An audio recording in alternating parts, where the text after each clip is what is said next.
Chapter 429, Zi Cang submits. Chapter 429, Zi Cang submits. Book 3, The South. At this time, Zheng Ming, he was in charge of the defense on the exterior of the granary. When he saw the huge crowd of humans, he trembled inwardly as his back broke out in cold perspiration, and he suddenly felt a huge sense of pressure. This was a crowd of a few 100,000 people, and they were gathered right here. It seemed that any small thing could set them off. The moment they erupted, it would definitely become a scene of carnage, and the granary was likely going to be destroyed. I am Zheng Ming He, an elder of the Greenstone Triad. Zheng Ming, he looked at the huge crowd as he gritted his teeth to declare loudly. We did not kill Regiment Commander Du Shanxiong. All of you had better leave now. Otherwise, don't blame us for being impolite. Dog's it. He's threatening us. Everyone, don't fear. We have a few tens of thousands of us here. He won't dare to touch us. Bash that bastard in. Everyone, let's charge in. Snatch what's ours. Whoever can snatch whatever will belong to them. They won't dare to open fire. There are so many of us here. If each of us were to spit on them, they'll drown. Everyone charge. Amidst the crowd of survivors, there were some hoodlums from the Heavenly Dragon Triad and Green Bamboo Triad mixed in as they tried to incite the crowd. Everyone, let's charge together. Those rations are ours. Everyone should snatch it all back. Charge! With the provocation of the joint efforts of the Heavenly Dragon Triad and Green Bamboo Triad, many of the survivors began to get riled up as they inched forwards. Zheng Ming, he watched all these unfold as his head started to hurt, unsure of his next move. Right at this time, Hu Yi's voice traveled over, his tone resolute. Open fire! Everyone, fire your weapons! The various soldiers stationed at the guns exchanged looks as they looked at the incoming crowd, not knowing what to do. If it were zombies or mutant beasts, they would definitely not hesitate and immediately firing their weapons. However, they were currently facing other humans, and these were their comrades at that. Hu Yi's eyes flashed coldly as he pulled out his blade and hollered coldly. I'm the vice commander appointed by our leader Yu Zhong. Did you guys not hear my orders? I'm ordering all of you to shoot right now. Kill the threats. Those who disobey will be executed. One of the soldiers could not help but say, But Captain Hu, these are people. They're our fellow countrymen. Not zombies and not enemies. They are but just helpless, ordinary citizens. Hu Yi glanced at that soldier, his expression icy as he continued, I know that, but if we don't fire now, we're going to be buried right here. Fire immediately. Otherwise, I'll carry out military punishment. Hu Yi turned around to face Zheng Ming, as he asked solemnly, Commander Zheng, you don't have any objections, right? Amidst Yu Zhong's established powers, it had become compulsory to use military ranks to refer to one another. Using hall lords and elders were too triad-like and lacked the discipline and form of an actual unit. Open fire. Zheng Ming, he glanced at Hu Yi before shutting his eyes and gave the cruel order. If they still didn't open fire, those enraged survivors would soon charge into the granary and would destroy everything. In an instant, all 12 heavy machine guns started spewing bullets, firing wildly at the frenzied crowd below, punching holes into an unfortunate number of them. Murder! Quick escape! They're firing! Following the shrieks and screams of fear, the originally enraged crowd became fearful as they saw those on the front lines lying in pools of blood as they tried to swarm back. When those survivors that were coming in from further away heard the gunshots, they turned tail and ran in various directions, running for their lives. Even before the apocalypse, there had been incidents before where tanks were deployed to quell insurgencies, not to mention a new era where all order has been lost. When those survivors heard the gunshots, their unity crumbled totally as individuals scrambled for their lives. In the midst of the chaos, countless survivors were only concerned about their own survival, and the casualties mounted as a result of the stampede. Along the way, countless bodies which had been trampled could be seen. Some time later, Yu Zhong appeared atop the granary, looking at the corpses in front of the granary, his face grim. "Leader!" Zheng Ming, he went up to Yu Zhong, who had appeared, his heart shaken, as he saluted. He noticed the ugly expression on Yu Zhong's face and glanced at Hu Yi before gritting his teeth and said, "Leader, I had passed the command. I'm willing to shoulder all responsibilities." The fact that Hu Yi was a close brother of Yu Zhong was widely known amongst those in his faction. Hu Yi was also an evolver with a second-order skill, and had contributed greatly at the battle of the mutant beast horde. He would naturally be in charge of many things. In Zheng Ming, he dared not push the blame on Hu Yi. Yu Zhong patted Zheng Ming's shoulders and said solemnly, "How were you wrong?" Those who were in the wrong were those bastards from the Heavenly Dragon and Green Bamboo, triads, causing trouble. Even those idiots who blindly followed their instigation were in the wrong. As long as there are enemies, we're free to open fire on them, regardless of who they are. However, you could have handled it better. At the very least, you should have fired a warning shot first. After that, if they still didn't retreat, then you can fire. You shall be demoted by a rank, and your position is only Vice Battalion Commander. The 1st Battalion of Guillin City is still yours to lead. Zheng Ming, he had been an ordinary person before the apocalypse, and had not experienced something like this. Hence, his handling of the matter had been rigid. If it were up to somebody with experience, it would definitely have been handled better. Yes, Zheng Ming's eyes turned red, and this moment caused him to feel extremely grateful. He had thought Yu Zhong was going to demote him to a foot soldier. After all, they had killed a number of survivors, and because of that, the resulting stampede had claimed the lives of 200 others. Yu Zhong's forces were still considered young, and they had just pushed on in. There were countless good fighters, but people with the skills to lead were lacking. Just then, Hu Yi stepped forwards and said, "Leader, don't blame Commander Zheng. It was an order that I gave."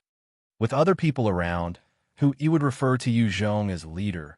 Only in situations without others would he call Yu Zhong big bro. Yu Zhong eyed Hu Yi and replied solemnly, "Since it's like this, you're demoted 2 ranks to a platoon commander. Your rank is now lieutenant." Hu Yi's expression was strict as he replied, "Yes, leader." Hu Yi then asked, "Leader, what are our moves next? Guillin City is now in chaos. Should we step in as well?" Bai Xiaoshang's speed had been extremely fast and had related the assassination of the upper levels of the government to the Yu Zhong. Hu Yi did not understand, since he knew Yu Zhong to be extremely decisive, the reason as to why Yu Zhong was still not acting, instead wasting 2 very precious hours. Yu Zhong eyed Zheng Ming as his killing intent billowed out, and, "Zheng Ming I'll leave this place to you.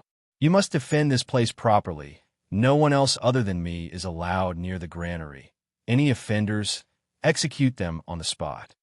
The granary was the most important card held by Yu Zhong right now. The moment it landed in someone else's hands, it would become a time where it could be used against him.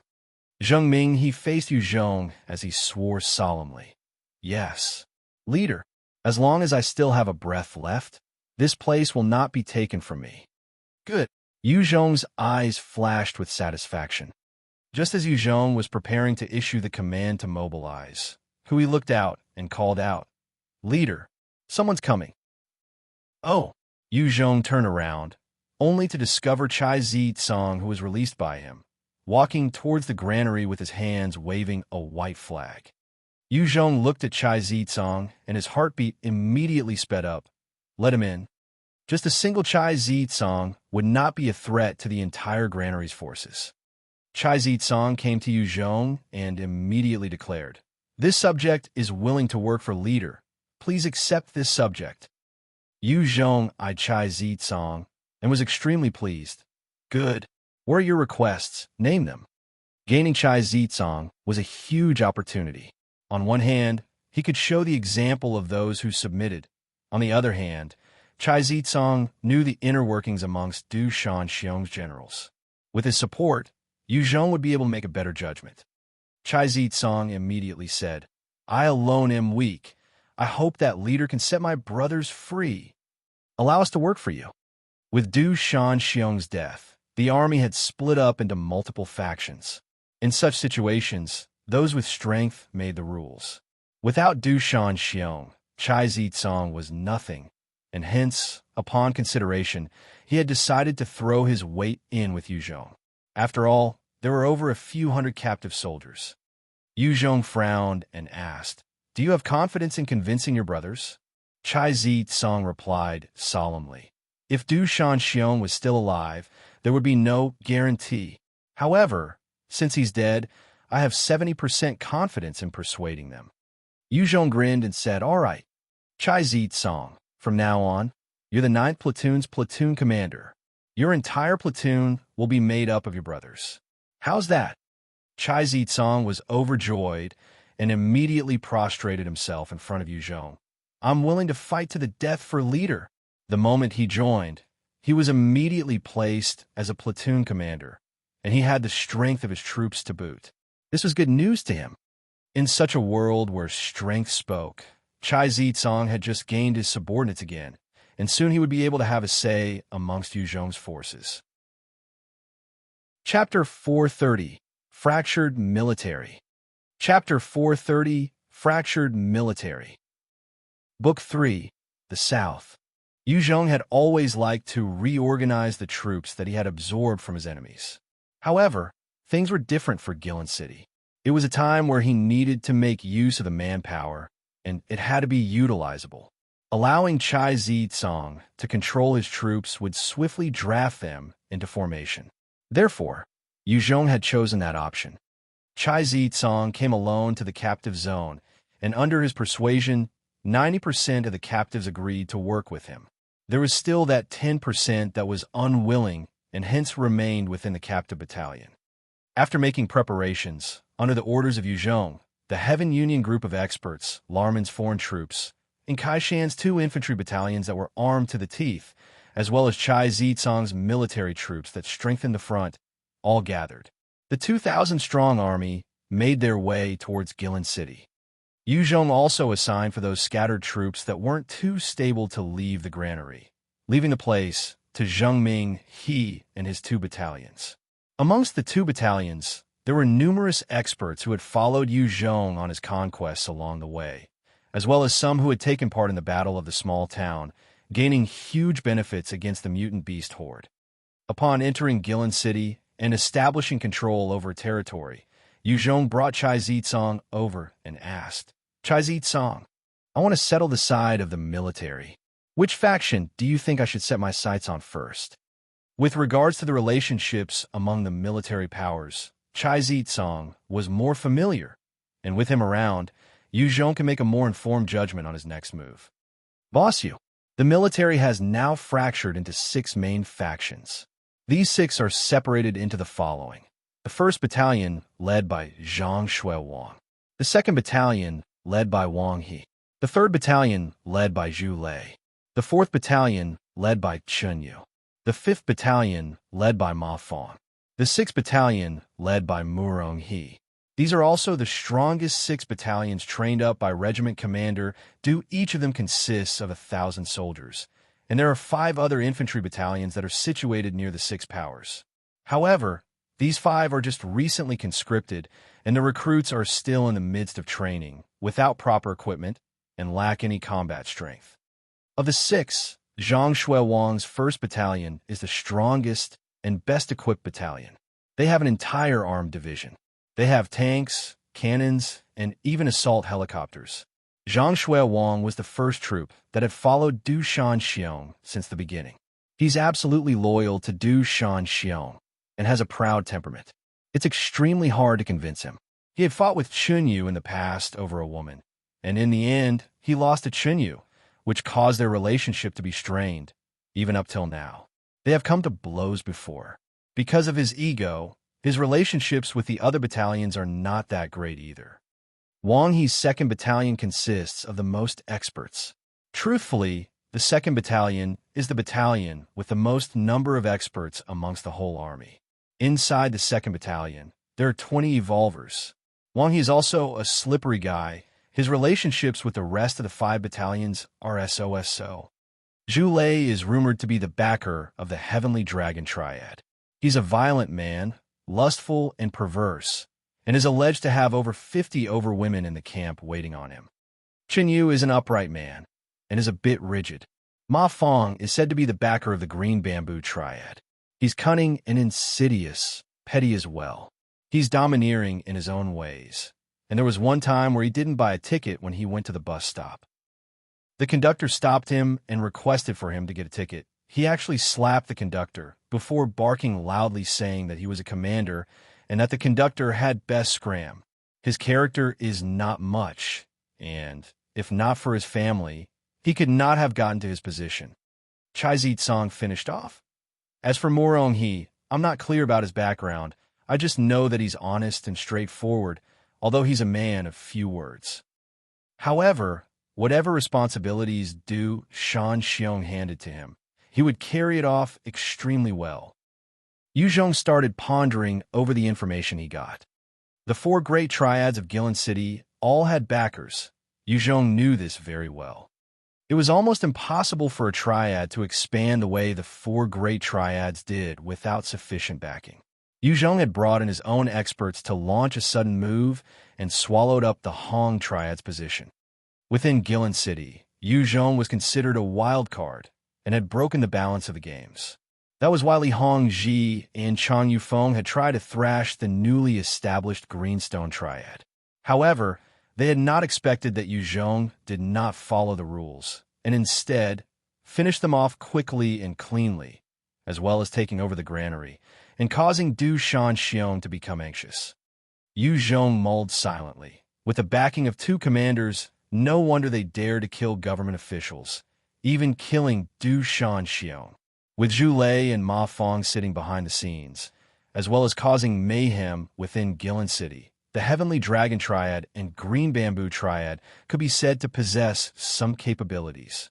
With the aid of 2,000 experienced soldiers, as well as the police force, armed forces, and special forces under the control of Li Jioming, by now, the Heavenly Dragon Triad and Green Bamboo Triad had gained the upper hand in this conflict. Right at this time, a soldier came running towards Yu Zhong. "Leader, there's an envoy from the Green Bamboo Triad that requests an audience." Yu Zhong's eyes flashed coldly as he said, "Let him in." A proud and arrogant young man in a suit came sauntering in as he grinned slightly at Yu Zhong. "Hello, boss Yu. I'm the Green Bamboo Triad's Peng Biao. I'm very pleased to meet you. This time, I'm here on the orders of Chief Gao to establish an alliance with you. As long as you're willing to become allies with us from the Green Bamboo Triad. After this matter is settled, the 3 conditions that you had sent someone to request for, other than the 3rd condition, we can accept the rest. Furthermore, as an expression of our goodwill, the Green Bamboo Triad is willing to offer 100 virgins to you." Yu Zhong eyed Peng Biao coldly and said, "Capture him." 2 soldiers immediately stepped forward to press Peng Biao harshly to the ground before tying him up. The moment Peng Biao felt his face touching the ground, his expression changed as he shouted, "Yu Zhong, armies do not kill envoys in battle. You can't kill me." Yu Zhong eyed Peng Biao coldly and replied, "Don't worry, I won't kill you. If you have the abilities to escape, you can go back and notify Gao Minghao. If he surrenders now, I can let him off with his dog life. Otherwise, I will definitely wipe the earth clean of you scum from the Green Bamboo Triad and Heavenly Dragon Triad. Throw him into the jail cell. Without my orders, no one shall go close to him." After settling the issue of Peng Biao, Yu Zhong turned to Zi Cang and said, "Go find someone to lead me to Zhang Shuewang. I want to talk to him." Zi Cang's face promptly turned pale as he tried to persuade Yu Zhong, "Leader, that's not prudent. While Zhang Shuewang might be obstinate, he's not an idiot, and he might possibly throw you in captivity." Yu Zhong frowned and muttered, "Enough. I made up my mind. I need to make this trip. At this juncture, while we can ensure our survival, it's hard to attain victory. Conquering any one side might give the others a chance to jump on us. I need to convince Zhang Shuewang to work together with us. Only then is there a hope for victory." Yu Zhong led an army size of more than 2,000, and it seemed imposing. However, within them, 1,000 plus were still not trained fully, and could be said to be a motley bunch. If it was a casual clash, it would still be okay, but if more than a few die, then the rest would definitely collapse.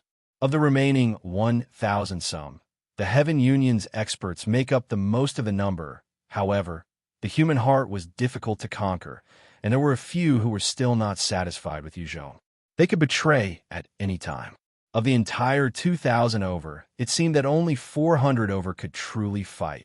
Hence, if Yu Zhong wanted to deal with the rest of the fractured military factions, he needed another way. If two sides engage him at the same time, it would be worse. Zi Cang mulled for a few seconds, before his eyes flashed with resolution. All right, I'll go with you. This was a risk for Zi Cang, and he wanted to gain Yu Zhong's trust and reliance. Hence, he decided to follow Yu Zhong to prove his loyalty. No one would dislike a loyal subordinate. Although some were capable, ambitious people would leave their superiors with no choice but to limit their dependency on them. Whereas there could be less capable but more devoted subjects. These were the preferred aides. Yu Zhong looked at Zi Cang and smiled slightly. Good.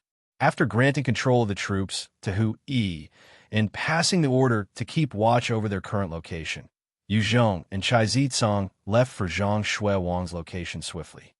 As they neared the camp of Zhang Shui Wang, they were met with a wary warning. Who goes there? Two soldiers wielding 03-type rifles raised their weapons and blocked the paths of Yu Zhong and Zi Cang. Yu Zhong looked at the two of them, replying indifferently. I'm Yu Zhong, the chief of the Greenstone Triad that occupied the granary. I have something to say to your commander, Zhang Shui Wang. Take me to him. Hearing that Yu Zhong had taken the initiative to come to their camp, the soldiers sucked in a breath of cold air as they retreated slightly, gripping their weapons tightly. You're Yu Zhong? Yu Zhong's infamy had spread amongst the entire military. Almost every soldier knew this person in front of them had simply taken a troop to subdue the entire granary that was guarded by a battalion within an hour. He had also mercilessly executed an entire company of soldiers under Chang Yufeng. One of the soldiers responded gravely, "Wait a moment, I'll need to report this." After which, the soldier hastily withdrew into the camp. Not long after, 12 soldiers emitting a strong, killing intent following a 1:08 a.m. tall and burly commander came striding towards Yu Zhong. The burly commander stared at Yu Zhong with a wary gaze and said, I'm Guilin. Please come with me. Zi Cang gave Yu Zhong a heads up by whispering, Guilin is the top expert in Zhang Shui Wang's ranks. He's an agility-based evolver. His skills are truly top-notch. Yu Zhong turned to Guilin and chuckled as he agreed. Sure. Chapter 431, Forced Mobilization. Chapter 431, Forced Mobilization. Guilin had come out to receive them. It was apparent that Zhang Shui Wang was filled with wariness towards Yu Zhong. In this post-apocalyptic world, there were some experts who could single-handedly decimate an entire troop and cause the tides of the war to turn. While Zhang Shui Wang was proud, he wasn't an idiot, and he would not be unprepared as he accepted Yu Zhong, who was equivalent to a powerful killing machine in his base. As Yu Zhong walked, he saw numerous armored vehicles, like tanks, assault vehicles, self-propelling cannons, missile launchers, etc. Seeing these tools of war, his eyes went red. Guilin brought Yu Zhong to a small office, and within, there was a man of about age 32 to 33, wearing a crisp military uniform. He possessed a face full of pride, yet his body radiated a vigor while sitting in the office. This man was the commander, Zhang Shui Wang.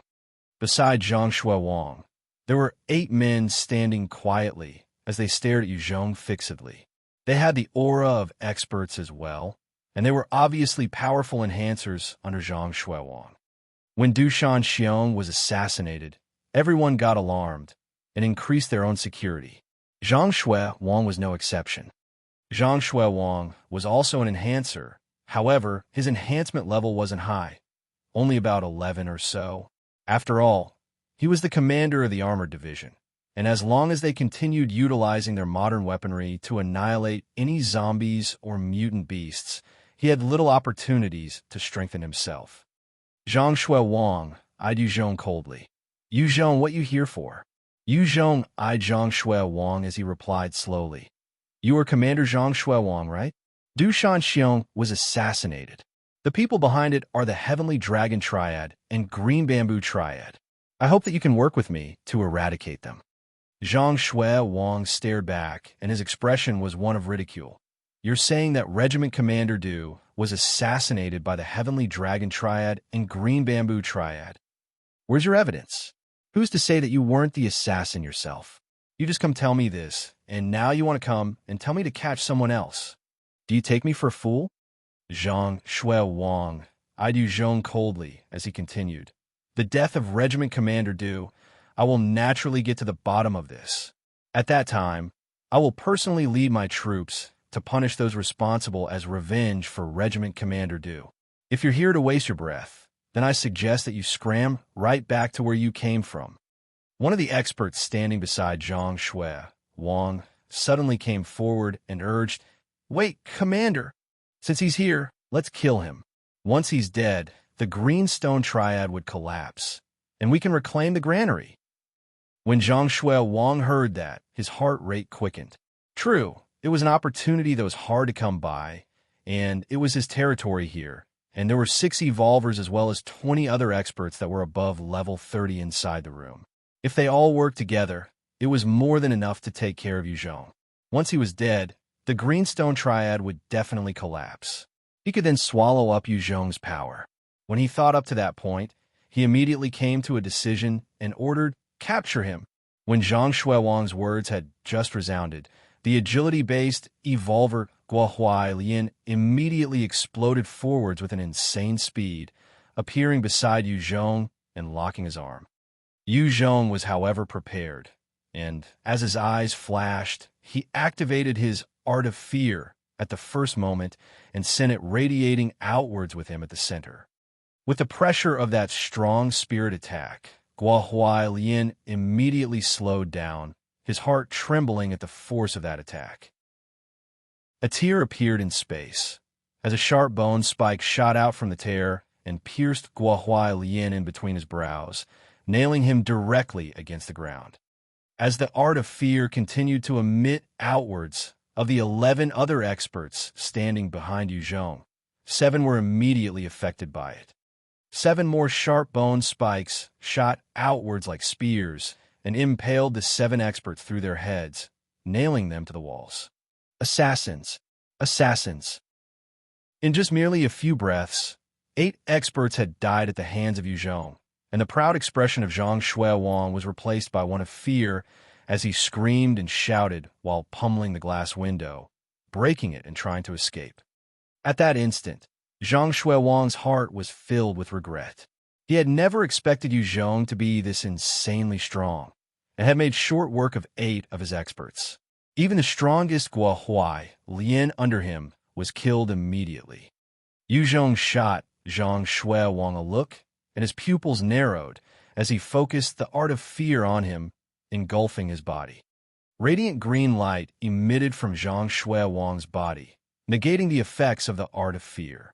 It was obvious that there were still some powerful defenses on his body. Otherwise, that single target Art of Fear attack would have easily killed such a low-leveled enhancer. A spirit-based evolver waved his hands as a bunch of poker cards flew like projectiles towards Yu Zhong, and in midair, they split into numerous more cards.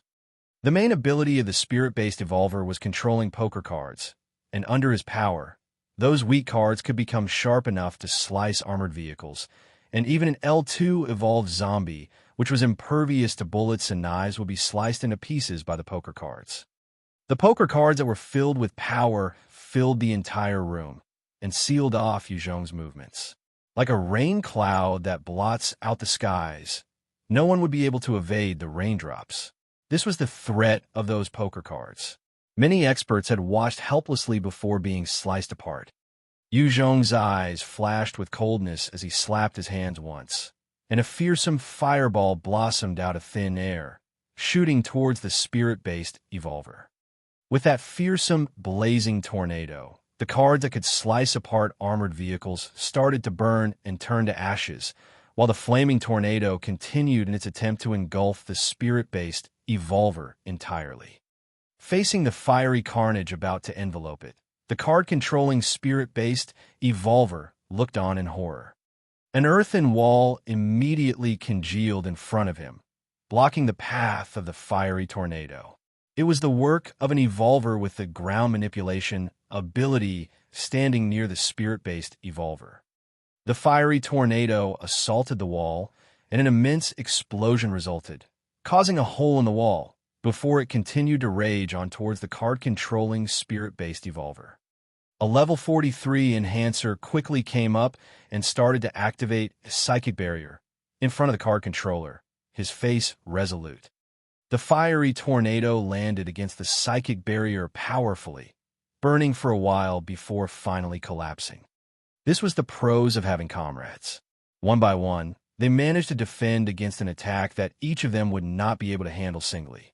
Pung, pung, pung. This psychic barrier. User had just heaved a sigh of relief when 6 stinger bullets came from behind the fiery tornado and exploded on his weakened barrier, immediately disintegrating it. One of the bullets penetrated his head and instantly caused his cranium to be blasted apart. A sharp bone blade came slashing out of nowhere, and the ground manipulation. User was likewise decapitated as a huge gush of blood splattered everywhere, his lifeless body slumping to the floor. Another sharp bone spike then shot out explosively, piercing the head of the card controller, nailing him to the wall. With the slashing of the bone blades, another 3 close combat experts were immediately sliced apart, splattering the room with blood.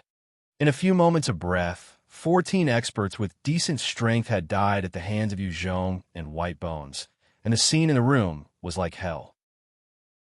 So strong. He's too strong.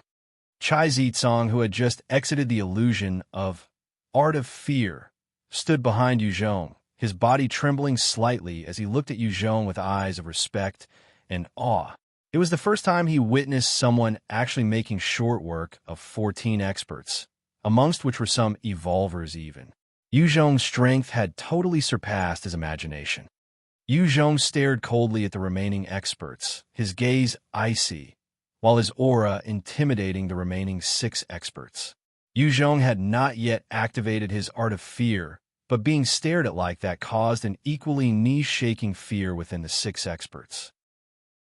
One of them, an Evolver wielding a large blade, could not withstand the terror of facing death and immediately kneeled as he pleaded, "I surrender.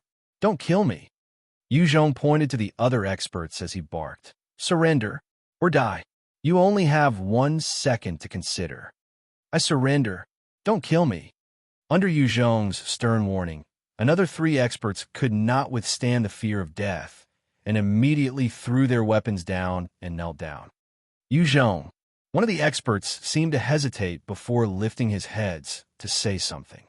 White Bones, whose entire body was covered in the blood of the enemies it killed, charged forwards wildly with its 2 bone blades, its demonic fiery eyes flashing. The remaining 2 experts had not yet the time to bargain nor finish their words before they were sliced in 2, splattering blood all over the place. Yu Zhong did not cast another glance at the 4 experts who had submitted as he activated his shadow steps and rushed towards the window, but not before saying, "Protect Commander Chai out of here. Otherwise, all your families will die." Yu Zhong then immediately leapt out the 2nd-story window and chased after Zhang Shui Wang like an arrow. "Assassin! Assassin!" Zhang Shui Wang shouted as he ran, and his heart was now filled with regret. If he hadn't acted against Yu Zhong, then by now he would have chased Yu Zhong away. A large number of soldiers and the remaining experts of the 1st Battalion began to gather towards them. The 20 experts in the meeting hall only made up half of the experts within the 1st Battalion. Of course, they happened to be the elite of the elites as well. When the soldiers saw their own commander being chased by Yu Zhong, they began to raise their weapons and fire at him. A large number of bullets shot towards Yu Zhong, but he did not try to evade them.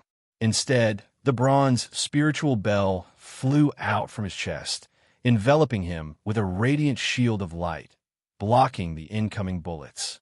In that intense moment, after barely 3 seconds, Yu Zhong managed to reach Zhang Shui Wang as he raised his hands to make a grab for the latter's neck. "Release the commander! Release the commander! Otherwise, I'll fire!" When the soldiers saw Yu Zhong grabbing their commander by the neck, all of them stopped their attacks, instead surrounding them, as they stared intensely at Yu Zhong, threatening him. When Zhang Shui Wang was caught by Yu Zhong, his fear arose, and he quickly shouted, "Yu Zhong, let me go. I can cooperate with you.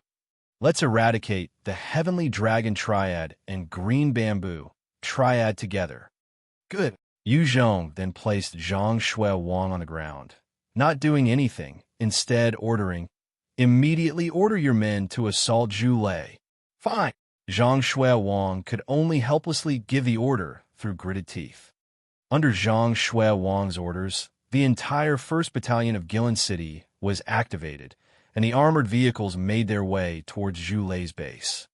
Zhu Lei troops had been on standby since the start of the Civil War. Furthermore, there were fortifications done to enhance their defense against any potential attacks. Within a lavish room deep inside the camp, there were 20 extremely outstanding beauties standing in various poses like decoration, while 2 men were seated and enjoying wine as they chatted. One of them, who was burly and had a face full of beard and a mouth of yellow teeth, was currently embracing a naked girl with one hand, while his other holding his wine glass. He was laughing out loud. "Dia, this time you did beautifully. Du Shanxiong, that old thing, is finally dead. For now on, this place is ours." The bearded, burly man was Zhu Lei of the 6 military factions. He was violent in temper and lustful in nature. Although it had irked Du Shanxiong, Zhu Lei truly had the strength in his unit, and thus Du Shanxiong had no choice but to make use of him in the past.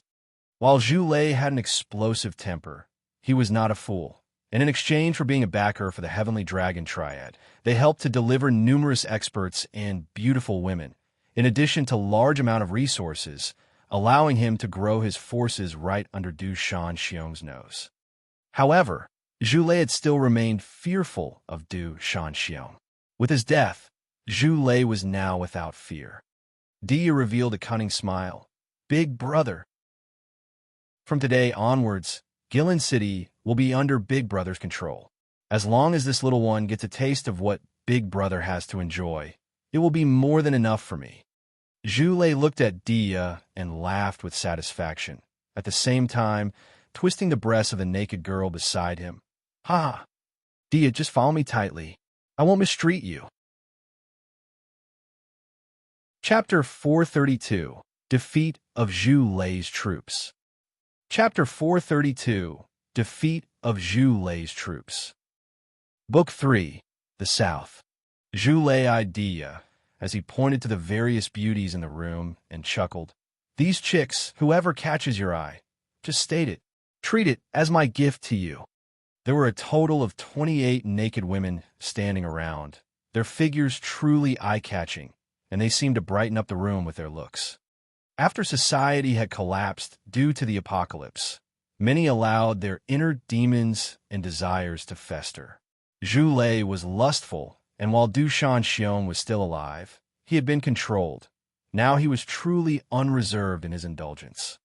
Dia's face put on a humble expression as he flattered. "How can this little brother covet your women, big bro?" Zhu Lei's mouth curled upwards in a smile, his eyes flashing with a perverse gaze, as he threw the voluptuous woman in his embrace onto a glass table. "You're my good brother. How is it not possible? Come, let us have fun with this woman together." Dia's eyes lit up in a similar obscene manner and took off his pants immediately. "Then I shall help myself." Right at this time, a military office suddenly charged in as he spoke in an urgent matter. "Commander, I have something urgent to report." Zhu Lei had just taken off his trousers, and his rod was sticking out in excitement. And when he saw the officer bursting into the room, his expression turned to one of fury as he scolded loudly. "Get the fuck out! Lu Xiong, do you still want your position or not?" The officer's face turned a shade of green, then white when he was reprimanded. He felt his anger rising, and he clenched his fists tightly, eyeing the obscene scene in front of him, before he lowered his head and replied, "Yes. Come, let's continue." Zhu Lei then laughed and grabbed hold of the woman before penetrating her. On the other side, Dia chuckled perversely and grabbed her head. Lu Xiong stomped back toward his office as he cursed. "Zhu Lei, you fucking bastard! You're still playing with women at this time? You'll definitely be buried." The vice captain Zhou Zixian came up to Lu Xiong's side and asked, "Old Lu, what did Commander say?" Lu Xiong's face was still steely as he replied coldly, "He told me to fuck right off." Zhou Zixian's face turned pale. What the fuck is wrong with him? Zhang Shuewang is attacking right now. If we don't prepare, how can we hold the fort? Lu Xiong mulled silently before starting at Zhou Zixian. "Old Zhou, Zhu Lei is just a bastard. I've decided to pull the troops out. Are you coming with me?" When Zhou Zixian heard that, his eyes went wide and stammered with disbelief. "Old Lu, that's treason. Traitorous." Men of military viewed orders with paramount importance. Such a doctrine was ingrained in every single one of them.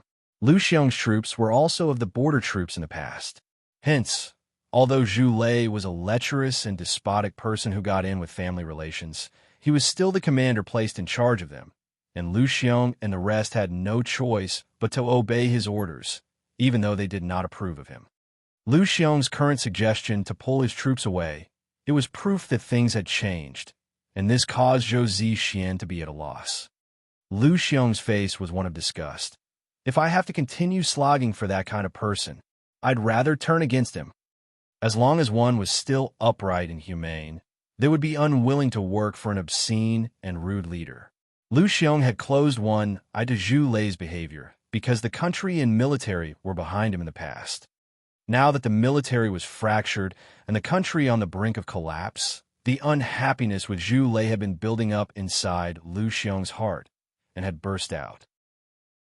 Zhou Zixian seemed to ponder for a while silently, before his eyes flashed with a similar glint of resolution.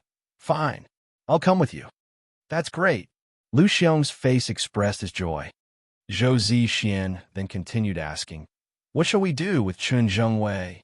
Lu Xiong's eyes glinted with a ferocity. "Since we're about to fall out with Zhu Lei, let's just do away with him." That Chun Zhengwei was a pawn sent by Zhu Lei to watch over Lu Xiong and the rest, and both sides did not get along well. Right at this time, Chun Zhengwei came striding into the camp. Seeing Xiong Lei, his expression became extremely ugly. "Lu Xiong, why are you still here? Aren't you supposed to hurry and take some troops to stop Zhang Shuewang?" Lu Xiong and Zhou Zixian exchanged a look as they stepped forwards. "Chun Zhengwei, I have something to say to you." "What?" "It can wait. The priority now is to mobilize the troops to defend against Zhang Shuewang's assault." Before his words were even finished, Xiong Lei grabbed Chun Zhengwei's head and twisted viciously. With a kacha, Chun Zhengwei slumped to ground with disbelief on his lifeless face. "Let's go." After killing Chun Zhengwei, Lu Xiong and Zhou Zixian quickly mobilized their own troops before escaping from the camp. Lu Xiong and his troops had left the camp not long, when the situation became a whole lot worse. Honk, honk, honk. In almost an instant, countless artillery rounds blanketed the camp of Zhu Lei, and under the bombardment, countless houses were instantly destroyed, and a number of armored vehicles also became scrap metal as they combusted and exploded in balls of fire. One particular round ended up beside the residence of Zhu Lei, and with an explosive sound, it decimated a building, causing the soldiers within it to be buried alive. At the blast area, a dust cloud rose up and blanketed the area, with the debris falling around. The scene looked like the aftermath of an earthquake. Those naked women that had been treated as trophies within the room of Zhu Lei were currently screaming and could not care about Zhu Lei's threats as they ran from the room. "What's going on? What is the meaning of this artillery fire?" Zhu Lei had also been frightened by the sudden blasts. Without even wearing his pants, he ran out naked. his face pale as he looked around for the source of the problem. When Dia heard that explosive artillery, he had kicked the woman kneeling in front of him away as he ran to the window. Shit, what's going on? At almost the same time, when Zhu Lei and Dia were both shocked and trying to find out what was happening, 2 artillery rounds landed on this particular building, causing an earth-shaking blast, and the entire building was destroyed. Everyone within it were blasted to pieces. Even Dia, who was a level 48 evolver, had his body blasted apart, without a chance to resist. Attack! We're under attack. Facing the sudden bombardment of heavy rounds, all the soldiers rushed out from their various buildings within the camp, of which there were over 300 enhancers. These 300-plus enhancers were the subordinates that Dia had brought over and offered to Zhu Lei's forces. Zhu Lei had relied on these soldiers to kill a number of mutant beasts and zombies. Honk, honk, honk. 5 rounds landed consecutively amidst the gathering of those enhancers, and an entire patch of them were instantly blasted into pieces. Amongst them, there were even 2 other revolvers that were directly bombed to death. Help! I don't want to die. Run, run. Facing the constant bombardment of artillery rounds, those originally proud and arrogant experts totally collapsed. Under the might of the heavy firepower, they suddenly felt the weakness of their pitiful existences. However, regardless of how quick they were to discover the true threat of those heavy rounds, the blast area of each round was too large. Furthermore, there were consecutive shots being fired, which caused even the faster agility-based evolvers to have trouble evading. Those enhancers were ordinary folks before the apocalypse, and the training they received was too little. Most of the time, they only had to face the dumb zombies or battle against the mutant beasts, but never against other humans with modern weaponry. As Zhu Lei, the highest commanding officer, had been blasted to pieces, other than a few platoon commanders that gathered their forces to try and resist, the rest of the division had totally collapsed, escaping to various directions. He had led a number of soldiers to surround the troops of Zhu Lei, and those scattered enhancers were all apprehended and placed inside the captive battalion. Yu Zhong went into the command center and observed the plight of Zhu Lei's troops, before turning to Zhang Shui Wang standing beside him and ordered, "All right, time to go persuade them to surrender." Zhang Shui Wang himself was watching the state of the camp, and his heart was conflicted. Not long ago, these were fellow comrades. Now, his own artillery had caused such carnage, and it caused him to be unsettled. However, Zhang Shui Wang's life was in Yu Zhong's control. Thus, he had no choice and did not hesitate as he ordered a subordinate officer beside him. "Go send someone to talk to them." One officer held up a loudhailer and blasted his voice across to the entire camp. "The people inside, listen up. Zhu Lei had been involved in a plot to assassinate our regiment commander, Du Shanxiong. He's considered a traitor to the country and the people. You had better surrender now, so that we can let you off with your lives. Otherwise, we will not show any mercy, and as long as we see any resistance, we will execute you on the spot." By now, there were over 200 soldiers still standing guard inside Zhu Lei's camp. They had not collapsed like the enhancers when they were faced with the artillery attack. With Zhu Lei's death, the remaining troops did possess some combat strength, but without a target or fighting will. They all came out subdued and surrendered as Yu Zhong's captives. After thoroughly eradicating Zhu Lei's troops and absorbing the captives, Yu Zhong did not pause and immediately ordered, "Continue. Attack Ma Fong's camp now." Under Yu Zhong's orders, Zhang Shui Wang's 1st Battalion began their advance towards Ma Fong's camp.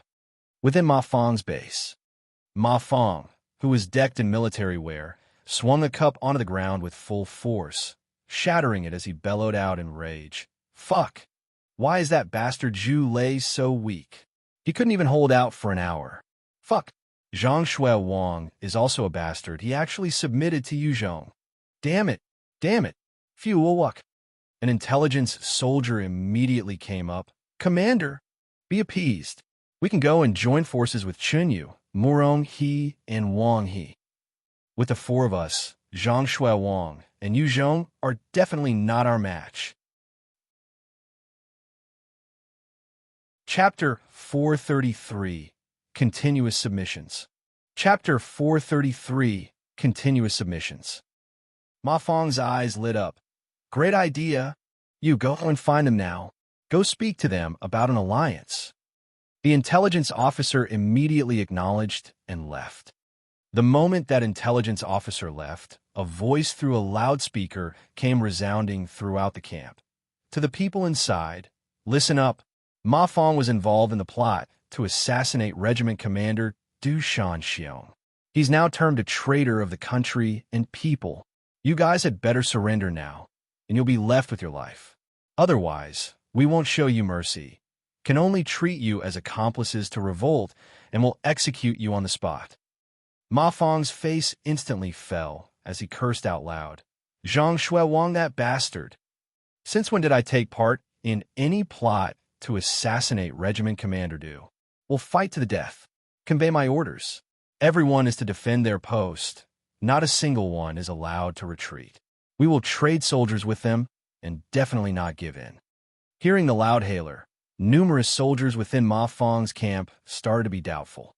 The commander of the infantry unit dependent on Ma Fong immediately ran, and those soldiers who had just been training for 1 or 2 months under him also collapsed, escaping in all directions. With Du Shanxiong's death, the hearts of the ordinary military men faltered. That was why there was a fracture in his 6 divisions. Furthermore, there was unrest within the hearts of the soldiers, and now Yu Zhong had claimed loudly that he was carrying out judgment on those actually guilty of the death of Du Shanxiong. This immediately led to a breakdown in the troops under Ma Fong, as they sought to escape. A leader in these times was extremely important. The moment he was dead, the troops would collapse and follow suit. If Yu Zhong died, all his establishments would immediately be torn down, and everyone would split. Regardless of his women or Qiyang, no one would be able to hold on to his legacy. Likewise, as the commander of the entire Guillin city's military, with the death of Du Shanxiong, countless ambitious people sprouted up and caused the lower-ranked soldiers to be uneasy. At this time, a particular intelligence officer suddenly ran in urgently and called out, "Commander, not good. Commander Zhu has just escaped. The entire 11th Infantry Battalion has just collapsed." Ma Fong was in disbelief as his expression turned ugly. "What?" Zhu Zhihua ran. Another intelligence officer came running in, calm nader. "Commander, O.C. Zhang has just brought his company and left." Ma Fong was livid yet pale at the same time, as he stammered, "What?" Zhang Mingtao also ran. Zhang Mingtao was an exemplary officer who had shown even before the apocalypse. During the purge of the zombies, his performance was valiant and courageous. The fact that such a military officer had taken his troops and ran was a huge blow and reflection on their current situation. Right at this time, a huge explosion resounded as an artillery round landed on a nearby military building, causing the building Ma Fong was in to be affected by the blast radius as well. Ma Fong was thoroughly frightened by that huge impact as he muttered, "Damn it, they're firing already. They're using heavy artillery. Shit, I need to leave. I need to leave right now. As long as the mountain remains, there won't be a lack of firewood. If I'm dead, nothing else matters." Ma Fong had been integral in the commanding of the troops when fighting against the zombies, but he had remained in the safety behind his troops, and while he possessed the experience, it was with regards to command. Now that he felt the impact of the artillery firsthand, it frightened him greatly. "Cover my retreat." Without any hesitation, Ma Fong immediately gathered a few of his trusted aides as he tried to escape. "Commander, you can't leave now. If you leave, there will be no one to lead the troops here." One of the intelligence officers rushed up and tried to stop Ma Fong. Another huge explosion rocked the earth as an artillery round blasted another nearby building into oblivion, causing a huge dust cloud to rise and the ground to shake. The entire building that Ma Fong was in also started to shake as dust began to fall and the building threatened to collapse. "Fuck off." Ma Fong became infuriated, pulled out a pistol, and pointed it at that officer before cocking the trigger. Pung! A gunshot rang out. A bullet hole appeared in between the brows of the intelligence officer, and his face was still in disbelief as his body slumped to the floor lifelessly. Seeing that, no one else dared to stop Ma Fong, and they watched helplessly as Ma Fong left. The remaining officers inside the room exchanged looks before dropping everything and fleeing as well. Ma Fong escaped. Commander Ma abandoned us and ran. The message was passed swiftly amongst the soldiers, and the order of the soldiers promptly collapsed as they tried to run in various directions or making their way towards Yu Zhong's troops to surrender. Yu Zhong watched the collapse of Ma Fong's troops and heaved a huge sigh of relief. If Ma Fong had insisted on defending the post with his soldiers, it would have been a lot tougher to conquer the base. The price to pay would not have been small either. Yu Zhong passed an order. Next target, Wang He's 2nd Battalion. Yu Zhong intended to subdue the fractured divisions of the military before they had a chance to regroup and form an alliance. If the military came together again and allied with each other, Yu Zhong would be hard-pressed to subdue them. Wang He had numerous experts, but in exchange, the number of people under him who knew how to operate modern weaponry were lesser. In exchange of firepower, their combat strength was weaker and definitely was not a match for Zhang Shuiwang's armored division. Even if they had assassins or top experts, Yu Zhong could deal with them himself.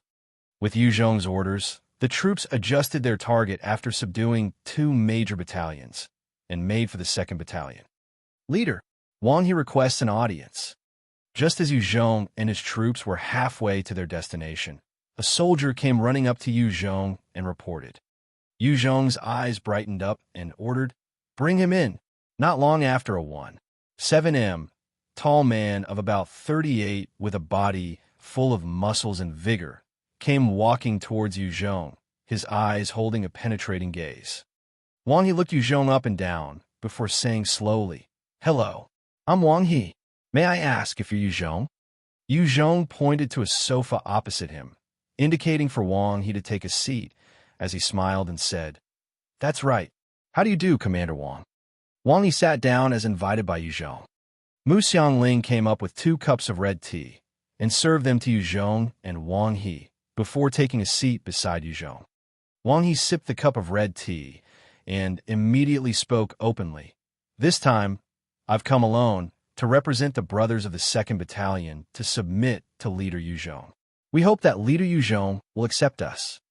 Zhang Shuiwang's armored division was simply too tyrannical. With their tanks, cannons, assault helicopters, they were enough to annihilate the 2nd Battalion totally. Wang He did not wish for any of his brothers to be killed so pathetically, hence he made the decision to surrender with his troops. Wang He was also extremely clear. Surrendering voluntarily and being forced to submit were 2 different treatments. If Yu Zhong did not treat those who surrendered kindly, in the future, no one would be willing to submit to him. Yu Zhong chuckled at Wang He. "Fine.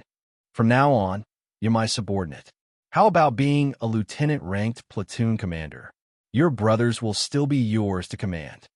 Wang He immediately saluted Yu Zhong. "Many thanks, Leader. I'm willing to die for Leader." Yu Zhong smiled slightly and waved his hands. Wang He then sat down. Wang He took another sip of tea, mulling silently, before suddenly asking, "Yu Zhong, if I hadn't come, how would you have dealt with us?" Yu Zhong chuckled indifferently and did not mask his words.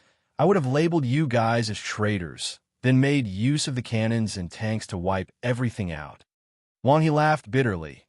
Even in death, they would have been termed as traitors. It showed how vicious Yu Zhong was. Yu Zhong then commanded, "Wang He, immediately go and get your troops to merge with mine. Our next target is Murong He's camp." Wang He saluted and stood up to leave. "Yes, Leader. I will not disappoint you." "Guji, why didn't you reorganize his troops?" Mu Xiangling, who had been sitting quietly like a doll along, suddenly piped with curiosity. Yu Zhong pinched her cheeks slightly and laughed. He had come of his own initiative to surrender. It's not that I can't dissolve his troops and reorganize them, but now's not the time. I still need their strength. It isn't the time to be reorganizing any of the troops now. Oh, Mu Xiangling nodded with understanding as she glanced at Yu Zhong. Wang Yi quickly brought the soldiers of the 2nd Battalion and joined Yu Zhong, and the huge troop continued onwards towards Muronghi's base. By this time, the total number of soldiers that Yu Zhong had completely outnumbered those from Muronghi and Chen Yu's side. However, Chen Yu was dedicated and had won the loyalty of his men, while the men under his control weren't as well equipped as Zhang Shui Wang's. It was still decent. Hence, Yu Zhong decided to go for Muronghi first. Just as Yu Zhong's army was about to depart, a subordinate suddenly came up to him. "Leader, Muronghi and Chen Yu's envoy are here to request an audience." A joyous glint flashed in Yu Zhong's eyes, yet he maintained his composure, saying, "Let them in." Under the guidance of a soldier, 2 men walked into the mobile command post that Yu Zhong was in. Muronghi was an ordinary-looking man, except that his nose was slightly red.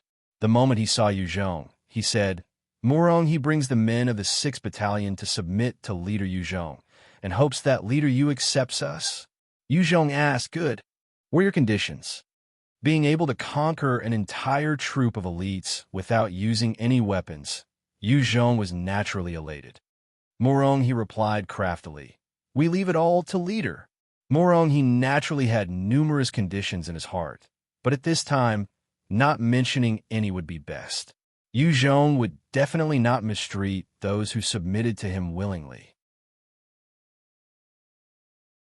Chapter 434, Gaining Guillin City. Chapter 434, Gaining Guillin City. Book 3, The South. Yu Zhong immediately saw through Muronghi's meaning and said, "Good. Then I shall first confer upon you the rank of a lieutenant. Is that fine? Your brothers will still be yours to command." Muronghi's expression was one of joy. "Thank you, Leader. I'm willing to die for Leader." Yu Zhong then turned to the envoy sent by Chen Yu, saying, "What did Chen Yu sent you for?" The envoy immediately replied, "My name is Luo Yanghe. Leader Yu Zhong, as long as you promise us some conditions, we from the 4th Battalion are willing to submit to your command." Yu Zhong's eyes flashed with an icy glint, yet his expression did not change as he replied indifferently, "Fine. Speak." Luo Yanghe spewed out the 3 conditions at one go. First, you can't dissolve our team. Second, the affairs of the 4th Battalion would be handled by ourselves. Third, we want to have the right to decline any orders that go against the interest of the people of Guillin City or betray the country. Yu Zhong's eyes shone with a strange light as he replied, "Sure, not a problem. You have my word." Chen Yu wasn't willing to hand his subordinates over, and wanted to retain his own faction, which was the same as listening but not necessarily obeying. When Luo Yanghe heard Yu Zhong's agreement, he heaved a sigh of relief and saluted, "Thank you, Leader." Wang He and Muronghi looked at Luo Yanghe with pity in their eyes.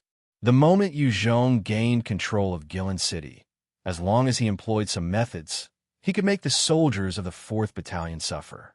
If Chen Yu could not even see past this, his governance was really too weak. Yu Zhong observed the surroundings before solemnly declaring, "Now, our next move will be to annihilate Li Jiuming for orchestrating this chaos in Guillin City. Who's willing to be the vanguard?" "I'm willing." Wang He and Muronghi replied loudly. Wang He and Muronghi had just thrown in their lot with Yu Zhong and were anxious to prove themselves. Yu Zhong looked to Wang He and Muronghi as he grinned slightly. "Then I shall leave it to Commander Wang and Commander Murong." "Yes, Leader." Upon receiving Yu Zhong's order, Wang He and Muronghi immediately led their respective troops as they advanced towards the center of the city.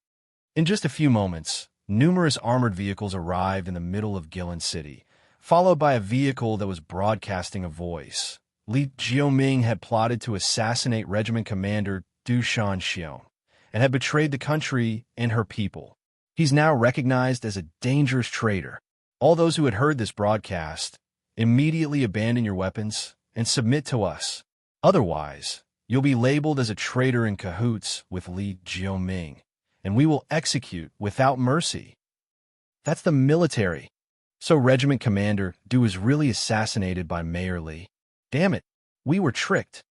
Seeing those military armored vehicles rolling into the middle of town, all those police forces, special forces, and armed forces that had been following Li Jioming blindly and chasing Channing began to fall apart, as many of them put down their weapons and began to submit to the army. The moment Li Jioming's faction began to collapse, only a few trusted aides remained by his side. The fact that Li Jioming had such a number of experts by his side was because he was the mayor of Nanning City previously. Without his title, he's nobody. Hence, the moment the army had declared him as a traitor, he had lost his position as the mayor of Nanning City, and the forces under him would naturally not listen to him. Li Jioming saw his troops abandoning their posts and weapons, surrendering to the army, and his face turned ashen as he cried out pathetically, "Damn it! Why did you guys betray me? Why? I'm the mayor of Nanning City. I'm the mayor." One of the trusted aides pulled on Li Jioming frantically as they tried to get him to leave. "Mayor, it's time to leave. Otherwise, they're going to arrest you."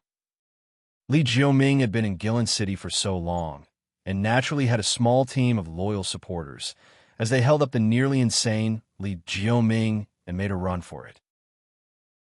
All of a sudden, two silhouettes flashed by as two experts decked in military uniform blocked the path. One of the experts stared fixedly at Li Jioming as he laughed out loud. "Isn't this Mayor Li Jioming? Ha, we've caught a huge fish." Seeing the appearance of those two military experts, everyone present felt a chill in their spines. "Go to hell." The loyal subordinate beside Li Jioming suddenly pulled out a gun and fired 2 shots at the 2 military experts. Li Jioming's subordinate had just moved when the 2 experts also moved at the same time. "Die!" The military expert who had laughed unleashed a speed that was frightening, and the distance of more than 10 m was instantly closed up in a second. The long blade in his hands turned into a flash of blade light that slashed in the midst of the subordinates of Li Jioming, slicing them into multiple parts, and fresh blood exploded out in every which direction, dyeing the ground.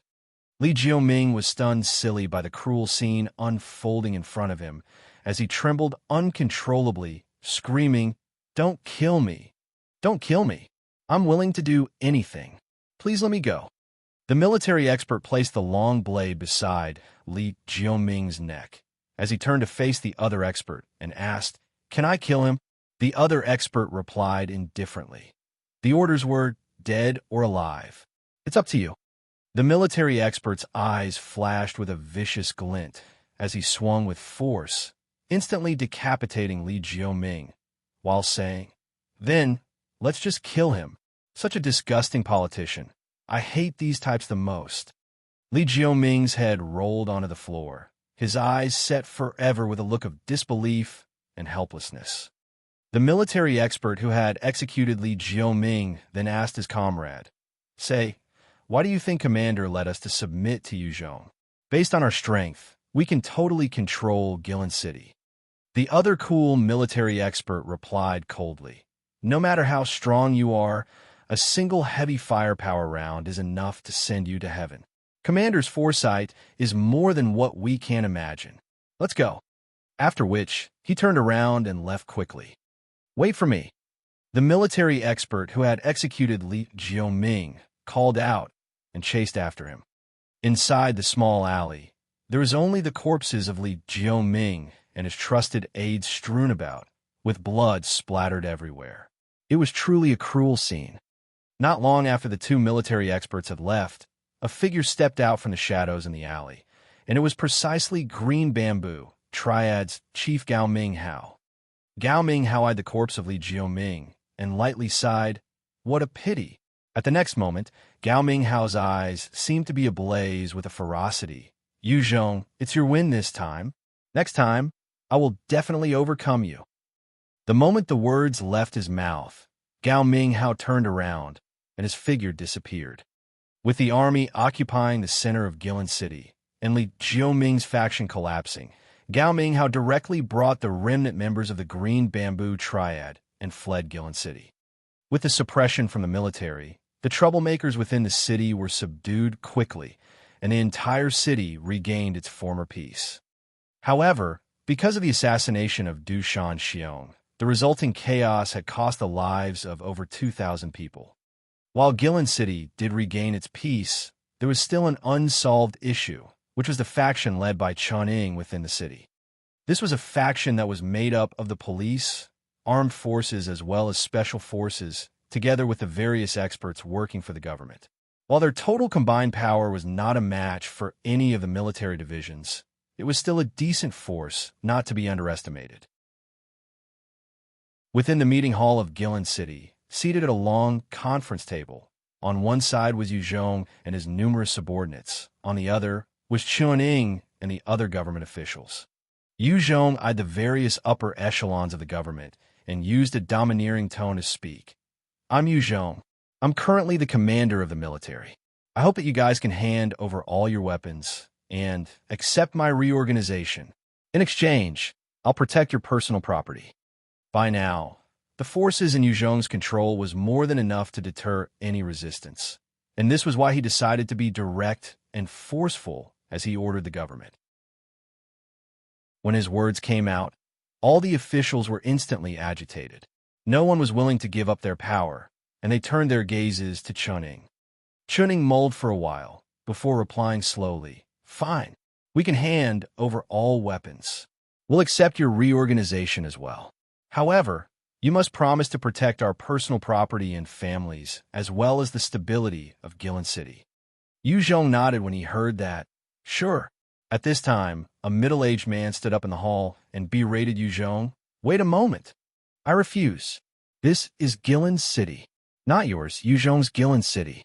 What right do you have to demand us to surrender and accept your reshuffling?" Yu Zhong frowned, and a military expert immediately stepped forward to grab the man by his neck and twisted forcefully. With a kacha sound, the man died instantly with his neck turned backwards, his eyes wide with shock. Witnessing this, the various officials broke out in cold sweat. Yu Zhong surveyed his surroundings and asked coolly, "Is there anyone else?" No one else dared to voice their 2 cents. After Chuning had handed over all the forces, Yu Zhong allowed the officials to take away their personal belongings, while staying in Guillin City to live as rich men. From his second day on, Yu Zhong began reorganizing his troops on a huge scale. The original Armored Division or 1st Battalion, led by Zhang Shuiwang, was turned into Yu Zhong's direct battalion, with Hu Yi as the vice commander. He inserted a number of the experts that he brought from Tianjin District. Larman's Foreign Forces troops were also integrated into the 1st Battalion. Yu Zhong then assigned the captive troops from Zhulei and Ma Fong, the experts from the Heaven Union, as well as the various members of the Greenstone Triad into the 2nd Battalion, with Zheng Minghe as the commander. The 3rd Battalion comprised of other members of the Greenstone Triad, as well as the experts from Zhulei and Ma Fong's troops, with Ing Kaishan as the commander.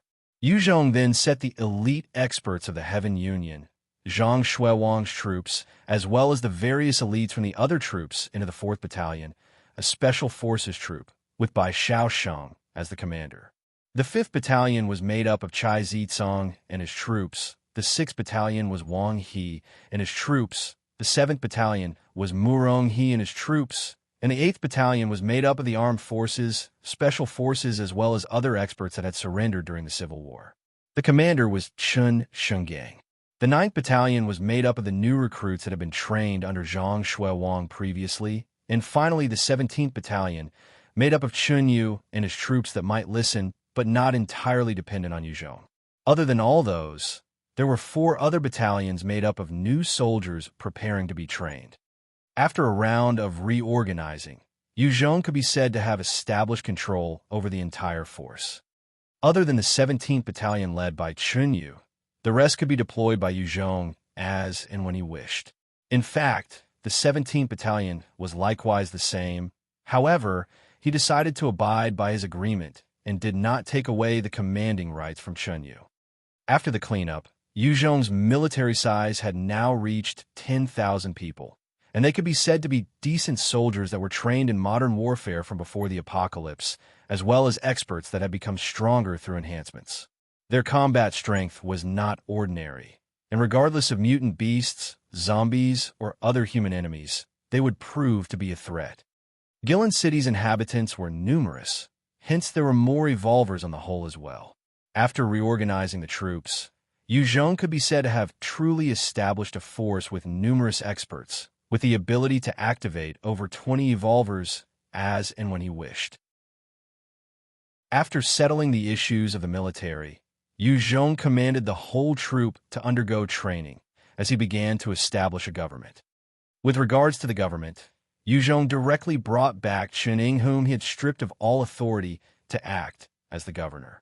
With regards to Qining, Yu Zhong actually appreciated his values and way of handling matters, especially his children, who knew not to toe the line, unlike other despotic second-generation ne'er-do-wells. Furthermore, Chun Ying's governance was solid, and although Yu Zhong was growing in terms of governing, compared to Qining, who was an old-timer, he was still lacking. With the help of Chun Ying, the cabinet of the government was quickly established. After a few days, Guillin City not only regained its stability and peace, but even showed signs of prospering. Furthermore, Yu Zhong made use of the time to send people to transport the countless mutant beast corpses back to Guillin City, as it was the winter season and the weather was much colder and harsher than normal. An entire day would feel like the inside of an industrial refrigerator, and those mutant beast corpses had not shown signs of decay yet.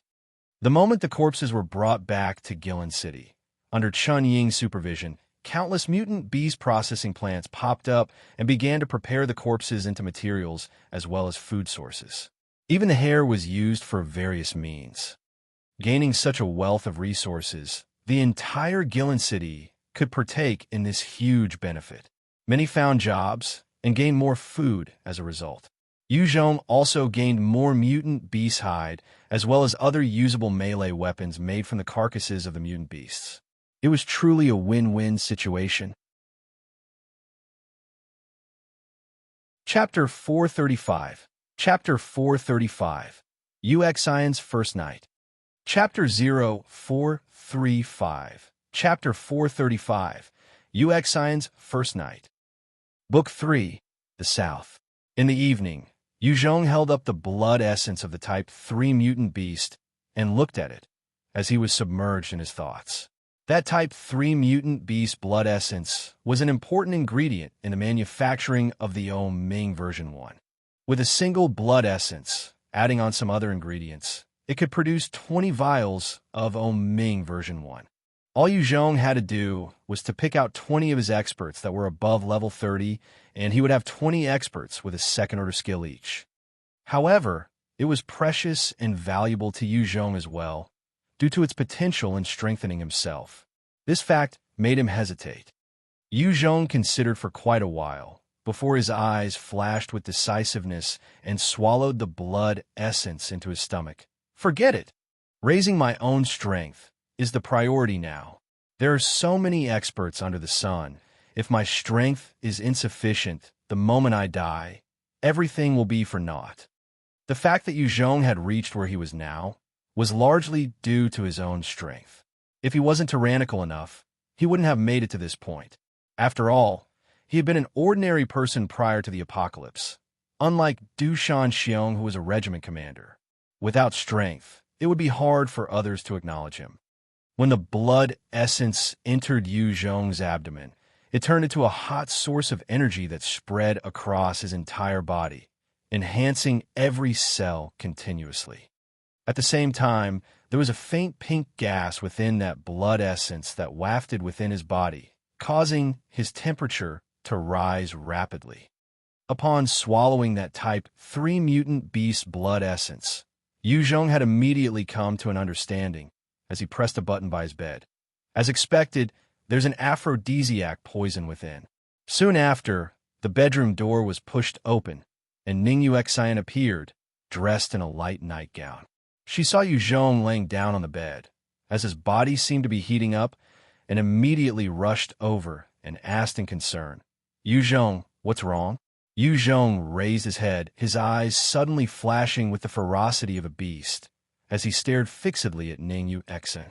He discovered that the snow-white skin, coupled with her voluptuous figure, that pair of full breasts that might not be considered explosive, but still a stunning C-cup, in addition to her exquisite looks and that slight air of haughtiness, all combined into a single beautiful sight. Yu Zhong had felt that Ning Yu Exen was truly a beauty out of the ordinary when he saw her normally. But now that his heart was set aflame by the aphrodisiac poison, he felt that her currently standing in front of him was like an angel that had descended from the heavens. Yu Zhong's body flashed forwards, embracing Ning Yu Exen in his arms, and then pushing her under him, like a wild beast. Ning Yu Exen, being pressed under Yu Zhong, seeing his ragged breath and rising body temperature, and started to get frightened. Yu Zhong, what's wrong with you? Did something happen? On the battlefield, regardless of the amount of damage and injuries he suffered, the bones that he shattered, or the limbs that he lost, Yu Zhong had always rebounded back like a devil with a vigor as he stood proud and unyielding. It was the first time that she saw Yu Zhong losing his control like this, and it caused her to be a little anxious. Yu Zhong looked at Ning Yu Exen and admired the beauty that could cause most men to go crazy, and tore her clothes off, revealing her stunning, youthful figure. Ning Yu Exen was currently flushed red and felt lightheaded as her heartbeat quickened. Yu Zhong grabbed hold of her slender hands and suddenly penetrated her. A sharp pain coursed through Ning Yu Exen's body as a blood-red stain appeared on the snow-white sheets, and her sharp eyes were currently brimming with tears, at the same time betraying an expression of loss. Ning Yu Exen had been a hard-working student with an extremely good upbringing and was considered a lady. She was not like her young sister Ning Rua Zi that had a weird temper and had her dreams of having a dashing Prince Charming sweeping her off her feet. Being taken suddenly by Yu Zhong, whose looks was definitely far from the ideal Prince Charming in her mind, this caused her to be at a loss. Although she knew her fate, she couldn't help feeling like that when it finally happened. Big brother, I'm here. Right this time, the door was pushed open, and Mu Xiangling entered the room carefully. She was different from Ning Yu Exen and was prepared since long ago. She knew that she had become Yu Zhong's, and she didn't resist her fate, instead choosing to get on good terms with Yu Zhong in order to become indispensable. Hence, she had entered in between the bedsheets with Yu Zhong every night stealthily. Inside Yu Zhong's room, White Bones was standing guard. As long as it did not detect any killing intent, it would not act, keeping still as though it didn't exist. If it felt the tiniest sliver of killing intent, it would instantly shoot out a bone blade to engage the enemy. Mu Xiangling entered the room and immediately saw Yu Zhong and Ning Yu Exen embroiled in an intense physical exchange, and she wasn't shy in the slightest. Instead, her face was one of curiosity as she chuckled. Wah, so intense. You Xinjia, you're stealing a quick bite, eh? Don't look. Don't look. Ning Yu Exen caught sight of Mu Xiangling, who had suddenly appeared, and her careful upbringing immediately kicked in, as she felt incredibly ashamed, before arching her body in an extremely seductive peak, reaching her climax and slumped to the sheets, exhausted. Mu Xiangling saw that Yu Zhong was not in a right state, and immediately grinned before tiptoeing out. You Xinjia, I shan't disturb you guys tonight. Ning Yu Exen's heart was currently full of embarrassment and shame as she moaned silently. No, I was seen. How can I face others now? At this time, Yu Zhong resumed his ravaging of her, causing her to be engulfed in a chaos of emotions and pleasure, leaving her with no room to think. Congratulations! You have gained +5 in all attributes, and an additional increase of 10 points in strength. As Yu Zhong hugged Ning Yu Exen tightly and was about to fall asleep, the notification resounded within his mind. The blood essence of the Type 3 mutant beast was truly shocking, instantly giving Yu Zhong an enhancement of 40 points. However, it was the first time using it, hence the effect was much more distinct. After this, If he took any more Type 3 mutant beast blood essence, the effects would be diminished. Early the next morning, Yuzhong woke up groggily and saw the ravishing Ningyu Xian lying next to him. He immediately thought to the previous night and his actions and felt his head hurting.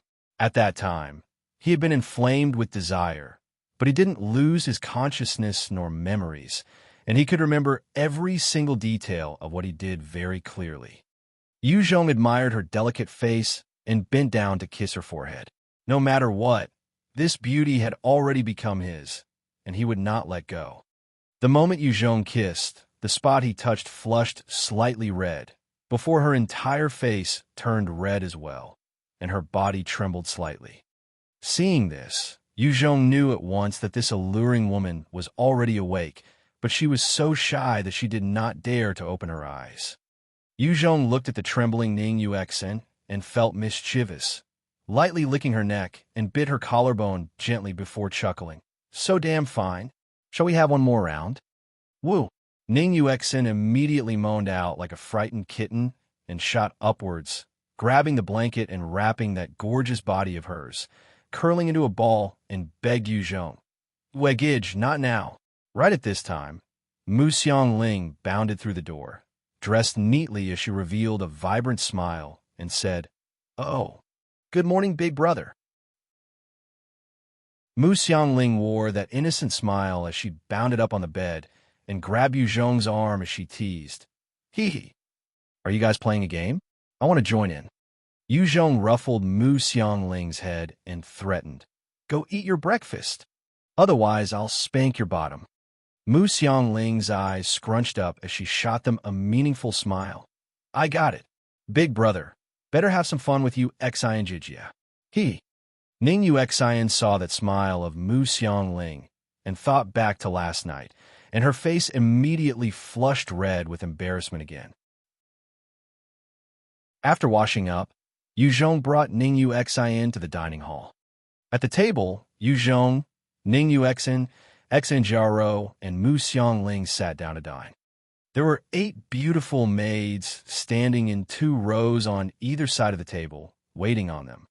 These 8 maids were offered by the various factions after Yuzhong had eradicated the Heavenly Dragon Triad and Green Bamboo Triad. Yuzhong had not stood on ceremony, as he immediately accepted them and assigned them tasks. After all, having beautiful girls working within the house was like having beautiful decor. On the table, each of them had a piece of Type 3 mutant beast meat, a piece of sausage, as well as a cup of milk. Yuzhong took up his chopsticks and picked up the Type 3 mutant beast meat and placed it in his mouth. As he chewed, an amazing flavor burst forth within his mouth, and the energy inside flowed out, filling him up.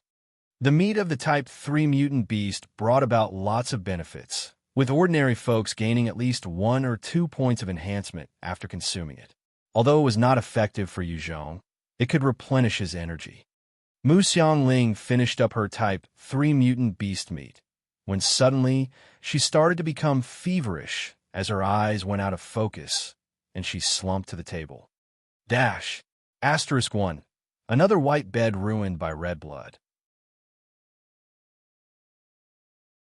Chapter 436, Strange Movements in Europe. Chapter 436, Strange Movements in Europe. Book 3, The South. Xian Jiao, who was seated beside Mu Xiangling, saw this. She immediately went to prop her up as she asked worriedly, Xiangling, what's the matter? This is natural evolution." Yuzhong's eyes flashed with wonder as he reached out to feel her forehead, noticing that her temperature was feverish. He had felt shocked and immediately came to that conclusion. Such a natural evolution had occurred once in front of Yuzhong, which was Zhuitang's evolution. At that time, Zhuitang had awoken in front of Yuzhong, causing the him who was not yet an evolver to be filled with envy. Xian Jiao looked at Yuzhong with a face of worry as she asked, "Master, is Xiangling all right?" Yuzhong consoled her. "Don't worry, I'll get a doctor to look at her." By now, Yuzhong was in control over the entire Guillin city. Getting a doctor wasn't a problem. Very quickly, a few doctors were summoned to their place, and, As they took a look at the feverish and unconscious Mu Xiangling, they could only prescribe medicine to help control the fever. As Yu Zhong was busy taking care of Mu Xiangling on the other side of the globe, within a luxurious mansion in Berlin, Europe, a few Aryan men were seated around a table, engaged in discussion. One of them was dressed in a neat suit, and he had a hooked nose as well as eagle-like gaze, his face chiseled, and his golden hair slicked back. He had a scepter in his hands, and as he sat there at the sofa, he was emitting an intense aura. Just by sitting there quietly, it felt like the entire room belonged to him. If any ordinary person were to sit beside him, they would be pressured by that aura to the point that they would not dare speak. The scepter-wielding man spoke out solemnly. The judgment court at the Guangxi area of China had failed. They have instead just recently established a new form of authority, whose leader seems to be called Yu Zhong, and he's Chinese. I would like to hear your opinions. A burly and muscular man, with blonde hair and blue eyes, and a handsome look stood up as he spoke in a ringing voice. Those damn retarded Chinese that grew whips behind their heads dare to go against us Aryans? They truly deserve death. We should just set fire to their entire place and burn them all to the ground. Esteemed apostle, do grant me, Andrew, the permission to head to Guangxi, and I will definitely bring my men to take care of them. We will seek redress for our fallen comrades. Glory to the great Aryan race. The scepter-wielding man with blonde hair was the 5th apostle of the 12 apostles in the kingdom of God, Halex. He was one who held considerable power and authority within the kingdom of God as well. Halex looked at Andrew as he spoke severely. Andrew, your intentions and resolve are good. However, those yellow-skinned monkeys are no longer those buffoons with plaited hair. Although they're a lowly and despicable race, we cannot help but acknowledge their combat strength is truly astonishing. Even the United States and the Korean War were forced to sign a humiliating treaty. If we are to restore the master race's glory throughout the world, we have to take our enemies seriously. Even if they're an ant, we must use all our force to stamp them out. Andrew lowered his head in shame as he replied, Yes, great apostle, sir. The 5th apostle Halex wasn't just a white supremacist. In fact, he was a huge supporter of the Aryan master race belief. He shared in the extremist views of the propagator and instigator of World War II, Hitler, and in his mind, only the Aryan race were the rightful and elevated race. All other races were lowly in comparison. Hence, Halex had gathered a number of like-minded fanatics, and they all held the restoration of the Aryans' glory as their single-minded purpose. Nationalism was a double-edged sword. It could cause people to be extremely narrow-minded and stubborn, but at the same time, it could cause like-minded people to gather together. Halex relied on that nationalistic view to gather his subordinates, and they were all loyal to him, even willing to die for their ideals. One guy in the West Side, who was dressed simply and had a pair of glasses, mulled silently before saying, Apostle, sir. I feel that we should try and rope Yu Zhong into our kingdom of God. If he could join us, then we would gain a pawn over at the China region. Furthermore, if he becomes one of us, we can become stronger as well. Andrew immediately glared at that middle-aged man in glasses and roared, Porter, what are you talking about? How can we let those lowly yellow-skinned monkeys into our kingdom of God? Are you crazy? Just breathing the same air as those monkeys makes me sick. And you want them to join us? Are you trying to drive me crazy? Porter replied solemnly, Andrew, even Hitler had formed an alliance with the Japanese during the war. For the sake of restoring glory to our Aryan race, we need to make concessions and compromise when necessary. All of the people gathered in the room were Aryan supremacists, and in their eyes, any other race was lowly. Amongst them, besides other white races, they would look down and refer to the rest with derogatory terms. Halex turned to another lean man who had been silent all this while and asked, Ralph, what are your thoughts? Ralph spoke slowly. Apostle, sir, I reckon that in the current world, manpower is strength. The number of people in Guillin City is too high. We should decrease that number. That's my first proposition. Otherwise, when Yu Zhong joins our kingdom of God, he would not rely on us entirely. Halex's pupils narrowed as he asked, "What's your recommendation?" Ralph laughed. Guillin Hong of Vietnam and Lang Sun City especially hates the Chinese. He detests their land and people. We just have to instigate the battle between him and Yu Zhong.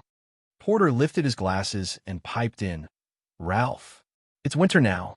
Furthermore, the weather has been especially harsh across the globe this year. Even Guangxi has been reported to have some crazy winds and hailstorms. With such strange weather, both Guillin Hong and Yu Zhong would not be so stupid as to deploy their troops to fight." After the apocalypse, the winter had become abnormally cold, and the entire world seemed to be enveloped in a blanket of ice, as all hustle and bustle slowed to a crawl. Other than a selected few, the majority of fighting forces had all but ceased battle. The risk was too huge, as a sudden hailstorm could cause an entire troop to be wiped out. Especially the Europe region, which was snowy to begin with, now that the weather had turned horrid and snow was everywhere. If it wasn't for the vast resources of the Kingdom of God, where they diverted some to provide warmth for their facilities, a large number of their forces would have perished from the cold. Ralph replied mildly, "I know, but we should still send some instigators first. Otherwise, when the snow melts, if they don't clash, then there's no point." Hallex eyed Ralph and said solemnly, "Fine, this will be handled by you, Ralph." Ralph immediately bowed in respect. "Yes, Apostle, sir." Yu Zhong was unaware that he was already noticed by his enemies on the European side, as he sat beside Mu Xiangling and kept watch over her. Early the next morning, Mu Xiangling groaned as she slowly opened her eyes and saw Yu Zhong and Jia Rose sitting by her side. Yu Zhong asked Mu Xiangling, "How are you? Feeling better?" "Much better. Oh yes, big brother. I'm now already an evolver. I'm a spirit-based evolver with a level 3 skill telekinesis." Mu Xiangling broke out into an excited smile as she made a grab in midair, and a vase came flying towards her from afar. Yu Zhong waved his hands, and a set of high-grade equipment appeared on the bed. "Congratulations on becoming an evolver. This set of equipment is your reward." Yu Zhong had executed a number of experts, and these experts had their equipment as well, hence giving a set wasn't a hard thing. It was just that anything of level 4 type equipment or better was harder to obtain. "Thanks, big brother." Mu Xiangliang grabbed the equipment and could almost feel the enhancement she would be gaining. She leapt into Yu Zhong's arms in excitement, kissing his cheeks twice. A set of quality equipment could bring about an earth-shattering change. By now, Mu Xiangling was level 11, and wearing that set of equipment could allow her stats to be on par with an ordinary level 30 enhancer. Xi and Jiao looked at Mu Xiangling and felt comforted as well. Now, both mother and daughter were evolvers, and with such strength, regardless of what happens in the future, at least they will have the strength to protect themselves. Mu Xiangling hugged Yu Zhong's arm as she pleaded, "It's been a boring day. Big brother, bring me out to play." "Fine." Yu Zhong was also itching to go out with Mu Xiangling pestering. Mu Xiangling pounced into his embrace again and kissed his face. "Yay! Big brother is the best." Yu Zhong chuckled and brought Mu Xiangling out. The moment they left the villa, a harsh cold wind blew over, causing Mu Xiangling's face to be flushed red as she let out a breath, causing a small fog to rise in front of her. There was a huge snowstorm in the previous night, and there was a layer of ice on the ground. Guangxi was generally warm, and even during winter, there would hardly be snow. Guillin City had never seen snow in the past decades. This first winter since the apocalypse had seen a number of snowstorms, and there was even an incredible hailstorm in the past few days, directly freezing over 200 survivors within Guillin City to death. Chapter 437, Falcon Type 114, 5mm Sniper Rifle. Chapter 437, Falcon Type 114, 5mm Sniper Rifle. Book 3, The South. Come, let us hunt and kill mutant beasts. Yu Zhong was in high spirits as he pulled Mu Xiangling and they came to the Pearl River Bridge. The entire Pearl River ran through Guillin City, and there were numerous aquatic mutant beasts residing within. It was just that, since there were many experts in Guillin City, as Yu Zhong brought Mu Xiangling over, there were already people gathered around. A number of fishing experts were throwing poles into the river as they conducted their fishing.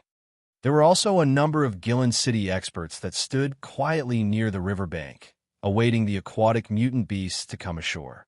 Compared to the mountain range, the Pearl River wasn't some decent training grounds, because no one knew exactly when the aquatic mutant beasts would swim ashore or fall for the bait. There were too many people in Guillin City, and the number of experts was high as well. Initially, when the aquatic mutant beasts within the river had started hunting, they had gained decent harvests, gobbling up numerous humans. However, as the city grew and developed, more experts appeared on the scene. It became a reversal, and the river turned into hunting grounds for the humans to fish and train. After an intense period of slaughter, the high-level mutant beasts were all hunted to near extinction, and few dared to come near shore. Pearl River was after all a small river, and not some huge riverbed, hence the amount of mutant beasts it sustained was not high. If it were a huge riverbed, or even a small sea, then the mutant beasts inside would be terrifying. Coming.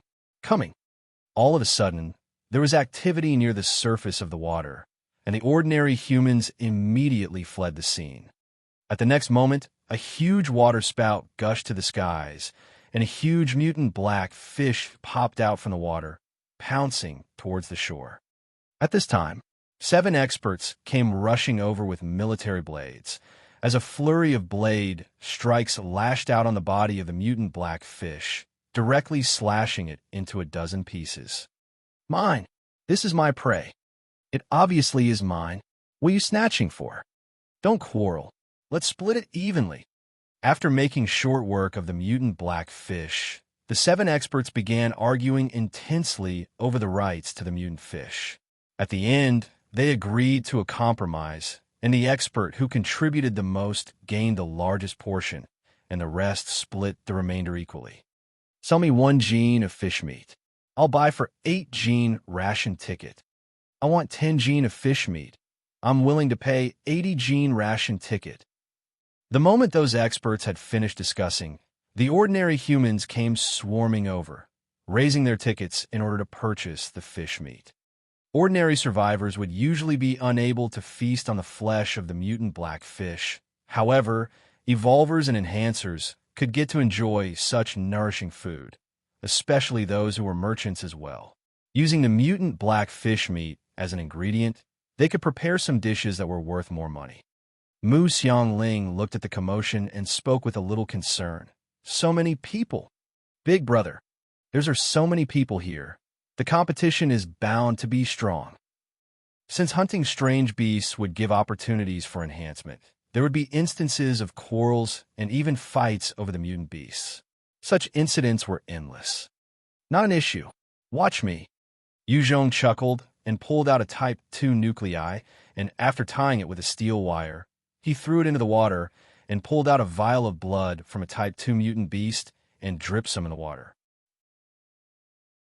When the Type 2 blood just entered the water, there was suddenly a bustle of activity under the surface, as a whole school of fish swam furiously towards them, trying to swallow the blood of the Type 2 mutant beast.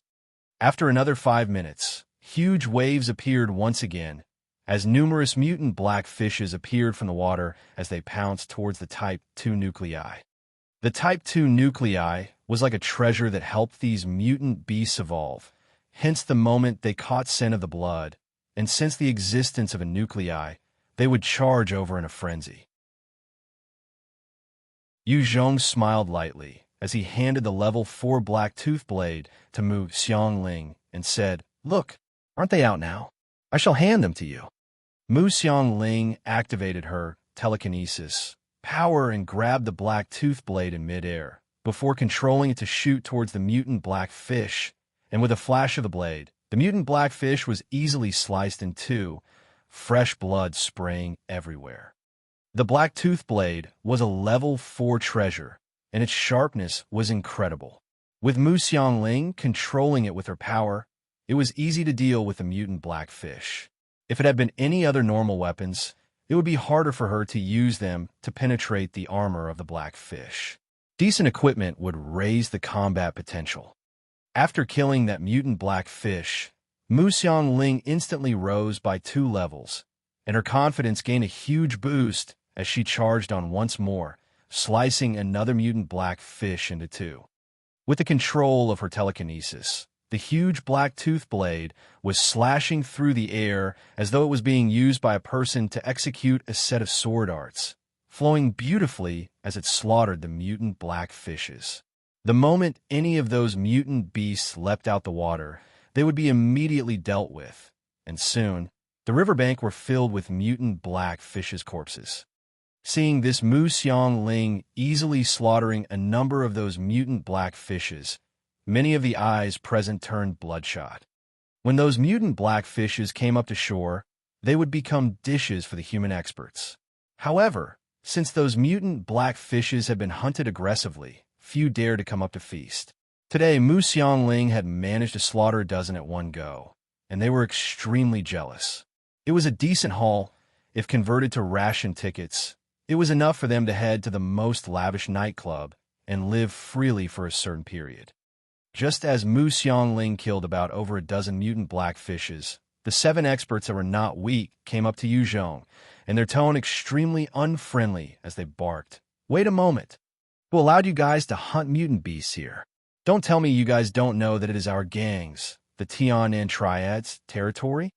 Yu Zhong eyed them as he replied indifferently. "Oh, how can you say I don't know that it's your turf? Did you guys buy this piece of land?" One of the experts glared at Yu Zhong and shouted, "Brat, if our boss Lu say that this is our Tianan Triad's turf, it is our Tianan Triad's turf. Are you courting death? All those mutant black fishes are ours from now on. Get lost. Otherwise, this daddy will not be courteous with you."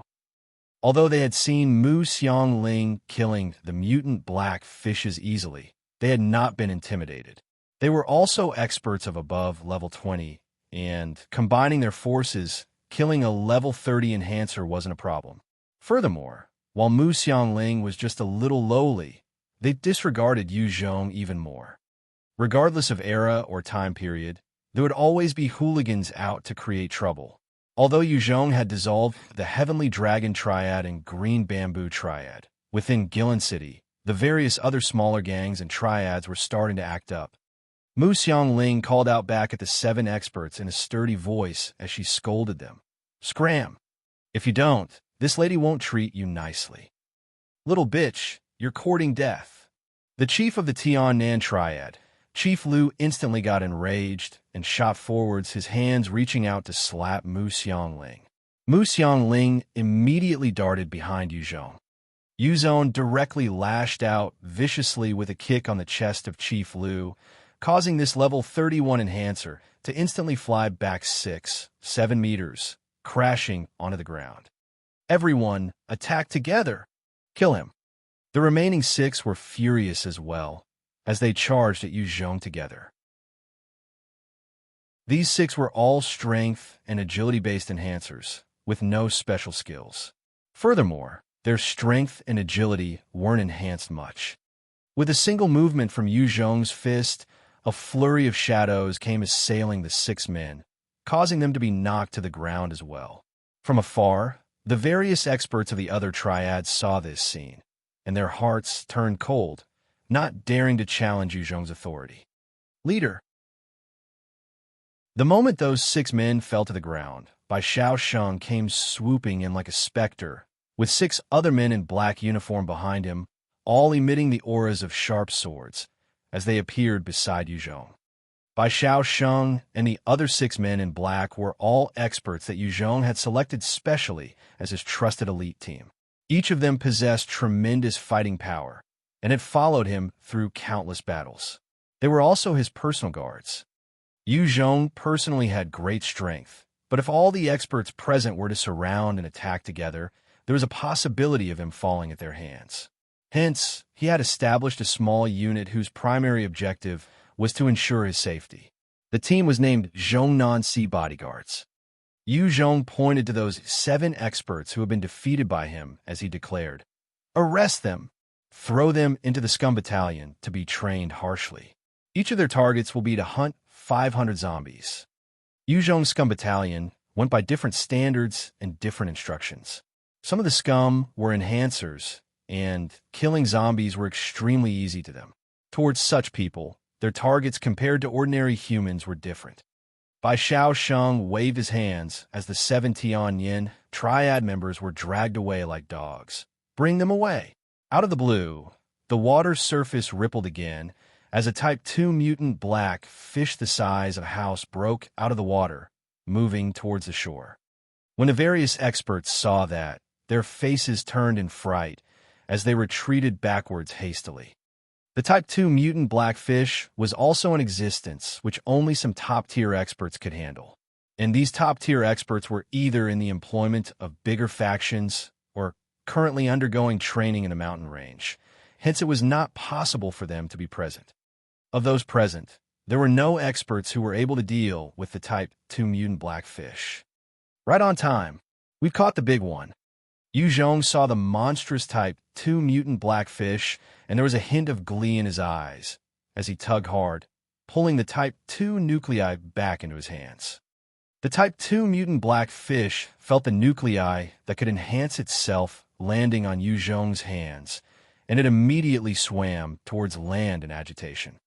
Mu Xiangling saw the Type 2 mutant blackfish, and her eyes flashed in excitement as well, controlling the level 4 black tooth blade to slash towards the Type 2 mutant blackfish. If she could kill this Type 2 mutant blackfish, it would be a huge boost to her enhancement level. Although Mu Xiangling was young, she was wildly ambitious. In this apocalyptic world, being weak was a sin. Those who were weak could not hold on to their dignity and were trampled on. Since she had become Yu Zhong's, she was not willing to stay weak forever. The 2M long black tooth blade slashed the head of the Type 2 mutant black fish viciously, but was deflected off by the layer of mucus covering the skin. The blade left only a slight mark before flying away. Mu Xiangling's telekinesis was not of a high enough level, and hence the control she had was not strong enough. There was no way she could penetrate the protection of the Type 2 mutant blackfish. If it were a level 40 strength-based evolver that was using the black tooth blade, then it was possible to use strength to cleave into the meat of the Type 2 mutant blackfish. Mu Xiangling saw that her attack had no effect on the defense of the Type 2 mutant blackfish, and her eyes flashed with disappointment, running to Yu Zhong's side. The Type 2 mutant blackfish, on the other hand, had been enraged by that blow, as it opened its huge mouth and showed a green glob of mucus towards Mu Xiangling. Yu Zhong shot forwards, standing in front of Mu Xiangling as he raised his hands, conjuring a devil flame tornado in front of him.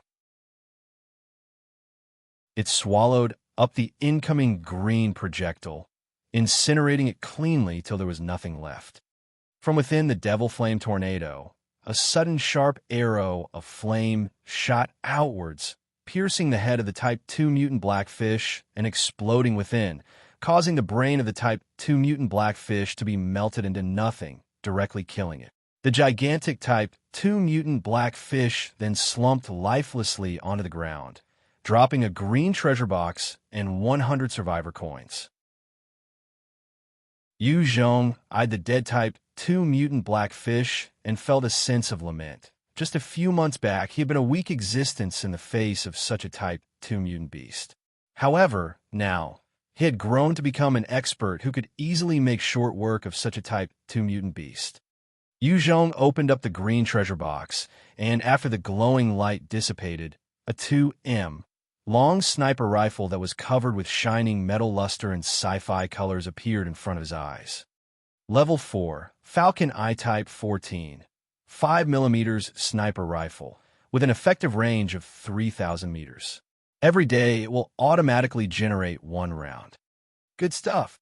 Yu Zhong immediately grabbed it and used the scope to test the Falcon I-Type 14. 5mm sniper rifle and was pleased with the result.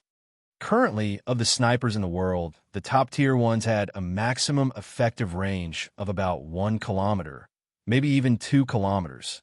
It was not that they were not strong enough, but they had lacking decent sniper rifles. This Falcon I-Type 14 5mm sniper rifle had an effective range of 3 kilometers, surpassing the top sniper rifle in the world right now. With it, Yu Zhong could easily snipe any expert at a 3 kilometers distance. The only shortfall was that its ammunition was too little and could not be used as a main weapon. Chapter 438. Conflict at the Restaurant. Chapter 438. Conflict at the Restaurant. The mutant beast corpses laying by the riverbank would naturally be handled by Yu Zhong's subordinates.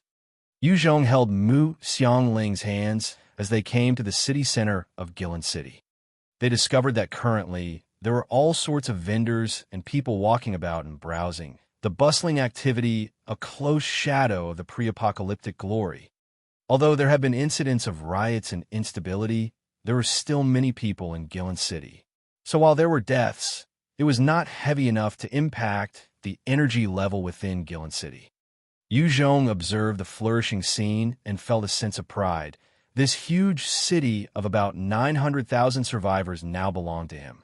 In this apocalyptic world, humans were the most precious treasure.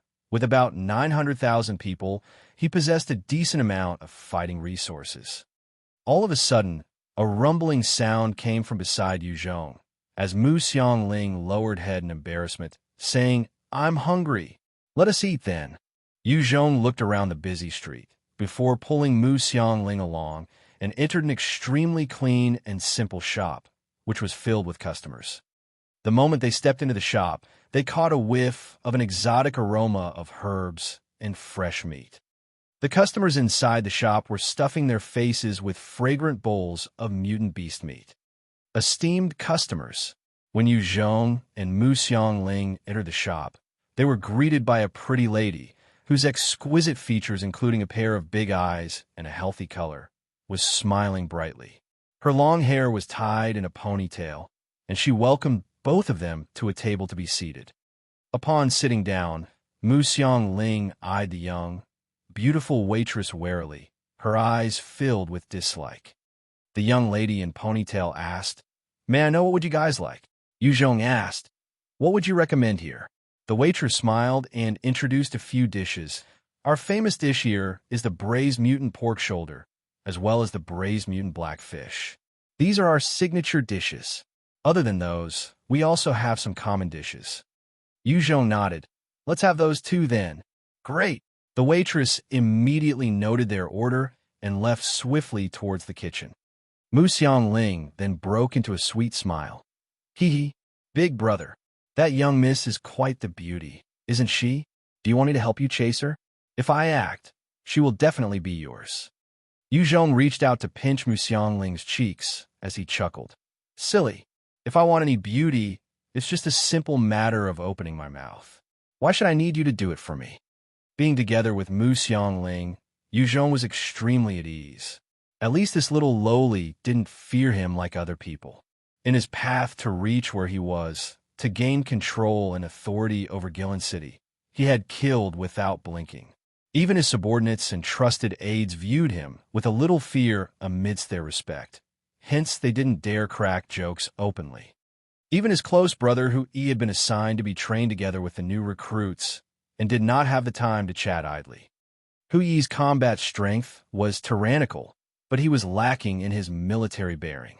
Hence, to fit into modern warfare tactics, Yu Zhong had him thrown into special training, using the training of the elites with twice the difficulty to polish him. If Yu Zhong wanted to utilize his brother, he had to have the capabilities. Hence, he had decided to get Hu Yi whipped into shape. In this apocalyptic world, personal strength was important. However, the strongest force would still be an army made of individual experts. Yu Zhong could single-handedly deal with 2,000 zombies on his own. However, against a million-strong horde, even if he hacked and slashed till his arms rot, it wouldn't be enough. He would have to retreat in the face of such numbers. However, with a 10,000-strong army, he wouldn't need to fear a million-strong army. Mu Xiangling slapped Yu Zhong's right hand away as she pouted. "Woo! Don't pinch my face. It's going to become round because of you. Then I won't look pretty anymore." Yu Zhong chuckled as he looked at Mu Xiangling. Seeing this bundle of joy, he naturally felt more lighthearted. Since returning to Guillin City, he had been under a lot of stress. Mu Xiangling seemed to have turned into a little devil as she taunted, "Gidge, a sentence from you can get a beauty to accompany you. But in the end, these people accompany you because they fear your power, not that they truly want to be with you. What's the meaning in that? If you truly want to be a Casanova, you must obtain their hearts. Then you could be considered a true playboy. Furthermore, by getting any beauty to fall for you, wouldn't that be proof of your charm? If it were any other lustful man, they would be inspired by Mu Xiangling's words." However, Yu Zhong merely ruffled her head as he smiled. "I don't have the patience or time to chase them slowly. It's just a short break for me to breathe. There are still many things I have to do." The Kingdom of God had monopolized all the resources on Europe's end. Europe had cutting-edge technology, and the moment they finished their researches and wiped out the zombies, they would be able to progress and develop extremely quickly. In comparison, China had plenty of lands, which were currently controlled by who knows how many ambitious and power-hungry warlords who had risen. Considering all these gave Yu Zhong a headache. It was not only Yu Zhong who was busy expanding his power and influence. With the change of the world, all sorts of strange characters that had been oppressed by modern society laws and norms had all risen. If Yu Zhong wanted to unify the entire country, it would require an unknown amount of energy and resources. If one was backward, they would invite bullying. It was a proven course of nature. Everyone in modern society knew that well. The moment Europe consolidated their power, and Asia was still in chaos, it was not improbable for the Opium War to repeat itself. Europe was never willing for a strong Asia that could rule the entire world, and they were filled with fear towards the race that had the most number of people, as well as the glory of their past ancient civilizations. If they had the power, they would definitely not allow that. And the opposite was true. If Yu Zhong had the chance, he wouldn't mind giving the Kingdom of God a stab. Other than Europe itself, the rest of Asia was still unsettled. Guillin was filled with hatred against the Chinese, and he was currently on the top of the priority list. If he was still weak, he had no choice, but now that Yu Zhong had the power, he could not stand by allowing his fellow countrymen to be used as dogs and pigs for others. Mu Xiangling was dejected as she pouted. "Che, I'd thought that you would say, for beautiful women, you would even cross the fires of hell." Yu Zhong raised his eyes. "Do I look like that sort?" Mu Xiangling's eyes widened as she looked at Yu Zhong for a long while, before she suddenly grinned. "Yes, you're even the sort that would push a lowly into a small ditch." "Lilicon." Yu Zhong was caught unaware, as he flared, and reached to pinch her face. "What? It was you who pushed me, okay?" Mu Xiangling giggled as she threatened. "Bully me some more. I'll cause a scene. I'll shout out loudly that Yu Zhong is a Lilicon. You won't ever have face again." "Forget it. I won't stoop so low." Yu Zhong immediately waved his hands and ruffled her hand. If he was really labeled as a Lilicon in front of so many people, his reputation would take a dip. This devil definitely had the capacity to do so, because she knew where Yu Zhong's threshold laid. Mu Xiangling shot a proud look as Yu Zhong gave in to her, and she knew she could tease Yu Zhong. In any case, she was still young. At most, Yu Zhong would just give her a spanking and would not actually punish her. The waitress quickly came back with the signature dishes as she placed them on the table. "It's here. These are the braised mutant pork shoulder and braised mutant blackfish. Do enjoy." A delicious fragrance wafted into their noses as Yu Zhong looked at the sumptuous dish in front of him and made to quickly grab a piece of pork shoulder and immediately tore the meat from the bone, feeding it into his mouth. Upon entering, the meat instantly melted in his mouth. Delicious! Yu Zhong's spirits were lifted as he began to eat voraciously. Mu Xiangling also quickly used her chopsticks in a bid to grab food. Gidge, you're too crafty? Eat slower, leave some for me. The pretty waitress looked on at this funny scene, and her eyes twinkled in amusement. Right at this time, at another table, a burly man slapped the table as he shouted, "Waiter! Why is there a fly in my food? What the hell is wrong with you guys? Do you know how to run a business? Where's the boss? Get him out here. Get your boss out here. If not, we'll wreck your lousy shop." A few of the men beside the burly man immediately hollered aggressively. Seeing this, a number of the customers in the restaurant became frightened as they stopped eating, paid their money, and left. There were even a few with no manners that directly left without paying. A middle-aged man whose skin was slightly dark and yellow, his entire face filled with wrinkles, came over with a careful smile as he bowed and said, "Friends, our dishes are carefully scrutinized to ensure quality, and there would definitely not be a single fly. Is this a misunderstanding?" The burly man laughed coldly as he grabbed a spoonful of soup. In it, a large fly laying dead. "Not a single fly? What's this?" The pretty waitress took a step forwards as she stared at the burly man and said, "I've checked every single dish that comes out of the kitchen. There is no fly. This is your doing." The burly man instantly frowned and hollered, pulling out a bat as he flipped the table. "You dare frame me? Brothers, fuck these people. Trash the place. Do it." The 5 men beside the burly man instantly pulled out their weapons, as well as they started to unleash carnage. The sounds of breaking and destruction rang out within the shop. "Stop it, you bunch of hooligans!" The waitress screamed as she watched her family's store being wrecked. This store was the hard work of her family, and the moment it was destroyed, her family's livelihood will be gone. The shop owner and the rest of the workers just stood at a corner as they watched helplessly, not daring to move. The hooligans had baseball bats, knives, and if they were to rush into the heat of things, they might get injured or worse. In this apocalyptic world, there was a loss of medicinal manufacturing plants, and their quantity had lessened considerably.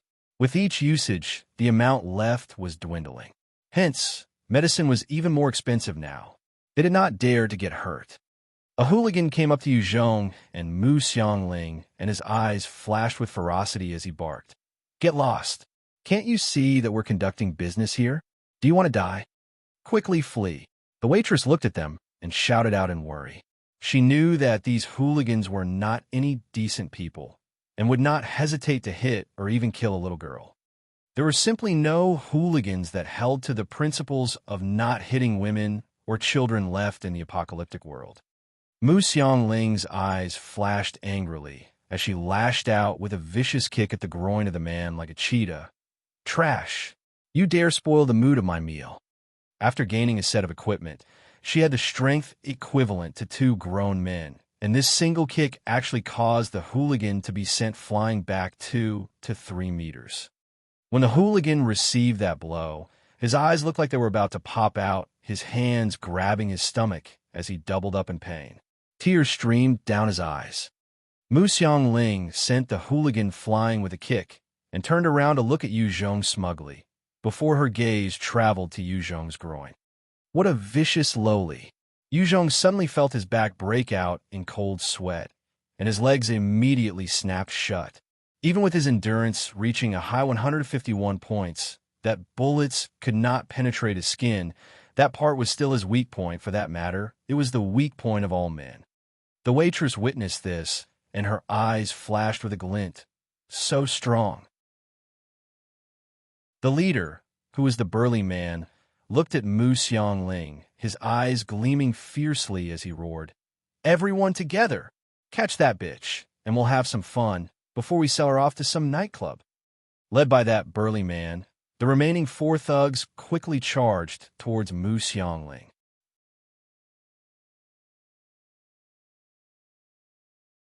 Chapter 439, Cleaning Up the Gangs.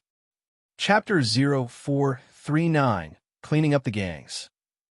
Yu Zhong eyed the 5 incoming hooligans, grabbed a piece of meat, and placed it in his mouth with disinterest. "They're yours. Do your best." "You wagidge, How can you expect a lowly like me to handle 5 of them? Aren't you ungentlemanly?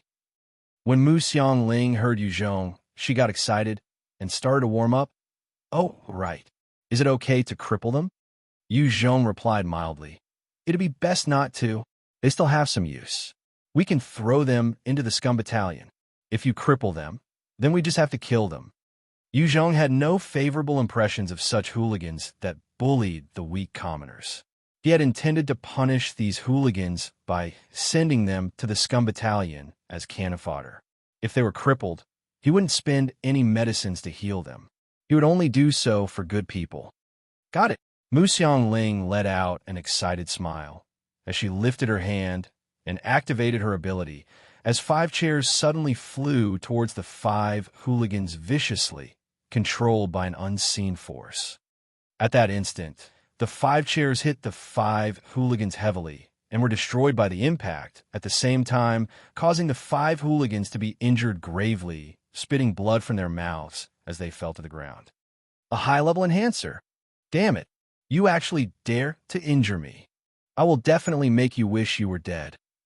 If you have the guts, just wait here. The leader of the hooligans glanced resentfully at Mu Xiangling and Yu Zhong before directly taking out a bamboo flute and forcefully blowing it. Looking at the hooligan whose face was filled with hatred, a strange light flashed past Yu Zhong.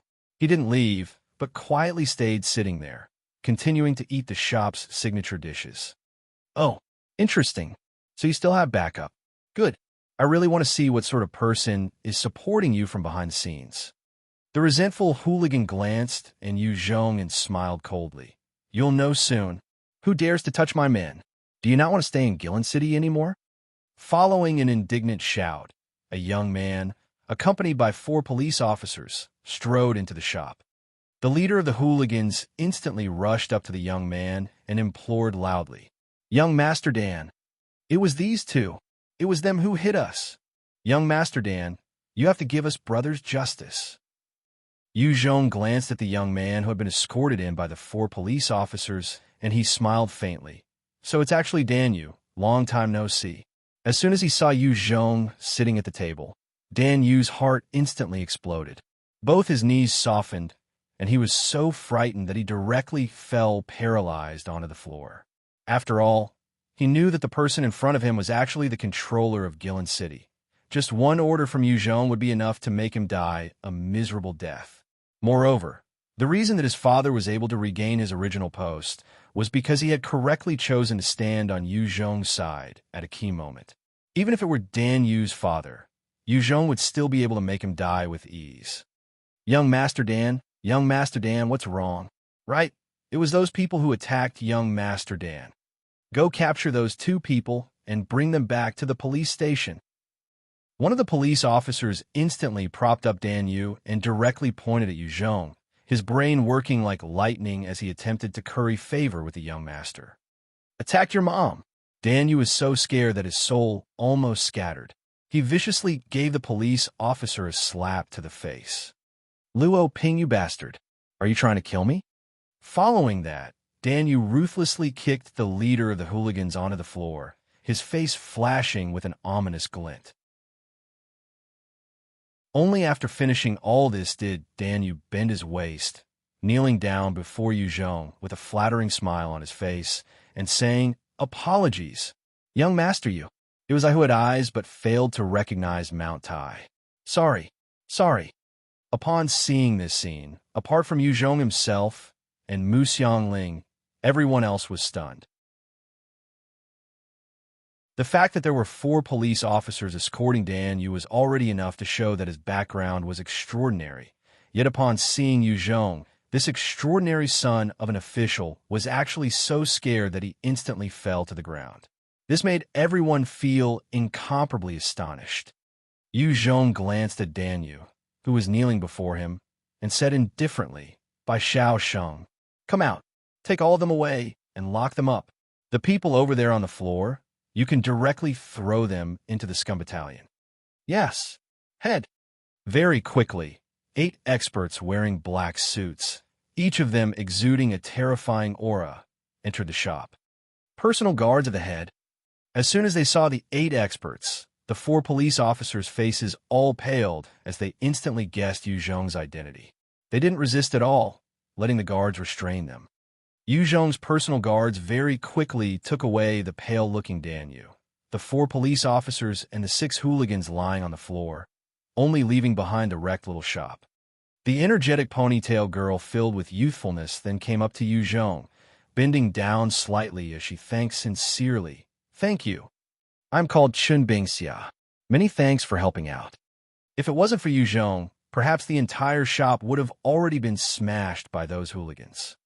Yu Zhong smiled slightly as he handed over a 10-ton food stamp to Chun Bingxia, saying, "I am called Yu Zhong. There's no need to be courteous. Your shop's signature dishes are truly delicious. I hope to have the chance to savor them again. This is a year's payment of meals." Chun Bingxia received the 10 tons worth of ration tickets, and her eyes immediately started to tear as she thanked Yu Zhong profusely. "Thank you. Thank you." With this huge amount, Chun Bingxia's family would be able to continue running the shop. Without it, they would be hard-pressed to continue running due to the damages incurred earlier today. "If anyone else dares to bully you guys, just report my name." "All right, we're leaving." Yu Zhong laughed before standing up and led Mu Xiangling out. Chun Bingxia gripped the tickets in her hands tightly as she watched Yu Zhong's back leaving in the distance, her beautiful eyes flashing with a strange glint, her mind brimming with confusing thoughts. Mu Xiangling teased Yu Zhong. "Wah, what a hero saving the damsel in distress. Regardless, continue working hard like this, and that pretty lady might have her heart stolen by you." Yu Zhong flicked her forehead and chuckled. "Enough of your mischief. This time, once we go back, we're going to be busy for a while." Soon after Yu Zhong returned to the government office, Dan Yu's father Dan Hong came scrambling in front of Yu Zhong, kneeling and pleading profusely. "Leader, my worthless son was lacking and had offended you. I plead for your magnanimity and mercy. Please, I only have one son." Yu Zhong sat on the sofa, with Mu Xiangling beside him, who was helping to massage his leg. He looked at Dan Hong coldly. "Dan Hong, initially, on account of your merits, I've given him a new lease on life. Now, he's still out there instigating hooligans and ruffians to bully the commoners. This truly is a leopard that cannot change its spots. I'm giving you 3 options. First, lock him up for 20 years. Second option, send him into the scum battalion, and only after he has killed 40 zombies will he be set free. Third, you can give up your position and be a sanitation worker. Your choice." Dan Hong knelt there, his back in cold sweat. All 3 options were incredibly unappealing. Sending his son into jail for 20 years was tantamount to wasting his life. On the other hand, being in the scum battalion, Dan Yu would not last past a year. And for Dan Hong to give up his post as a superintendent, he obviously could not bear to sacrifice his current standard of living. Dan Hong gritted his teeth and made the painful choice. "I choose one. Let him stay in jail. It will be better for him." In comparison, his own position was more important. Yu Zhong eyed Dan Hong indifferently and replied, "All right, you're dismissed." "Yes." Dan Hong heard that and left the office obediently. After Dan Hong had left, Yu Zhong thought back to the events earlier and spoke softly. "Seems like the problems of the triads have to be dealt with." Amongst the various gangs and triads in Guillin City, there were numerous who had the backing of some government officials. Yu Zhong had busied himself with the reorganizing of the military and government, and neglected the disease that was growing within Guillin City, namely the problem of the triads. Now that he had seen the despicable measures of some of these triads, it caused a fury to arise in his heart. Yu Zhong was a decisive man and quickly deployed various troops throughout the city, embarking on a cleanup. The Golden Wolf Triad was a small triad that had 40 members at its core and had control over a street as well as a nightclub. On this evening, inside the nightclub, the dim red lights were lit, and the scent of liquor and wine hung heavily in the air, as numerous young men and women were intoxicated in their partying. All of a sudden, a 30-man troop came bursting into the club, dressed in the nano-combat suits, hoisting a single assault rifle each. Who was leading, hollered at the top of his voice, "I want everyone to stay where you are. Get down on the ground. We will execute anyone who disobeys." With the sudden presence of this team, as well as the threat from all the young men and women in the nightclub immediately got down on the ground. Huyi's booming voice rang out. "All the men from the Golden Wolf Triad, get out here. If you don't turn yourself in, the moment you're caught, I will execute you on the spot. All your family members will be implicated as well." Not long after, a middle-aged man brought over 30 men as they came out slowly with bitter expressions, saying, "I'm the chief of Golden Wolf Triad, Shang Yi. I'm here to turn myself in. I plead with this officer to have mercy on my family." Hu Yi replied coldly, "Come with us." Shang Yi sighed as he led the rest of his members and followed Hu Yi and his team. It was not that Shang Yi had no intentions of resisting, but upon seeing those soldiers with strong killing intent, all thoughts of resisting was immediately vanquished. He was extremely clear that the only outcome for resisting was death, and hence they could only follow obediently. With the government's iron fist clamping down, all the triads became paper tigers overnight. In the midst of a city-wide sweep, all triads and gangs, big or small, were instantly dissolved, and all the core members and chiefs were apprehended by him.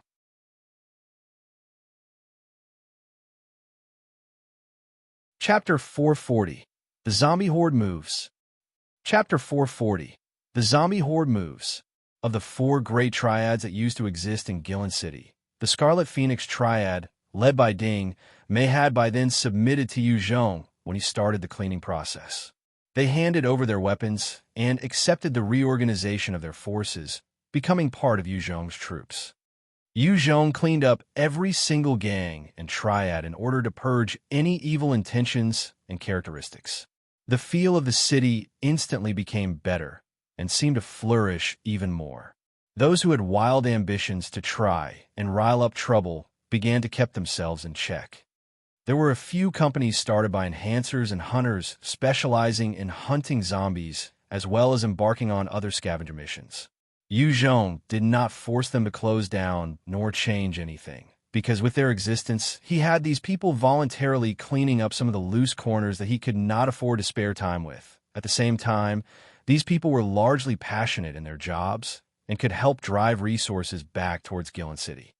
With regards to these factions, as long as they did not threaten the development plans of Yu Zhong in any way, Yu Zhong would not touch them. Yu Zhong threw the hooligans into the Scum Battalion, and those who had not engaged in any despicable acts of bullying or oppression, he placed them within the Preparatory Army's training groups, and the enhancers would be placed with the Experts Battalion to be trained specially. With such a reorganization, Yu Zhong gained another over 200 experts that were above level 20. After eradicating all signs of the triads from Guillin City, Yu Zhong did not stop there, instead dispatching numerous shifts of policemen to instill order and patrol the streets, rounding up any small-time criminals. The moment any thieves or robbers were caught, they would be thrown into the Scum Battalion and put through strict training. From a mere few hundreds of people inside the Scum Battalion, through the methods Yu Zhong employed, it swelled to over 2,000 people and were filled with thieves, bandits, hooligans, rapists, perverts, liars, and other ne'er-do-wells. The moment they were drafted in, although they got to eat their fill, they had to go through strict military training and instruction over and over again. It caused them to feel that even death was more inviting than this hellish life. Inside the Scum Battalion, if any of these scum were to show the slightest resistance, all that awaited them was further punishments. They had no basic rights to speak of. Under those harsh conditions, many of them became like robots, suffering endlessly till the point of numbness. The majority looked forward to killing enough zombies or being killed by zombies just to be rid of this hell. After such a large-scale cleanup, the entire Guillin City seemed to have undergone a total makeover, so much so that even the streets were safe at night. Everyone knew of the plights of any wrongdoings, and the moment they thought of what went on in those camps, any potential thoughts of mischief would be immediately quashed. While a small minority felt that Yu Zhong was too overbearing and tyrannical, many others were elated at the beneficial changes. This was because there were no more instances of protection fees or free meals or bullying for the majority of the commoners. Once he had brought about peace and stability, Yu Zhong dove into training his troops again. It was the winter season, and the troops could not go anywhere. Hence, he made them go through intense training to increase their combat potential. With the flow of time, a month had passed. On this day, a surveillance drone flew over Nanning City. As long as the weather was decent, Yu Zhong would deploy some forces to scout out the situation in Nanning City. The 3 million-strong zombie horde in Nanning had slowly begun to move towards Guillin City. The strange development had quickly been picked up by the drone, and the information was quickly transmitted back towards Guillin City. Although Yu Zhong did not control any satellites and could not observe the entire Earth with the drones, gaining intel on the surrounding 100 li of land was not an issue. Once he learned that the zombie horde had begun to move, Yu Zhong did not dare to dally and summoned every important member of his government. Yu Zhong looked around and declared solemnly, "I've gained information. The zombie horde from Nanning has begun to move towards Guillin City, towards us. Based on their speed, in just 5 days, we will be facing 3 million zombies. Does anyone have any suggestions?" Hui directly offered, "Leader, why don't we take the fight to them at the Changyu Ridge? The terrain is most suitable for the tanks to charge in. We can make use of the tanks to annihilate them." Morong frowned and said, "The Changyu Ridge is indeed suitable for an assault from our tanks. The problem is the weather.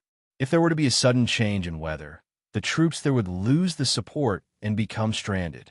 The moment that happens, they would be finished off by the horde. I reckon that we should defend Guillin City."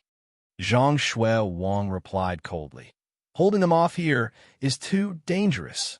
If the fort was to be broken, the more than 800,000 survivors here would have no place to run to. Furthermore, our heavy rounds are lacking. With the number of zombies ranging in the millions, without sufficient ammo, what do we use to defend with? Meat shields?" A modern army's criteria was having enough logistical support. Dushan Xiong had a regiment of elites and strength, and the reason why he could only occupy Guillin was primarily due to the shortage of ammo. Dushan Xiong had brought his troops to reclaim Guillin and also led them to slaughter their way into Nanning. In addition, he had been cleaning up the surrounding areas of Guillin City, annihilating a few million zombies. However, as a result, the troops were nearly depleted of their ammo, and the ammo dump had only 2 bases worth. It would be tough for them to deal with the 3 million-strong horde with just that. Everyone frowned. Although the words of Zhang Shui Wang were hard to listen to, it was the truth, and the impending danger loomed over everyone's heads. It felt hard to breathe. Guillin City was not an industrial city, and within it, the only thing they could do now was to refill ammunitions. In each month, they could reload up to about 10,000 rounds. The current count of reloaded ammunition in Guillin City was about 30,000 rounds. These reloaded rounds were lacking in effectiveness and could damage the guns. The majority of it was given to the scavenger teams to use, and no one from the military liked to use it. As for the heavy artillery rounds, not only are there no ways to manufacture them, there are no known ways to reload them. Yu Zhong eyed Chinning on one side and asked, "How's the construction of the wall coming along?" When Yu Zhong obtained control, he had assigned a huge number of young males to start working on a wall. In society, there were countless city walls breached due to the existence of heavy artillery that could easily demolish walls. However, for the apocalypse, a sturdy wall would be extremely useful against a zombie horde, as well as the attacks of mutant beasts. Hence, Yu Zhong had placed great importance on it. After all, constructing a wall was much simpler than manufacturing heavy artillery rounds. Chun Ying replied directly, "There's a 5M tall defensive wall built in the direction of Nanning. However, with the time we have, that's the limit we can do now." As the majority of the zombies surrounding Guillin City had long been wiped out by Dushan Xiong and his army, Only the zombies in the direction of Nanning posed a threat. Even Du Shanxiong did not dare to provoke them. Hence Yu Zhong had given priority towards that direction with respect to the construction of the wall. 5 meters? Do your best. Yu Zhong frowned when he heard that, before slowly replying. A 5-meter-tall wall would not be enough to defend against a huge horde of zombies. However, being able to construct such a wall within the time limit of a month was impressive. Yu Zhong pondered for a moment before ordering, "Chuning, you delegate the job. Immediately begin defensive fortifications all around Guillin City. Dig traps, and organize the residents from the Gangshi district to move towards the south. Try to clear the area to act as a buffer." "Yes," Yu Zhong continued. Go take 200 experts, head to the front lines, and snipe the horde. Do your best. As long as the situation turns for the worse, immediately retreat. Try to preserve your lives and energy. In such conditions where the weather was unpredictable, it was the most that Yu Zhong could do. If it wasn't for winter, Yu Zhong would have deployed all his troops to go hunt the zombie horde. "Yes, leader," Hui replied excitedly.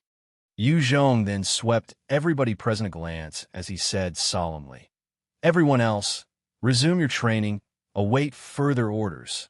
For this battle, I've decided to take the fight to them outside. Our lives are on the line this time. I hope everyone will give their all to prepare for it." Everyone's heart shuddered as they replied, "Yes." Under Yu Zhong's orders, everyone began moving. With the assignments set by Chuning, the residents of the Gangshi district began to move towards the south side of Guillin City.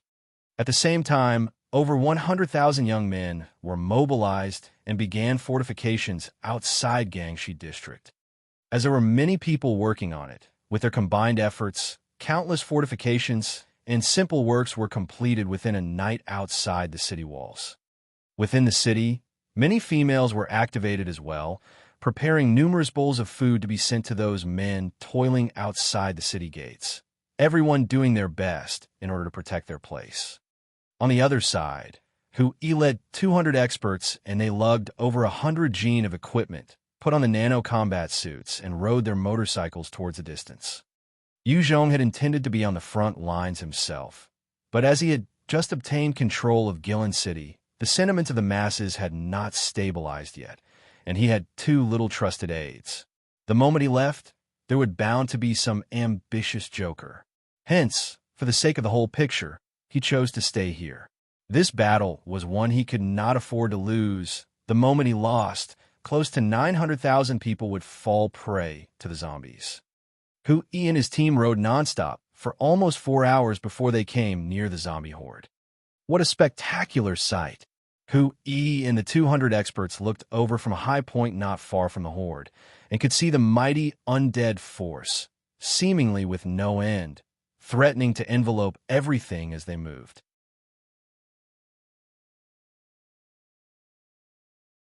Chapter 441, Devourer. Chapter 441, Devourer. Let's start. Hui observed their surroundings once, before pulling out a sniper rifle, aimed at the horde, and fired. With a single pung, a zombie's head was blasted apart. Attracted by the sound of the gunfire, the huge horde shifted and swarmed towards the direction of Hui and the rest, who were atop the hill.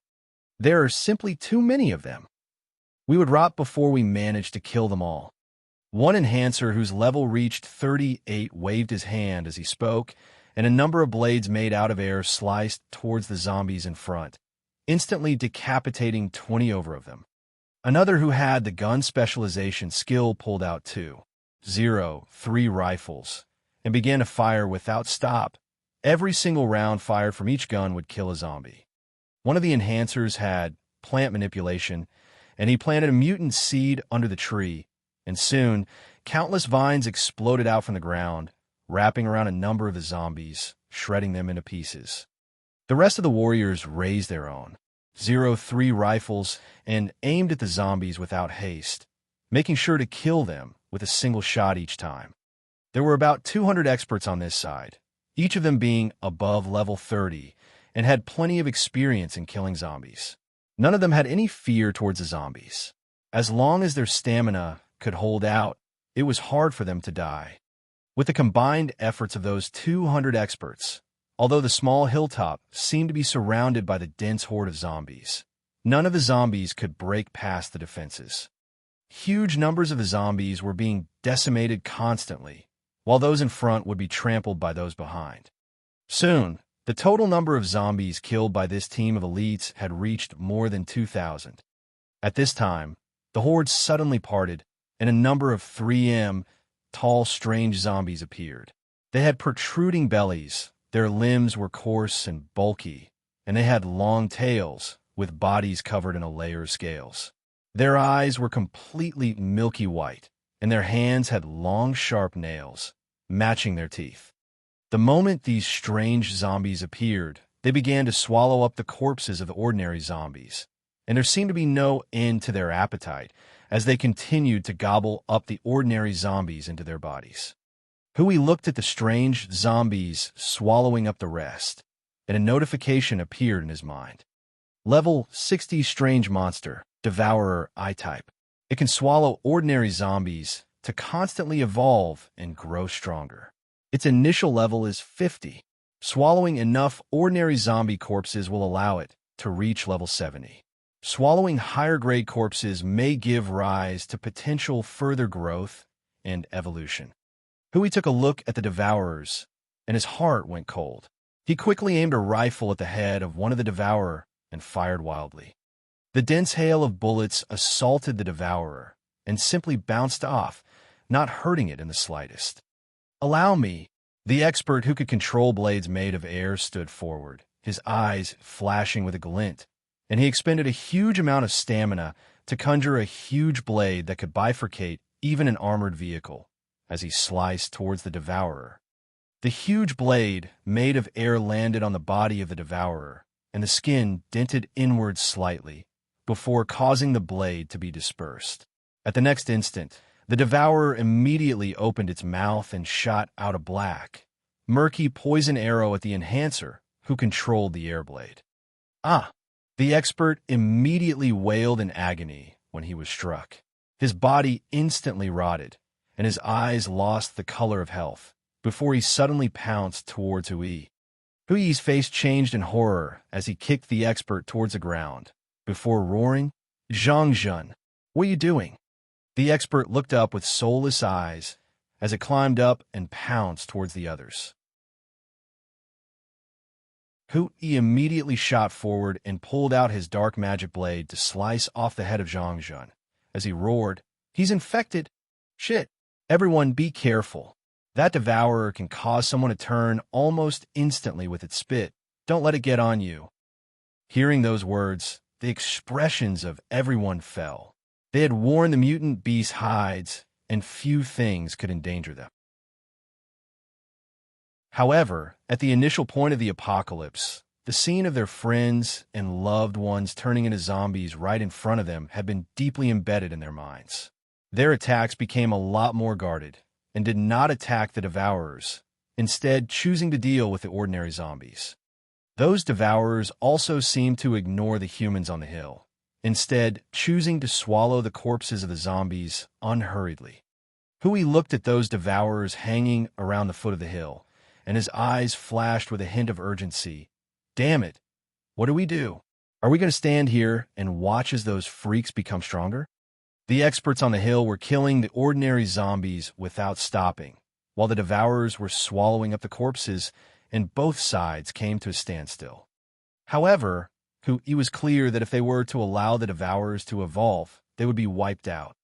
As Hui and the rest were engaged in a crisis, within a villa in Guillin City, Zhang Shuiwang was sitting with his vice commander Yu Hong as they drank liquor together. Yu Hong drank a gulp of the soju as he belched and cussed, "Damn it, Yu Zhong isn't worth shit. We helped him gain the city, and he actually shoved us to the new recruits battalion to lead these greenhorns. Isn't this obviously not trusting us?" Zhang Shuiwang eyed Yu Hong and frowned as he growled, "Old you drank too much. If your word were heard by leader, we would all be in trouble." Hearing that Yu Hong grinned in contempt. What leader? That position was also snatched by him. If it wasn't for us, how many of the survivors would be dead by now? The moment he came, he stole all our positions and forced us into this meager place. He is shit. Commander, let's rebel. Zhang Shui Wang was alarmed as he shot Yu Hong a look and replied, Old Yu, you've had too much to drink. Although he was advising him otherwise, Zhang Shui Wang was undeniably affected by those words. While being a commander of an elite force was the same post as a commander of a recruits battalion, the positions of those two were different. The commander of the elite force would definitely have more authority than a commander of a recruits battalion. When Zhang Shui Wang was reallocated as the commander of the recruits battalion, he was naturally unhappy. However, he was clear that Yu Zhong had managed to gain a steady footing in Guillin City, and if he were to jump up now to voice his disapproval, there would be countless who would automatically step up to do him in. Yu Hong's eyes glinted strangely as he clapped once. Commander, I know you're worried about Yu Zhong's forces being too strong, and we can't defeat him. Don't worry. We have the manpower. Come out. Commander Zhang, how do you do? A 26 to 27-year-old male came walking into the room as he smiled and greeted Zhang Shui Wang. Zhang Shui Wang eyed this young man, and his heart was filled with caution as he asked, Old Yu, this is? The young male, who had squinty eyes, chuckled before introducing himself. Commander Zhang, let me introduce myself. My name is Lin Changhai. I'm a member of the Greater China Alliance. We of the Greater China Alliance aim to restore the glory of China, and we have countless experts with us. We are currently based in Guangxi, and we have over 70,000 members and a force of 10,000. Our alliance chief knows that Guillin City had been overtaken by this small fry called Yu Zhong and was extremely infuriated. Hence, he assigned me to come and form an alliance with you, Commander Zhang. We can work together to topple Yu Zhong's tyranny. After this, we hope that Commander Zhang will join our Greater China Alliance and help to establish our control over Guillin City. Zhang Shui Wang's eyes flashed before he slowly replied, Yu Zhong has a force of 10,000. How are you going to topple his governance?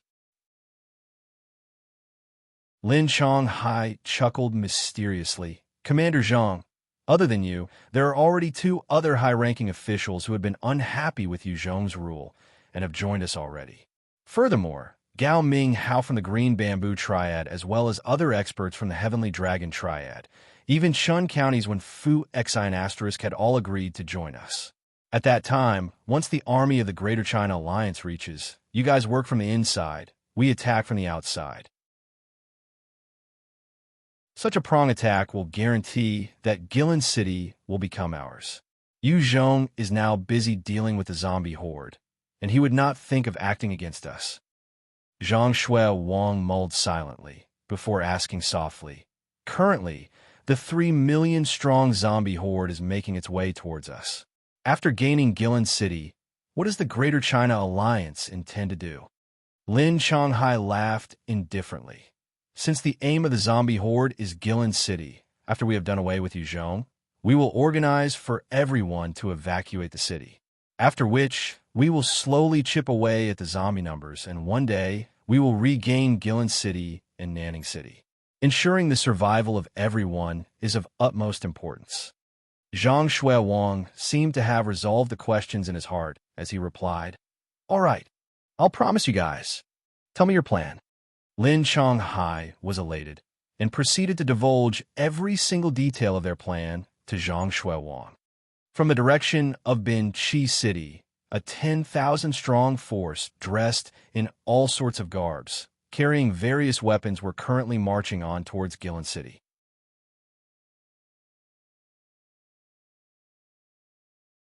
Chapter 442, Collapsing the Enemy with a Single Shot. Chapter 442, Collapsing the Enemy with a Single Shot. Book 3, The South. Among the 10,000 armed militants, a number of them were wielding blades, wooden bats, and other various melee weapons. Only about 1,500 of the elite troops were wielding guns. Also, there were 5 Jeff Vs, 10 self-propelled artillery, 6 40-round auto-loader rocket launchers, and 8 Type 96 tanks. Taking a look at this troop, that was made up of a combination of melee weapons and modern warfare weaponry, it was obvious that these 10,000-strong troops did not have the luxury to equip each and every soldier. Yu Zhong stood on a small hill. By his side stood White Bones, and as he laid prone on the high vantage ground, he took a look through the scope of the Falcon sniper and assessed quietly. So this is the Greater China Alliance? Their strength is not weak. I see some old acquaintances. Yu Zhong moved the scope and suddenly saw the chief of the Green Bamboo Triad, Gao Minghao, seated in the co-driver's seat in an armored vehicle. Yu Zhong lifted his head and took a look. Noticing that it was dusk, he gave a sigh. He did not rush to snipe Gao Minghao, instead choosing to observe the troop quietly. Gao Minghao sat quietly inside the jeep, his mood extremely comfortable. Initially, when he was forced out of Guillin City by Yu Zhong, he managed to only bring a few of his trusted aides as they escaped pitifully. His efforts and hard work in establishing the 10,000-strong Green Bamboo Triad went down the drain just like that, and he had suffered a tremendous setback. However, when he escaped to the nearby Bin Chi City, he was scouted and recruited by the Greater China Alliance.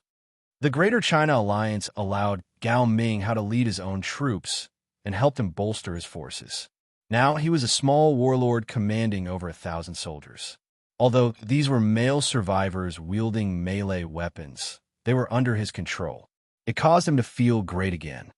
Beside Gao Minghao, there was a young man who had pale skin, a tall stature, decent looks, but with an aura of weakness and superficiality between his brows, chuckled at Gao Minghao. "Old Gao, once we've taken down Guillin City, you'd better not forget your promise." Gao Minghao eyed the young man beside him, and a hint of contempt flashed past his face, but he maintained the amiable smile and replied, "Of course, young Master Jean.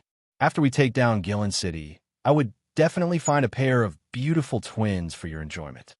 This young man in front of him was called Jin Guangxian, and he was the son of Jin Shengcheng, who was the supervisor of the Guangxi part of the Greater China Alliance.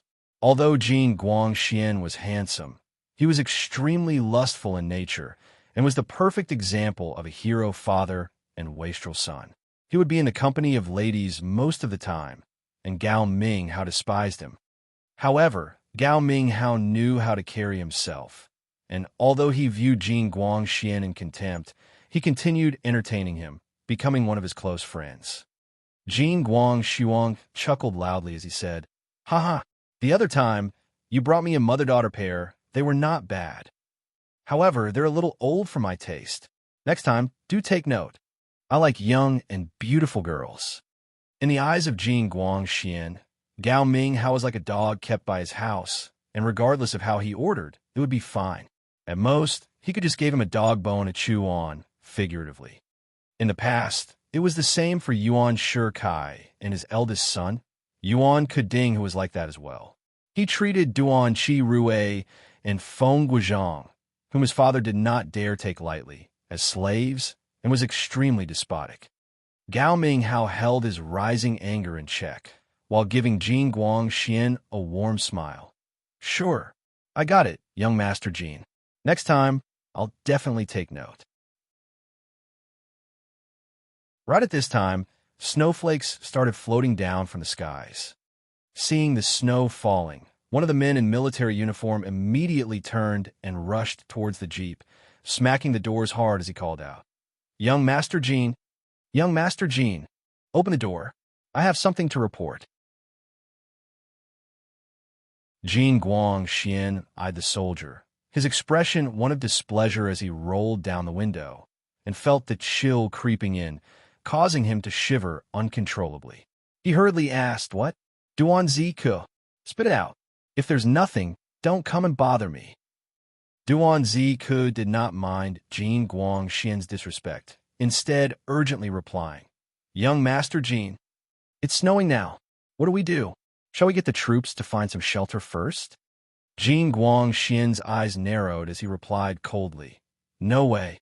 If we hinder my dad's plans just because of the snow, Will you be able to bear the responsibility? Even killing your entire family would not be able to make amends for the losses to my Jean family then. Godspeed, Godspeed. Can't you understand this logic? To think that you're military personnel. Zi Cang laughed bitterly as he explained. But, young Master Jean, the weather's too cold.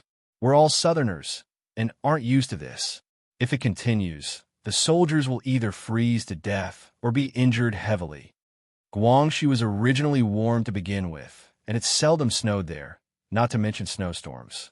In the first winter of the apocalypse, the sudden chill had taken the lives of countless people, and the remaining survivors were still not any better adapted to the cold. Hence, even Yu Zhong had not dared to deploy his forces. Jin Guangxiang seemed to become impatient with the reasoning, and immediately replied before pulling up the window. Then just let them run. Enough with your blabbering. In those days, when the Red Army trekked the snow mountains and plains, they had not complained. This is just some cold. Bolster their spirits to get through this. Don't bother me anymore. Get the whole army moving. With our utmost speed. Once we obtain Guillin City, they can rest well then. Zi Cang's expression had turned extremely ugly as he cursed under his breath. Fool! True, in those days, the Red Army had crossed countless terrains, but they had lost many as well. Unless forced to, who would want to trek the mountain and plains? Jin Guangxian continued to stay within the jeep to enjoy the warm air, and naturally could not feel the pain of the common soldiers. Zi Cang could only helpless relay the stupid command. All troops, full speed ahead. The speed of the troops suddenly increased a lot. However, from time to time, there would be soldiers who fell lifelessly, never to get back up again. Retard. Yu Zhong watched all these and thought silently. If it were him, the moment he saw the snowflakes, he would pull the troops back and not wantonly march on in these conditions. These were people from Guangxi, not those northerners from Liaoning, nor were they like those polar bears suited for snow. The snow got heavier and heavier, and soon, a huge gale started to blow. Countless snowflakes flew with the wind, as the snow blanketed the soldiers of the Greater China Alliance, piercing them with a chill like a cold knife that reached the bones. As the soldiers marched on, they shivered uncontrollably, their faces flushed red, and their legs becoming numb as they traversed through the snow, as though they didn't belong to them. Soldiers would fall from time to time, fainting in the snow and never getting up again. Under those harsh winds, the soldiers of the Greater China Alliance fell like droppings as their temperatures dropped to dangerous levels. The morale and spirit of the soldiers were at an all-time low, and everyone became numb. It's time! Yu Zhong saw that a few more soldiers of the Greater China Alliance had fallen in the snow, and he took careful aim at Gao Minghao inside the jeep.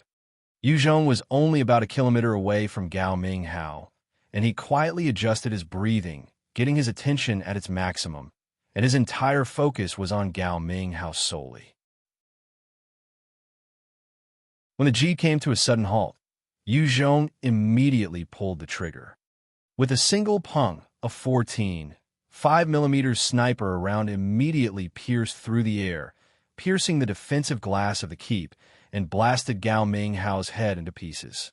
Even if Gao Minghao was a level 49 strength-based evolver, he had no way of defending against that assassination shot from Yu Zhong. Jin Guangxian took a look at Gao Minghao's headless body, and he immediately shrieked in terror. Ah! Help! Help! Save me! Attack! Attack! The sharp sound resounded across the entire Greater China Alliance's troops. The troops were already at a low point, having to face the harsh and cold snowstorm. Suddenly, they heard that they were under attack, and confusion led to chaos. A large number of the melee weapon-wielding soldiers escaped in all directions. Close to 80% of the original troops fled, as most of them were forcefully conscripted workers and were meant to be cannon fodder. Their morale was low to begin with, and the moment they thought there was a trap, they quickly fled. Within this armed forces of the Greater China Alliance, there was still a small troop that could fight. It was the 1,500-strong unit of well-equipped soldiers. However, The chaotic frenzy of the cannon fodder had caused the soldiers to be bewildered as well. Good chance. Yu Zhong had not expected a single shot from him to cause such a collapse. However, he was not a man to let go of such opportunities, and he immediately let out a whistle before charging toward the troops of the Greater China Alliance with white bones. In the midst of that chaos, the heavy firepower of the Greater China Alliance would not be employed, and it was the best time for Yu Zhong to display his strength. Hearing Yu Zhong's whistle, lightning, which had been lying in wait all this while with its over 400 brothers, immediately charged towards the troops of the Greater China Alliance as well. Compared to humans, the mutant beast's ability to withstand cold was much stronger. Even in the snowstorm, lightning and its brothers could move without problems.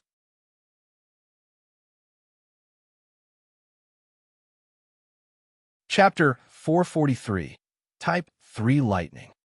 Chapter 443, Type 3 Lightning. After swallowing the large amount of Type 2 mutant beast nuclei, as well as the 2 Type 3 mutant beast nuclei, it finally triggered an evolution, causing Lightning to evolve into a Type 3 mutant beast as well.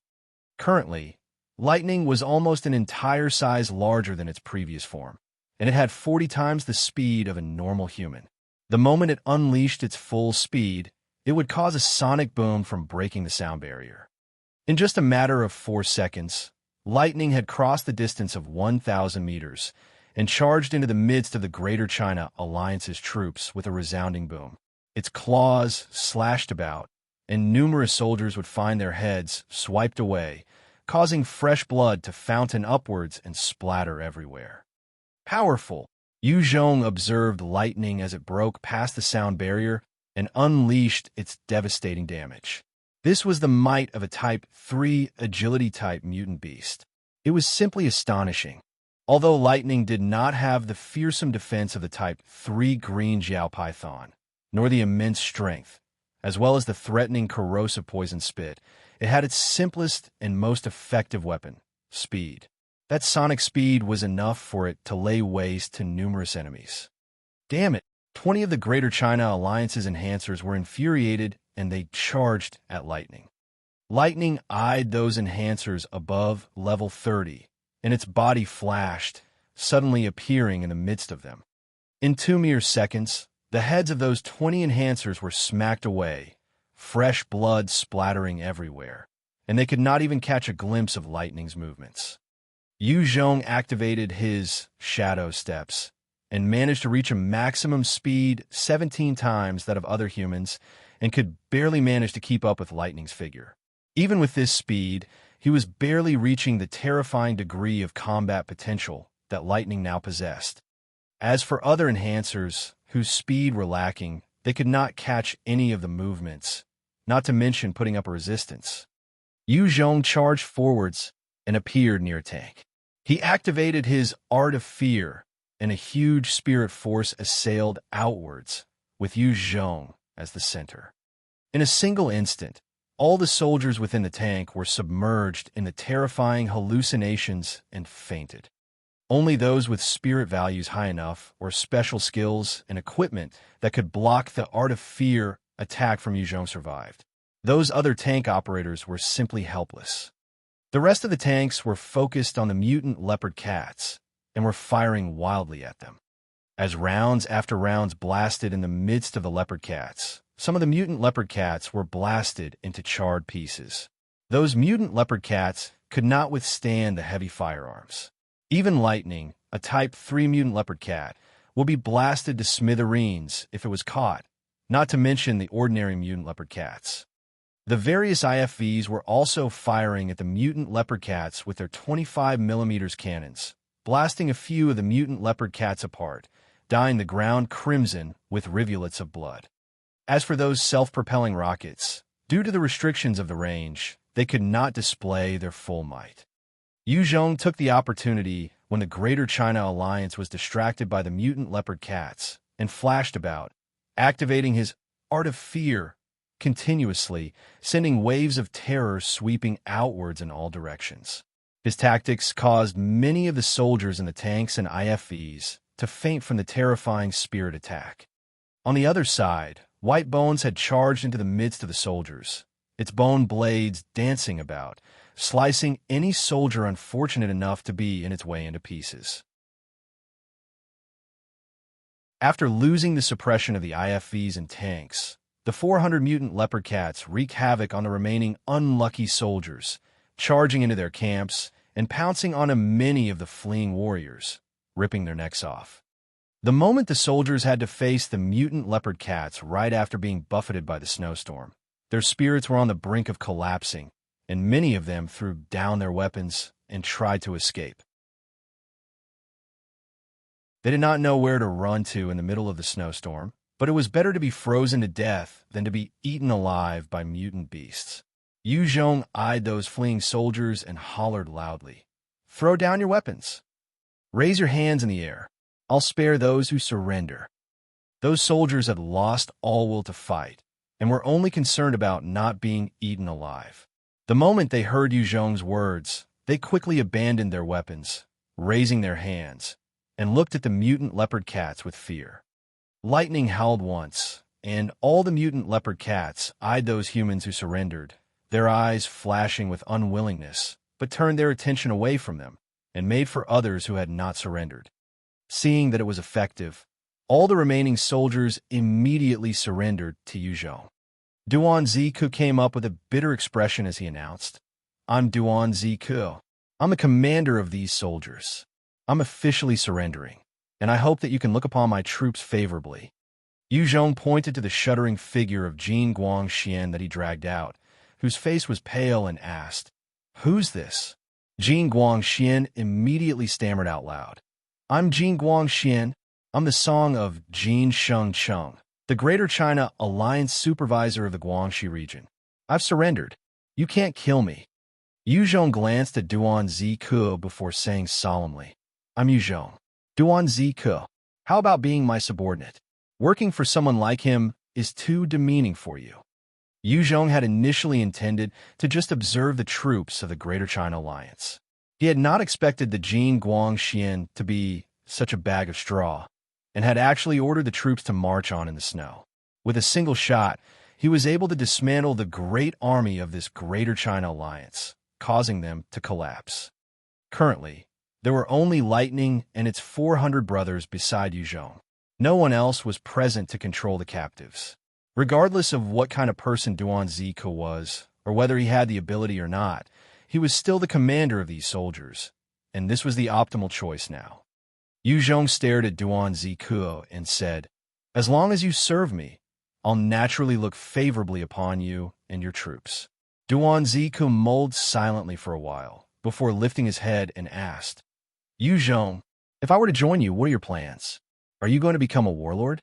Yu Zhong looked directly at Duan Ziku and replied slowly, "My aim is to use military force to dispel all warlord factions within China, reuniting the entire country and establishing a new country." Yu Zhong had gotten to where he was step by step, and he had transformed from a weak, ordinary humans under him into mighty persons with a large faction to rely on. His ambitions had slowly increased as well. At first, he just wanted to find a place where no one would control him, so that he could live on peacefully. Now, he wanted to abolish and hopefully absorb the many factions and unite the whole country. Even though he had not seen it himself, he knew that there were many factions littered across the whole country. His own force now was one of many as well. Who knew how many people possessed an unbridled ambition? The Greater China Alliance was also one of many factions. Duan Ziku's eyes flashed with a hint of awe as he saluted Yu Zhong and said, "Please let me be a part of your plans." Yu Zhong immediately grinned and said, "Great. From now on, you're a commander under me. Commander Duan, please organize your troops together with White Bones. We have to leave here as soon as possible. We need to seek shelter from the snow." Yu Zhong naturally would not easily believe that Duan Ziku could instantly become a loyal subordinate. Since he had no other men to utilize now, he needed Duan Ziku to obey his commands and see how it went from there.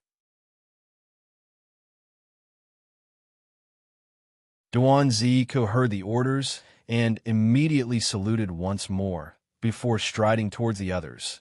"Yes, Chief." White Bones followed closely beside Duan Zi Ku.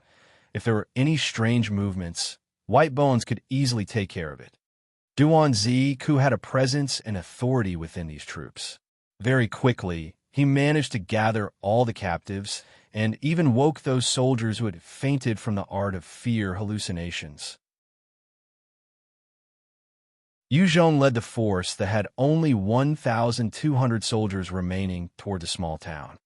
The majority of the Greater China Alliance soldiers had fled, and only these remaining 1,200 had remained behind in order to band together to resist Yu Zhong earlier. These 1,200 soldiers weren't weak, in fact. They could be on par with the elites that Yu Zhong were training in his elite battalion. However, due to Jin Guangxian's ineptness, it had caused the soldiers to feel worse. At the same time, Yu Zhong, White Bones, as well as the terror that lightning and its brothers caused were enough to dispel any notion of resistance. If it were another place and time, if both sides were to engage in an actual battle, in order to forcefully subjugate this force of 1,200, Yu Zhong would definitely have to pay a higher price. After traveling for about an hour in the snow, Yu Zhong and the rest entered a small town. The zombies within the town had long since been cleared by the humans, and when those soldiers entered the town, they began searching for suitable homes and shelter as they huddled within, shivering in the cold. Within a building, Yu Zhong immediately set fire to a wooden bed frame, and a number of the soldiers gathered around the fire to warm themselves up.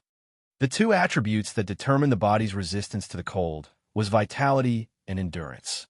Very few enhancers in the Greater China Alliance had focused on these two, hence they felt the cold all the way to their bones. Yu Zhong eyed Duan Zi Ku and asked, "What kind of organization is the Greater China Alliance?" Although someone had told Yu Zhong about the movements of the Greater China Alliance, the person did not know the exact details and makeup of the Greater China Alliance. Duan Zi Ku thought for a moment, gathering his thoughts, before he replied directly, "The Greater China Alliance." The Greater China Alliance was a union that was formed from a number of warlord factions coming together. They had communicated through radio. Although it was termed an alliance, in truth, there was almost no relationship between these warlords. It was a load of complete bull.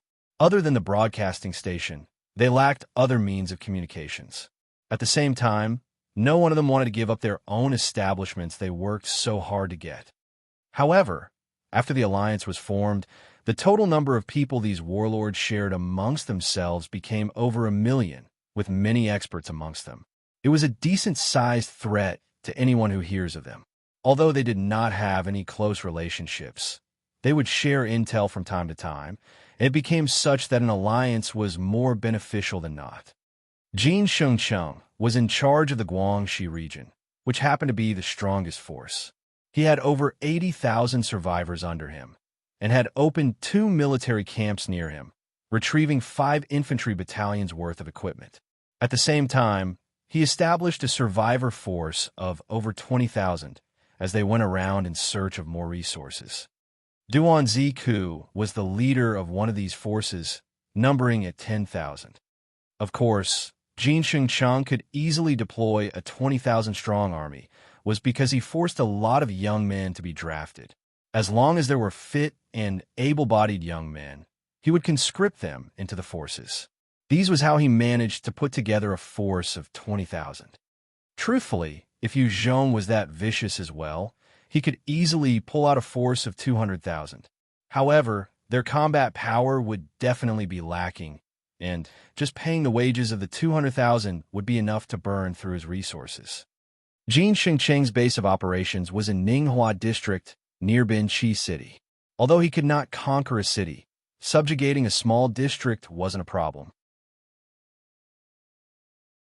According to Duan Zi Ku's explanations, the current force that Jin Shengcheng had with him was even stronger than the one that Duan Zi Ku brought out, and not some pushover force.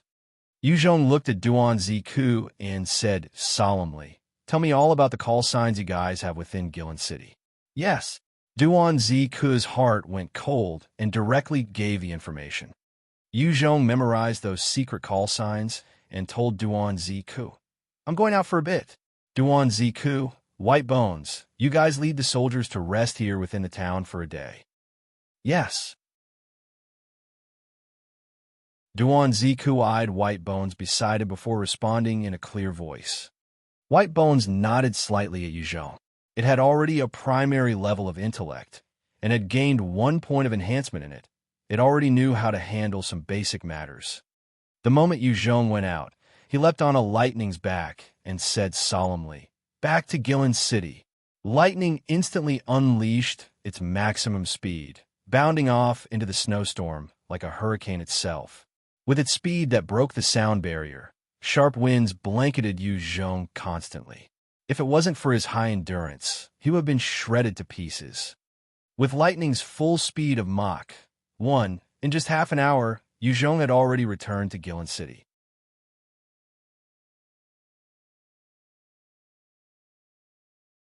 Chapter 444, Chaos Strikes.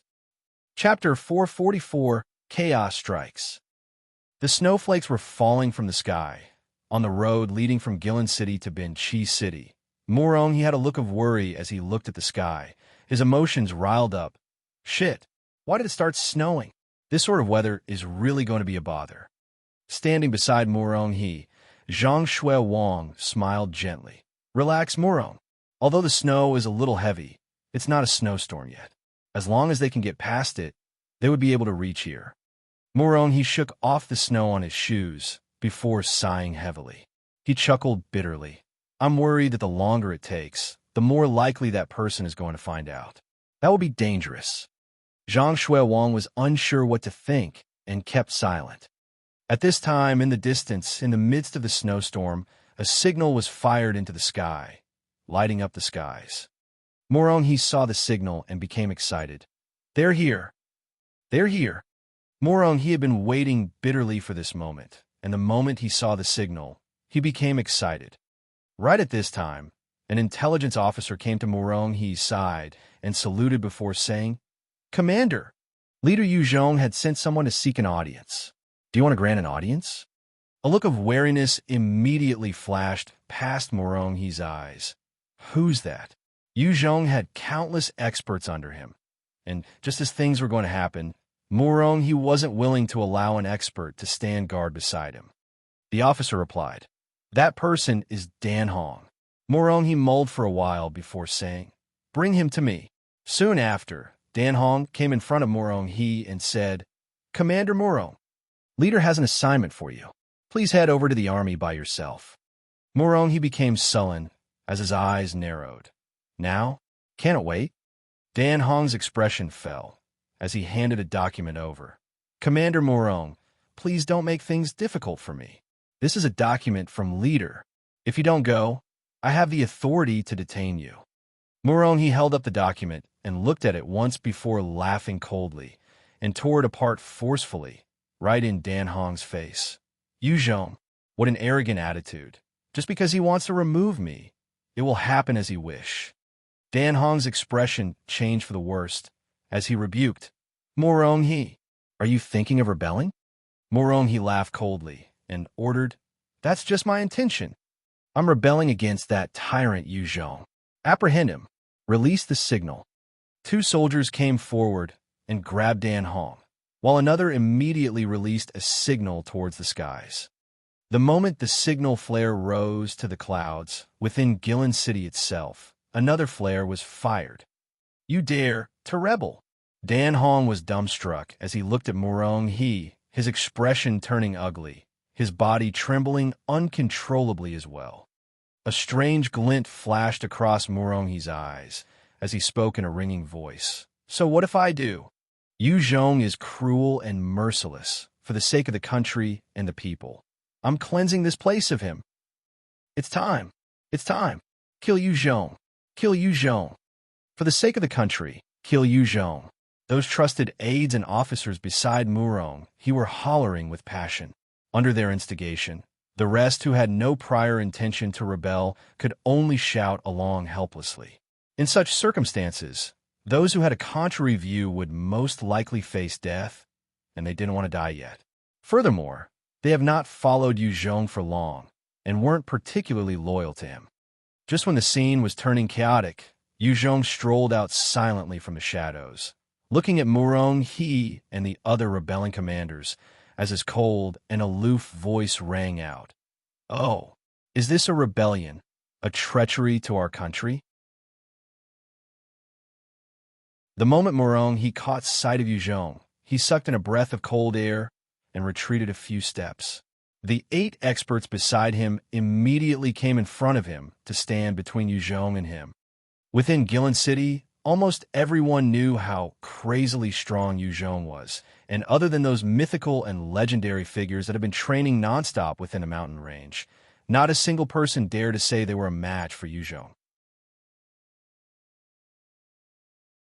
As he hid behind those experts, Murong He regained his bravado as he stared at Yu Zhong and laughed grimly. "Yu Zhong, your timing was just nice. Today will be your funeral." Yu Zhong chuckled coldly in response as he waved his hands, and 2 soldiers came out with a 17, 18-year-old youth, as well as a 36 to 37-year-old lady in tow. Murong He had just finished his words, and his face fell, eyes turning bloodshot as he almost lost his composure and screamed, "Xiao Jian! Yu Zhong, you bastard! Xiao Jian! Why is Xiao Jian in your hands?" The 17 to 18-year-old youth was called Murong Jian and was Murong He's precious son. The lady was his wife. Murong Jian's eyes were filled with tears as he screamed wretchedly, "Dad, save me! Daddy, please save me!" There was a gun placed at his temple, and the moment Yu Zhong gave the order, the gun would immediately claim Murong Jian's life, blasting a hole in his head. Following which, numerous youths were brought out like captives, with guns pointed at their heads from behind. Little Bao, Xiao Man, Jin Shi. When the various commanders of Murong He saw their children being brought out, they turned clammy. These were their offspring, and had been rounded up and brought here. Seeing their loved ones as captives, their hearts were filled with unprecedented fear. Yu Zhong spoke out coldly. "Since you guys have chosen to revolt, you must have been prepared for this. I'm giving you 15 seconds to consider. Those who surrender get the hell over here. I can spare your family, and even leave you with your dog life. Otherwise, I'll first kill your family, then it will be your turn. My patience has its limits. From now, 15. Seeing their family members in the hands of Yu Zhong, all the rebelling personnel immediately turned pale, and their hearts started to waver. "Don't kill my son. I surrender." One of the commanders was ashen by now, and he leapt out, running towards Yu Zhong. Murong He's eyes flashed with a fierce light, and wanted to shoot that commander dead on the spot. However, as he watched his own son being held captive, he hesitated. Yu Zhong eyed those officers, seemingly unsure of what to do, and laughed coldly. "All right. I forgot to mention, the signal earlier was under my orders. The Greater China Alliance that you've been waiting for won't be coming. They have already been buried in the snowstorm by me." The moment this news came out, it instantly caused many of the hesitating officers to suck in a cold breath, and knew that it had all been a trap. Yu Zhong had made use of the Greater China Alliance to clean up all those who were disloyal. If Murong He and his men had been lying quietly in wait all these while, Yu Zhong would have no means to deal with them. After all, he had just gained control and could not touch these old-timers without a valid reason, lest he face a backlash from the other commanders. However, the moment Murong He and the rest started a revolt, then things would be different. No one would tolerate the idea of a rebel, and Yu Zhong would then be able to cleanse his army from all these viruses. Even the other commanders would have nothing to say. Otherwise, Yu Zhong could make use of the chance to apprehend them as well. "I surrender.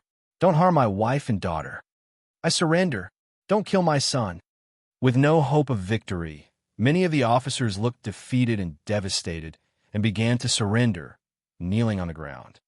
Each time there was an officer that came and surrendered, their families would be released.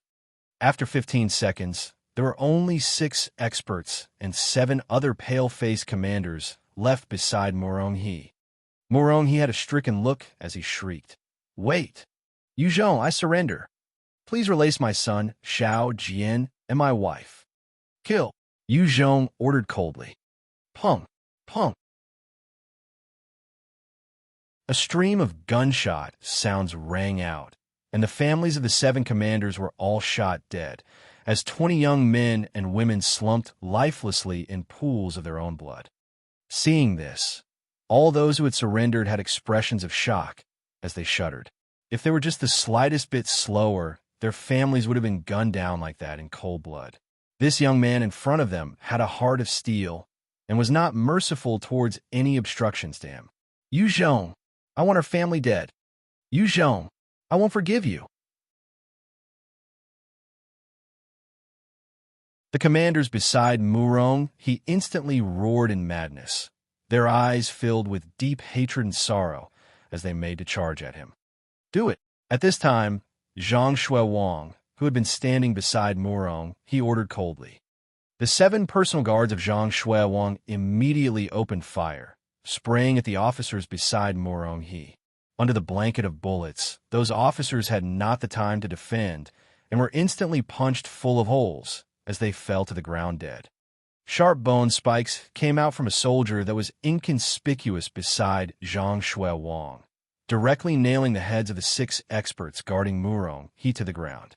They had all been on guard against Yu Zhong and had not expected a strike from their friend Zhang Shuiwang. Murong He was flabbergasted as he gritted his teeth and looked at Zhang Shuiwang accusingly. It's you, old Zhang. You actually betrayed us? Zhang Shuiwang looked at Murong He and said slowly, That's right. Murong, it was I who betrayed you guys. Yes, Yu Zhong might not be the perfect leader. However, of all the things that you guys should not have done, the worst thing you guys did was to revolt in the face of an assault by 3 million zombies.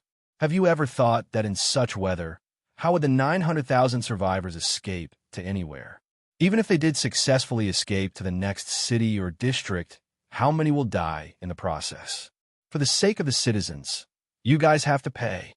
Zhang Shuiwang was in fact unhappy and dissatisfied with Yu Zhong's treatment of himself.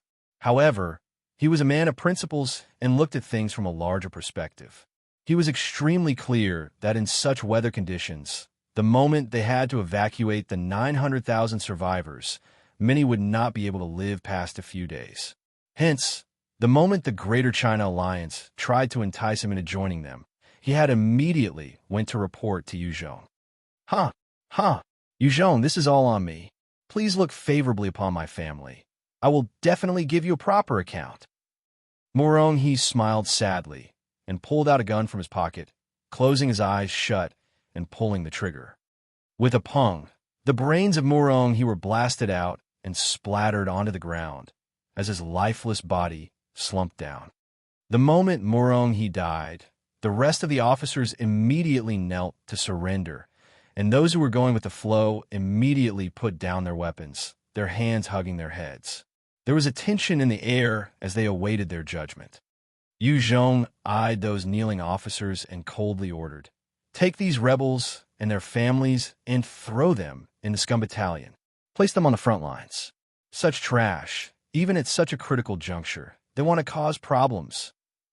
Although there were many officers amongst them that were experienced, Yu Zhong would not use them and directly throw them into the scum battalion, treating them as cannon fodder. While these men had talents, they harbored ill intents. If Yu Zhong did not punish them sufficiently, they would start to think that it was all right to continue to rebel. Numerous soldiers came forward and apprehended those officers, leading them away. Zhang Shuiwang came in front of Yu Zhong and saluted, Leader. Yu Zhong grinned at Zhang Shuiwang before pointing to a 26 to 27-year-old young man whose entire being radiated a sturdy aura as he said, Well done. Zhang Shuiwang, from now on, you're in charge of Murong He's 7th Battalion. This is Li Zhao. He will be your vice commander and will assist you in whipping the 7th Battalion into shape. Zhang Shuiwang was clear that this was Yu Zhong's way of cleaning up the 7th Battalion, at the same time, not giving him all the power. However, he was extremely comfortable with that, as he replied, Yes, leader, I will definitely work well with Li Zhao to clean up and whip the 7th Battalion into shape. Yu Zhong saw how Zhang Shui Wang was so forthright and nodded. Such a person could become the top general. To do Shan Xiong was definitely capable. It was just that in the past, Yu Zhong was still hesitant to utilize him. After all, he was forced to submit to Yu Zhong. After this matter, Zhang Shui Wang had readily offered him information on the Greater China Alliance, and it was still under the enticement of their side. Hence, from some perspectives, Zhang Shui Wang was still reliable. I guess that the other places must be coming under control as well. Yu Zhong had cleaned up the scene of Muronghe, and he turned to look towards the city center, thinking quietly to himself.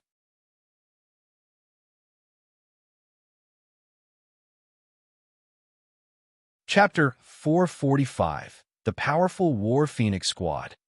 Chapter 445, The Powerful War Phoenix Squad. It's time. Everyone kill. It's our chance to take down Yu Zhong. Eradicate Yu Zhong. Kill.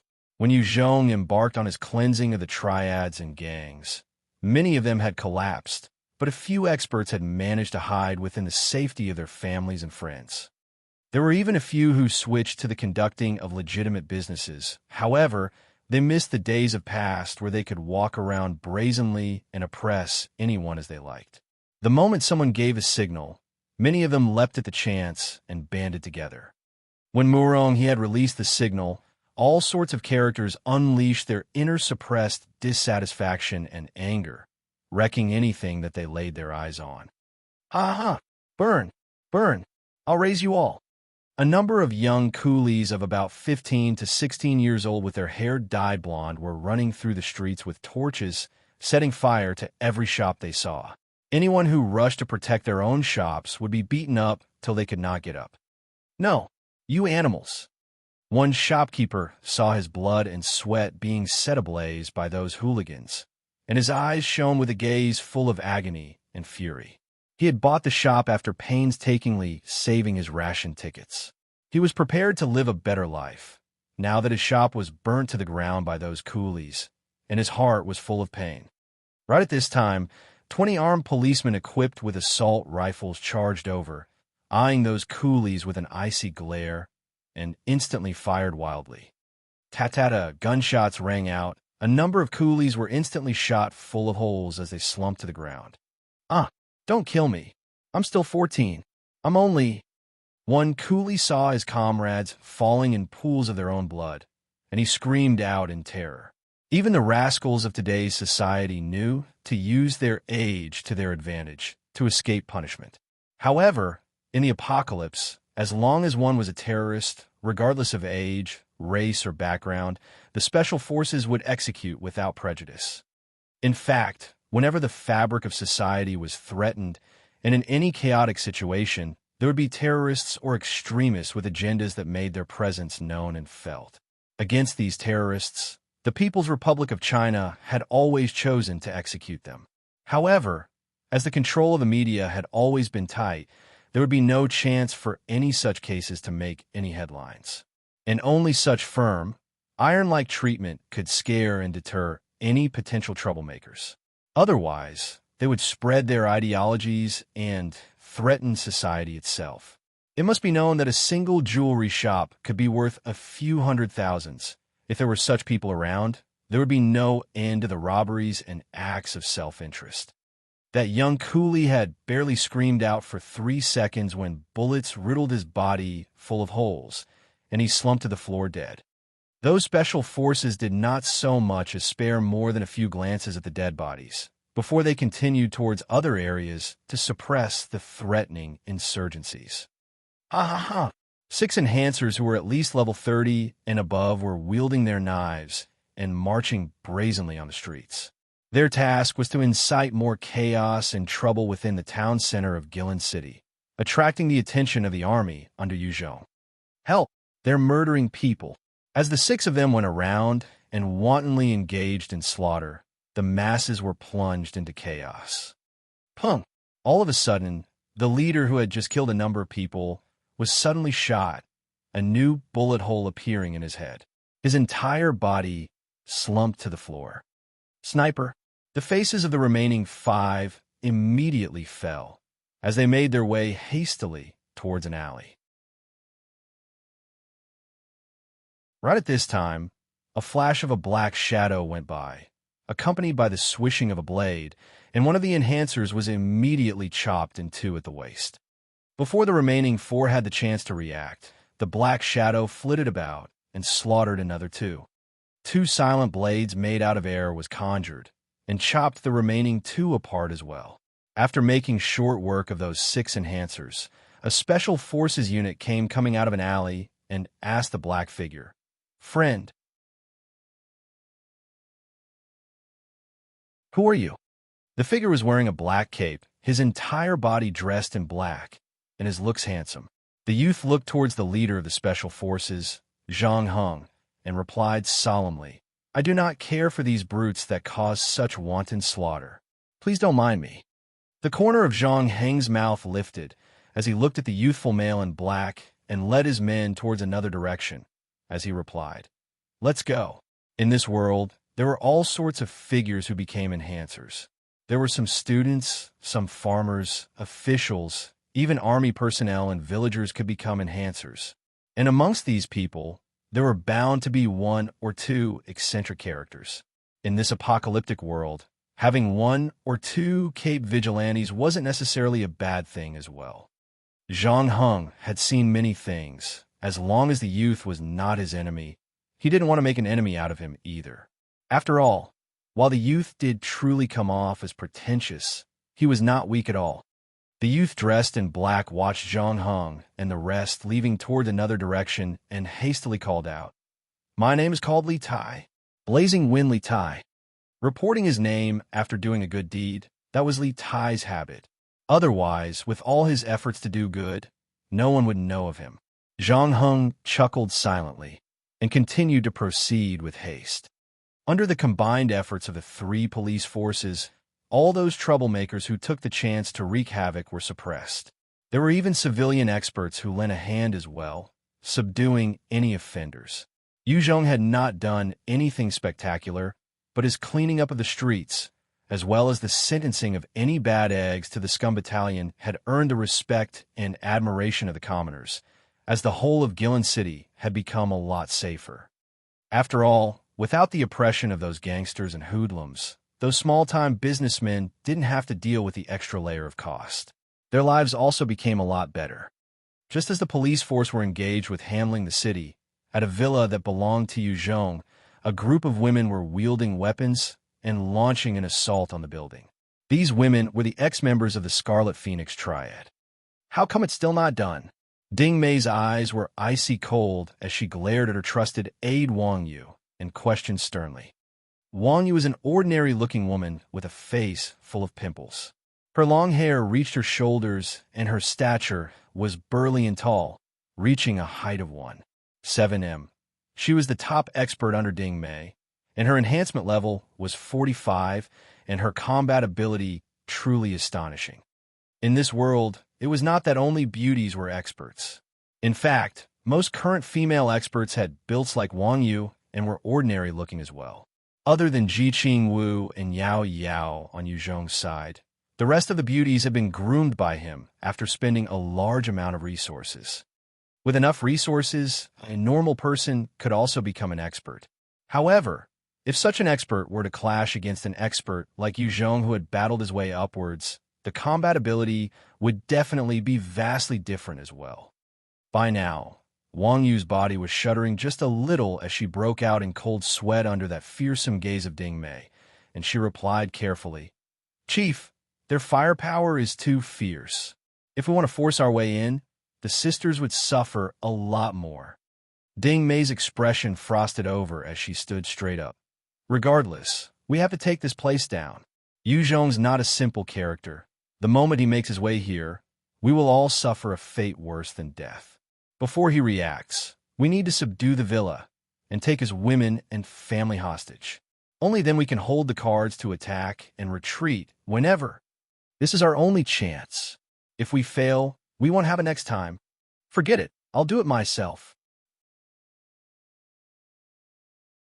Ding Mei had wanted to preserve her energy to handle the fights to come later on. However, Wang Yu had no way of breaching the defenses in a short time, and Ding Mei was becoming restless. Wang Yu was shocked and tried to coax her. "Chief, give me one more chance. This time I will definitely do my best to assault the villa." Ding Mei's eyes flashed with a gaze that would cause people to flinch. "No, I need to quickly end this. Go get the War Phoenix team ready." "Yes." Wang Yu replied respectfully. The War Phoenix team was the core battle strength of the Scarlet Phoenix Triad, and was made up of the 10 strongest females in the Triad. Everyone inside was above level 40, and they had enhanced their level 3 skills 3 times. Furthermore, they had 2 naturally awakened evolvers, which was incredibly hard to find. This was their true trump card. Wang Yu was also a member of the team. Initially, Ding Mei had offered up all weapons, most of her force, as well as rations to Yuzhong. However, the core War Phoenix team had been hidden by her. Hiding a large force was not easy, but a small team of 10 was easy to bury in a huge city of people. 10 women came marching while donning Type 2 mutant beast hides, their gazes sharp, hands wielding maces as well as dark magic blades, and they stood quietly beside Ding Mei. Just by standing there, they exuded a strong, cold, killing intent. They were not weak women who stood behind men, but were warriors that held their own against zombies and mutant beasts, baptized by a sea of blood. Every single one of them was an elite, not necessarily losing out to any of Yuzhong's subordinates. Ding Mei was wearing a set of fiery red tight clothes, causing her explosive figure to be accentuated. She gazed at the members of the War Phoenix and coldly declared, "The targets are Yuzhong's women and his parents. Everyone else, slaughter them all."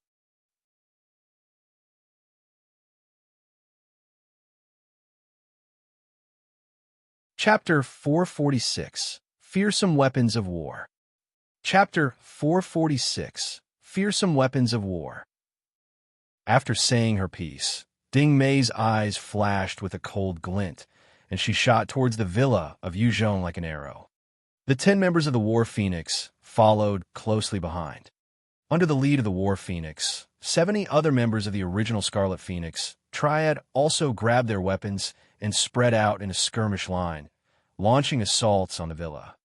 These women led tough and pitiful lives at the start of the apocalypse.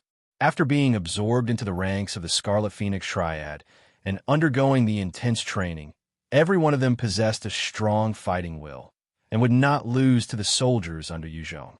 Right at this time, within the villa, gunfire broke out as a huge rain of metal bullets buffeted the female warriors of the Scarlet Phoenix Triad. When the machine gun started spraying, those female warriors were suppressed, some even being punched full of holes as they fell to the ground. The ones still alive and only wounded released blood-curdling screams of pain. Other than the machine guns, there were various mortar teams that went all out, launching explosives onto the members of the Scarlet Phoenix Triad.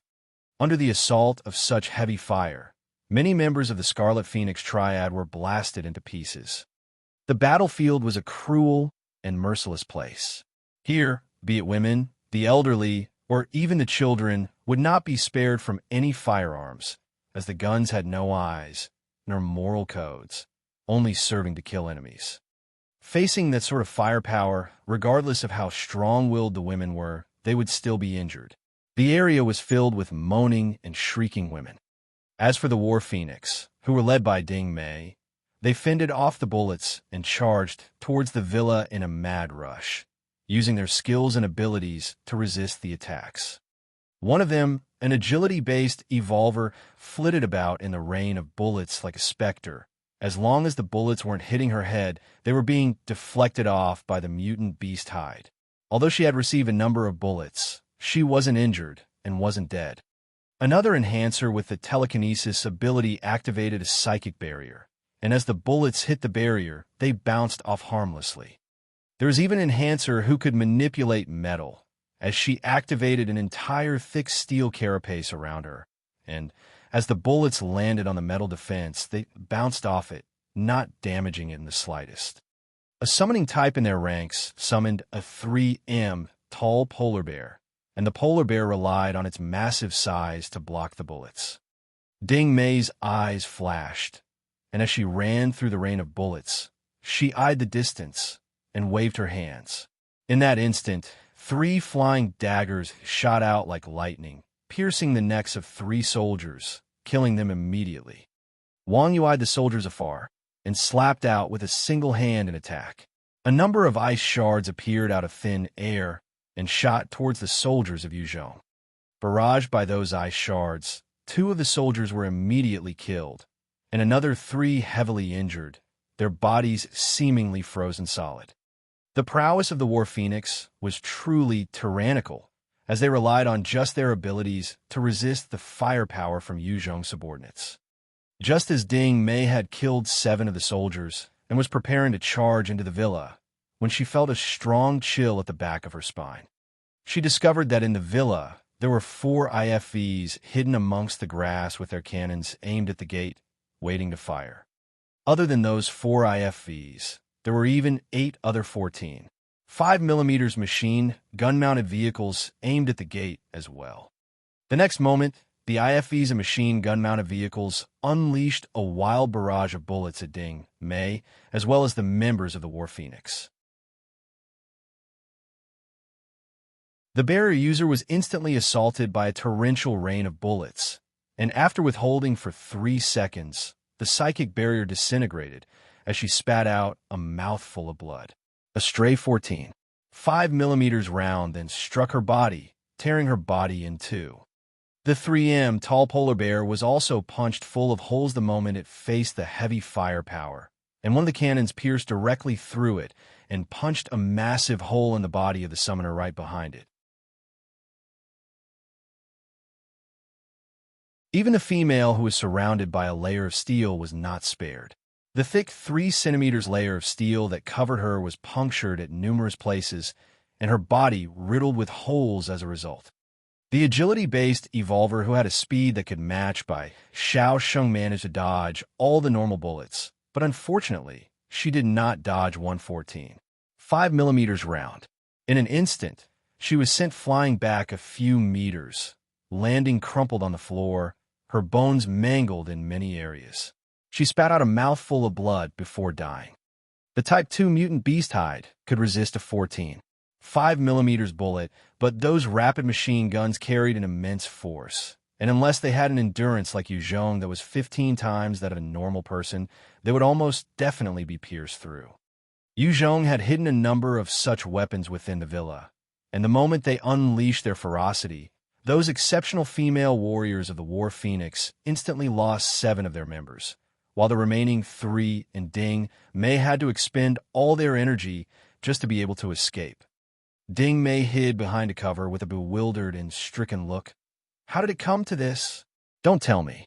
Yuzhong already knew we were going to strike. In truth, Yuzhong did know that there would be a rebellion, and hence deployed a number of the weapons to a few key locations. However, he did not know exactly who the Greater China Alliance had contacted. He had only information given to him by Zhang Shui Wang, which involved Morong He. The Greater China Alliance had revealed a part of the plan when they thought that Zhang Shui Wang was on board, but had not revealed everything, purely because they were still cautious as well. Xian Jiao was decked in military uniform as she spoke through a loudhailer. Those people outside, listen up. Everyone is to put down your weapons and surrender. Otherwise, we'll kill without mercy.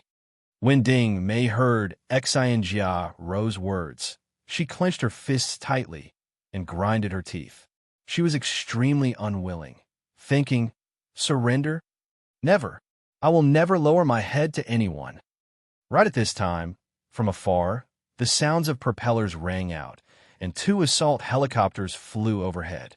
The moment they were in the sky, they unleashed a line of bullets as well as napalm fire at Ding Mei and the rest of the Scarlet Phoenix triad who were hiding behind cover. Honk! Honk! The continuous explosions rang out crazily as 2 of the remaining War Phoenix members got caught in the blast zone and were shredded into pieces. A huge part of the land caught fire as the blazing flames seemed to reach the skies and a number of the other Scarlet Phoenix members were instantly incinerated where they were. There were many experts in the Scarlet Phoenix, and if they were to engage in a forceful assault, the subordinates awaiting in the villa would definitely suffer casualties. Many of the Scarlet Phoenix members held the upper hand in close combat, after all. However, in the face of those two assault helicopters, there was no chance whatsoever for the experts of the Scarlet Phoenix to retaliate. This was the true might of modern weapons of war. Of course, there would be the constant evolution of the strong, especially someone like Yu Zhong, who could use his own tanky body to withstand the might of modern weaponry. However, that was not to say that such weapons were trash. Even ordinary revolvers would find it hard to contend against the might of the military. The appearance of the two assault helicopters dashed all hopes of a comeback for Ding Mei, as she bit her lips till they broke and bled, and ordered, "Retreat! Everyone, escape out of Guillin city." This time, since Ding Mei had resolved to rebel, she had not entertained the thought of surrendering to Yu Zhong. It was clear that they would receive his wrath. No one could tolerate any rebellion, especially when they had chosen such a crucial moment, where Yu Zhong is preoccupied with dealing with the impending zombie horde. The female warriors of the Scarlet Phoenix exhibited astonishing will to fight. Even under that rain of bullets and fire, they did not scatter. However, the appearance of the assault helicopters as well as Ding Mei's orders caused them to collapse, and they fought to scramble in all directions. Unfortunately, the two assault helicopters were not going to let it go as they engaged their weapons again, firing at those female warriors. "I surrender. Don't kill me. I surrender." Seeing their comrades being ripped to pieces, the strongest of wills would also be battered, and many submitted to the troops of Yu Zhong. On the other side, Ding Mei witnessed all these and gritted her teeth, grabbing the remaining Wang Yu as they made their way into the distance. She was incredibly stubborn, and even though the Scarlet Phoenix was truly finished, as long as she was alive, based on her power, she could assemble another team somewhere else again. The moment Ding Mei ran, the remaining members of the Scarlet Phoenix were soon rounded up and thrown into the women's scum battalion. Yu Zhong was never one to be merciful to his enemies, and regardless of gender, as long as they were enemies, he would not let them off. Hence, within the scum battalion, there was the male division and female division. Within the women division, it was filled with all the female enemies of him, as well as the female family members of any traitors or wrongdoers. This time, the three main powers that the Greater China Alliance had tried to attract to their side were Murong He, Zhang Shui Wang, as well as Ding Mei. With regards to the other high-ranking officials, they didn't dare try to approach. With Murong He and Ding Mei out of the picture, and Zhang Shui Wang supporting Yu Zhong, Guillin City soon regained its peace.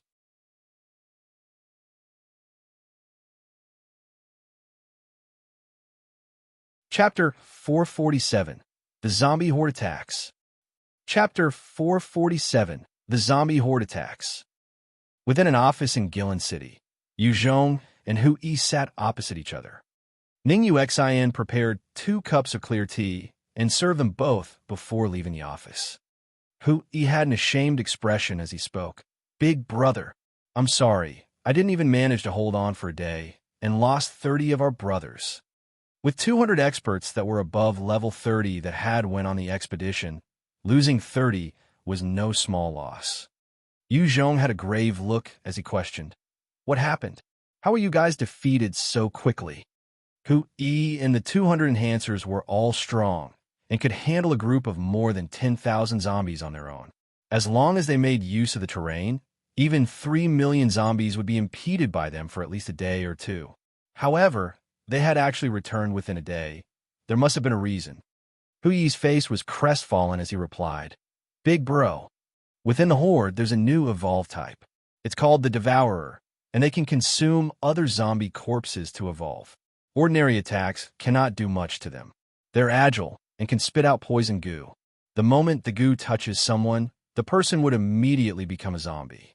We were defeated because of that. 30 of our brothers had turned into zombies because of that attack from those Devourers, who he felt deep regret. If he had called for a retreat the moment they discovered the Devourer, he wouldn't have lost so many of his subordinates. Those experts that were above level 30 had killed many mutant beasts and zombies to reach where they were. To retrain another group of them would be extremely difficult. Yu Zhong consoled him. Don't put the blame on yourself. No one would expect a new evolve to appear amongst the Horde. The humans were evolving. With the flow of time, the zombies were also evolving. Yu Zhong had guessed that a new, fearsome existence would appear. He hadn't expected the process to be so fast, for a new, terrifying form to emerge from the ranks. According to Hu Yi's estimate, even a 14.5mm bullet would be unable to penetrate the skin of the Devourers. Only the cannons from 122 self-propelled missiles or other projectiles might work. However, because of the constant war led by Du Shanxiong against the Horde, most of the heavy ammunition in the armory had dwindled down. This caused a problem for Yu Zhong, who pondered silently before asking, "It's snowing now. Did the snow affect the speed of the Horde?" Hui thought back carefully before replying, "A little. In this snowstorm, the advance of the zombie horde had decreased a little. However, it's not affected a whole lot. My guess is that they would arrive in another 6 days." There is only a distance of 100 kilometers between Guillin City and Nanning City. With that sort of distance, it would take motorcycles at most 4 hours to cross. However, the zombies were advancing without stop regardless of time. Their speed was slow though, thus they would need more days to reach Guillin City. Yu Zhong mulled for a while more before saying, 6 days? All right, I've got it. Go and take a good rest. And, big bro, Hui replied gratefully before dismissing himself. He had led his subordinates out of the zombie horde and braved the snowstorm to reach back Guillin City, and he was indeed exhausted. The moment Hui left, Yu Zhong shut his eyes, his brows furrowed together due to the many problems surfacing. The numbers of the 3 million-strong zombie horde were simply too much. Even slaughtering 3 million pigs would cause a group of 10,000 people to be exhausted. Not to mention that these zombies were capable of retaliation. In addition, they had evolved types amongst them.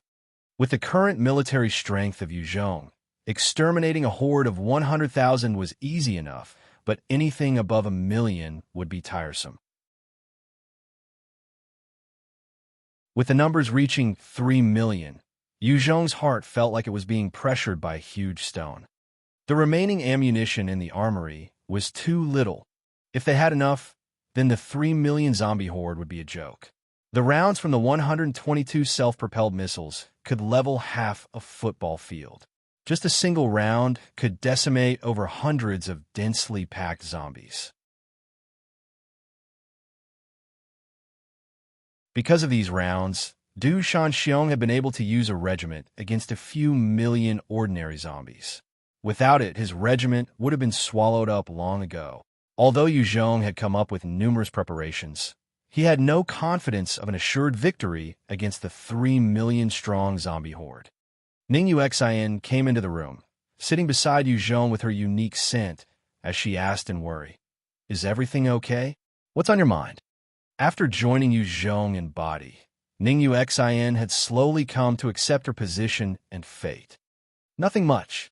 I'm just a little tired." Yu Zhong then slumped and lay directly in Ningyu Xin's lap, breathing in her scent and feeling the stress and knots in his heart slowly loosening. Yu Zhong knew deep in his heart, should he fail, the more than 800,000 survivors would face imminent doom, and the security and stability that he had painstakingly established would collapse once more. A majority of the survivors would also lose faith in him. By now, Yu Zhong had gathered countless factions under him, and they became willing followers because he had been undefeated. He was hence the only suitable candidate to lead. If he failed, then his position amongst his subordinates would fall, and the troops would most certainly disintegrate. Of course, if Yu Zhong were to come out on top of this, his position in Guillin City would be further cemented, and in the short-term future, no one would be able to rock his position. And Ningyu Xin watched as Yu Zhong closed his eyes and felt her heart skip a beat. She finally saw a vulnerable side of this cold-hearted man who seemed to weather it all and carry the world's burdens on his shoulders. She felt as though the distance between this man and her was not so far after all. With the inner turmoil, as well as the imminent threat of the zombie horde, Yu Zhong had been under a lot of duress, but he had never spoken about it to anyone. He just quietly shouldered it all, and hence the pressure and stress had accumulated. Laying on the soft and tender legs of Ning Yu Xian, he unknowingly fell asleep. After sleeping for goodness knows how long, Yu Zhong stirred awake and saw Ning Yu Xian staring at him. Yu Zhong became clear-headed and immediately got off Ning Yu Xian's leg. He looked at her, his eyes filled with an apologetic look. "Sorry, I fell asleep." Yu Zhong knew that after laying so long on her legs, they would definitely become numb.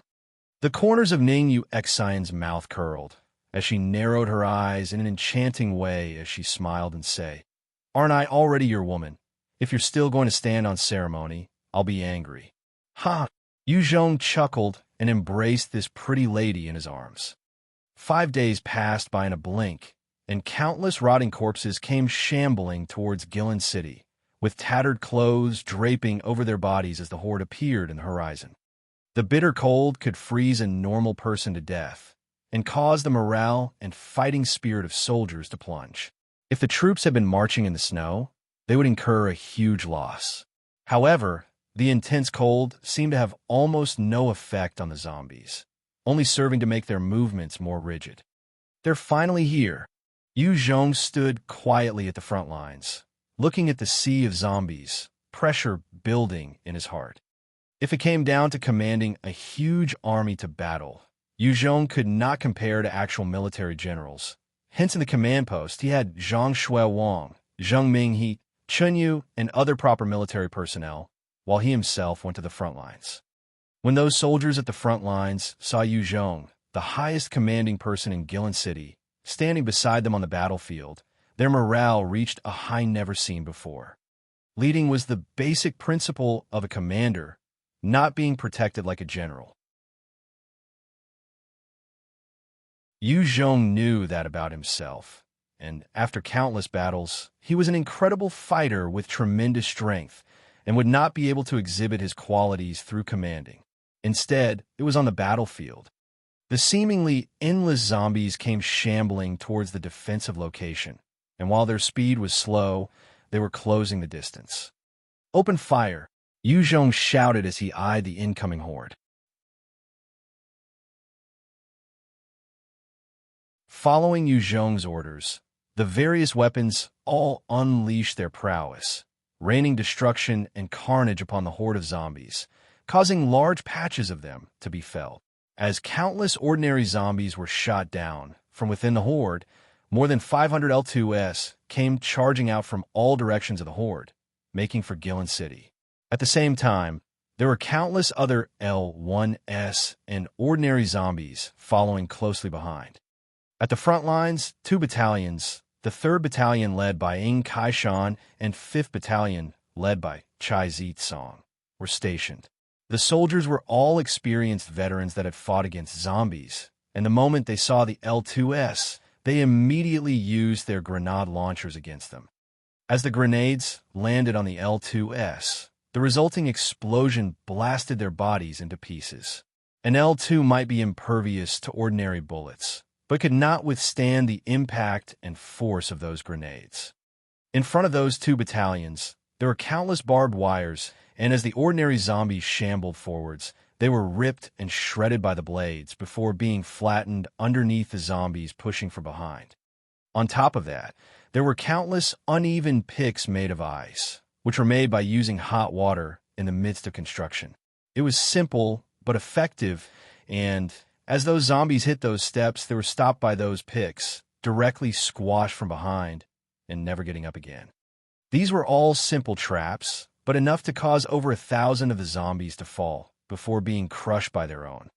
The horde was simply too large, as countless zombies continued to pour towards the city, and with the advance of the L2, even those barbed wires were torn apart. As for those defenses made of ice, they were stomped to pieces by the L2S as well. Led by the L2S, more zombies managed to break past and got closer to the defensive posts. This time, the experts from the 3rd and 5th Battalions rushed forth to engage the zombies and slaughter. The moment the battle switched to melee, slowly but surely, casualties were appearing in the 2 battalions. Thousands of S2S caught wind of the scent of blood and dodged the rain of bullets to charge at the defense. Many of them were gunned down, but the moment those S2S breached the defense, it was hell on earth to those soldiers. At this point, those barbed wires and uneven grounds with ice picks were most effective, causing the speedy S2S to be helpless against the traps, as they fell and were trampled upon by their ordinary zombies from behind. After all, the S2S had none of the strength the L2S possessed. Fire the cannons. As the dense horde got closer and closer, the mortar and artillery team that were silent throughout finally bared their fangs. Rounds after rounds of missiles landed on the horde, blasting an entire area apart, causing numerous zombies to be obliterated, turning into ash. A single volley of heavy artillery was enough to cause a huge patch of the horde be wiped out. Scum Battalion, forwards! Yu Zhong eyed the sea of zombies and ordered coolly. Amidst the Scum Battalion, one of the commanding officers, Wang Jian, who had chosen to betray Yu Zhong together with Murong He, bellowed furiously as he wielded a steel blade and charged at the horde. Everybody charge! We have only this shot at life left. If we don't kill them, we'll be the ones to die. Kill! The criminals from the Scum Battalion charged out with bloodshot eyes at the horde that had just suffered a round of heavy artillery attacks. Behind those criminals, 2 IFVs as well as 10 machine gun-mounted vehicles and 100 soldiers follow behind, eyeing them coldly. If there were any strange movements from the Scum Battalion, they would execute them immediately. These criminals have been trained to the point of exhaustion after being sentenced by Yu Zhong, undergoing even more grueling sessions compared to the Special Forces. They became so numb, and now, when faced with the threat of their lives being endangered, they looked back and realized how precious life was. Seeing those zombies, they unleashed their pent-up feelings, fighting to survive. Only by killing enough zombies, then these criminals would regain a chance at freedom and gaining proper meals. These cannon fodder charged through the ordinary zombies, carving out a bloody path. However, they soon came across an obstacle. An L2 appeared, and as 4 of the criminals slashed with all their might, they only managed to create a few scars on the skin. The L2 raised its huge fist and pummeled one of the criminals, causing his brain to be instantly pulverized.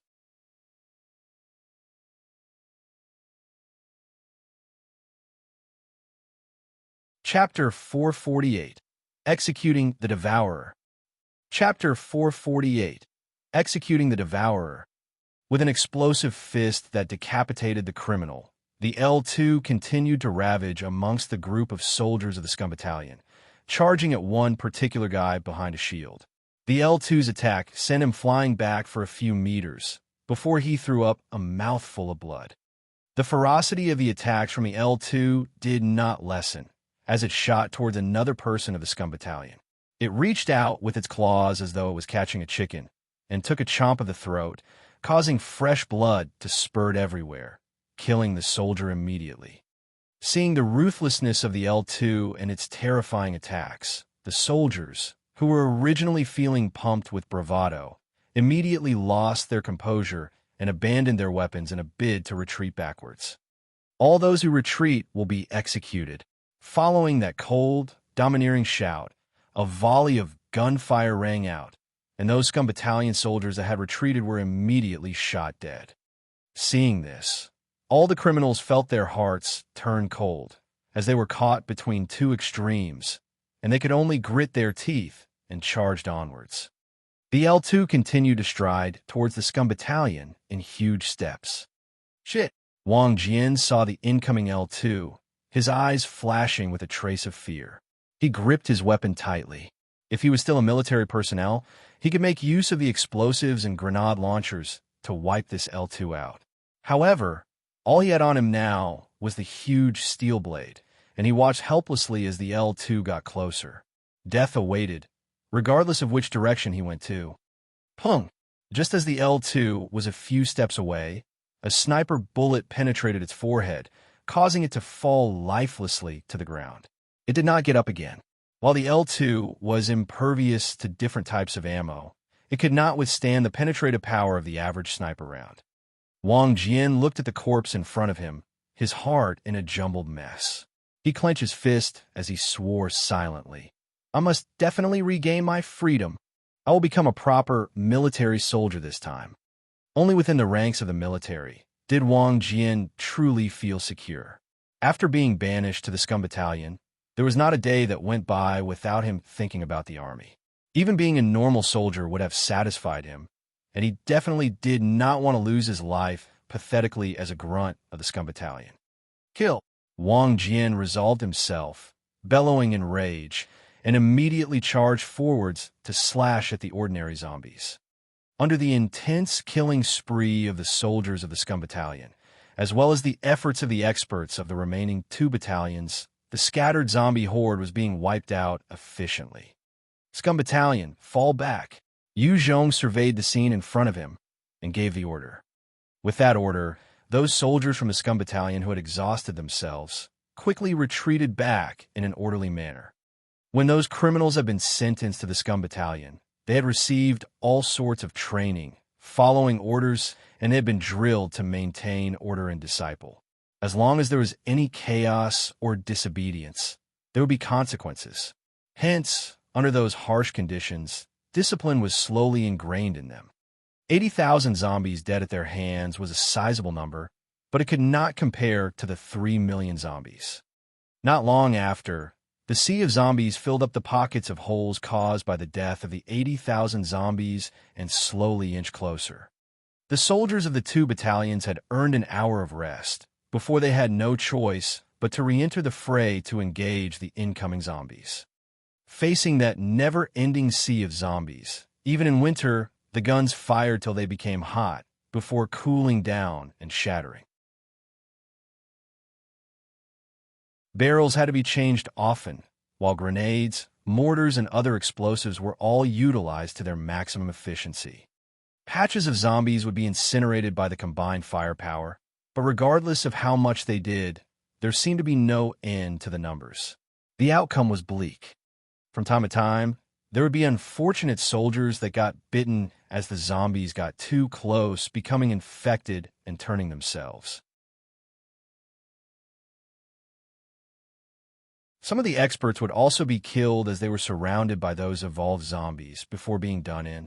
White Bones had joined in the fray by now, as it activated its bone blades and charged right in, dancing with its blades, killing countless evolved zombies.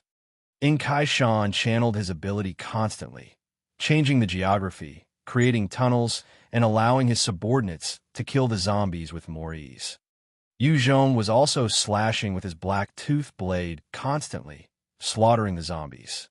As the black tooth blade was about 2 m long, with each swing, he could easily slice through 5 to 6 zombies, and he had killed over a few hundred in a matter of minutes. However, a few hundred compared to the multi-million-strong horde was like losing a single hair from the backs of 9 oxen, and was not much comparatively. Retreat to the secondary line of defense. After an intense battle of 30 minutes, Yu Zhong finally called out the order. As the zombies were advancing forwards without stop, the current location was piling up with corpses and was becoming unsuitable to maintain their defense there. Receiving Yu Zhong's orders, the experts covered the retreat of the soldiers as they all began to jump up from their various points of cover, retreating back towards the second line of fortifications. The sea of zombies continued to slowly but steadily press forwards, forcing Yu Zhong and his men to abandon the first defense post and retreat. Just as Yu Zhong was retreating, he noticed over 50 zombies appearing within the sea of shambling dead. As they came to the mountains of corpses, they proceeded to shove the bodies into their mouths without haste. He saw this, and his face fell. Shit!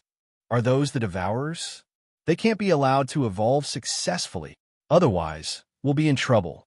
These 50 Devourers were obviously not the same bunch that He had seen that had evolved completely. If these 50 were allowed to complete their evolution, then Yu Zhong would have to face 50 level 70 monsters. Yu Zhong took a deep breath, his eyes gleaming with a cold glaze. He activated his shadow steps, shooting towards the distant Devourers like lightning. White Bones acted as the vanguard, its bone blades flashing about constantly, slicing up any incoming L2, S2, or ordinary zombies that got too close as it charged. Yu Zhong followed closely behind White Bones, making his way for the 50 Devourers that were all above level 50. As though they sensed the threat, the 50 Devourers opened their jaws wide and showcased the black poisonous spit that they could launch and turn anybody into a zombie with. The mass of deadly slime flew at Yu Zhong. Yu Zhong waved his hands, and the terrifying devil flame appeared out of thin air, directly burning those poisonous darts, the zombies blocking the way, and luckily, 7 of the closest Devourers consuming them. With the fearsome burning ability of the devil flame, those ordinary zombies were all incinerated instantly, including 2 of the Devourers, while the remaining 5 under attack leapt out of the sea of flames, escaping the fate of the rest. The horde of zombies split open. In 300 hours 1 second that were hiding within the sea appeared. Ranks on ranks of these deadly ranged zombies opened their mouths and fired 300 fireballs at Yu Zhong in concert. Yu Zhong's speed had reached 17 times that of a normal person by now. This was nearly reaching the speed of lightning when it was still a Type 2, and every action of his was lightning quick. He simply sped up and dodged the incoming fiery projectiles. Countless fireballs landed behind Yu Zhong, exploding upon impact, wiping out the nearby zombies and causing scorched obliteration in their wake. However, even with Yu Zhong evading with the best of his abilities, 3 fireballs still found their target. Luckily, Yu Zhong was wearing the Type 3 mutant beast hide, which deflected them with minor ease.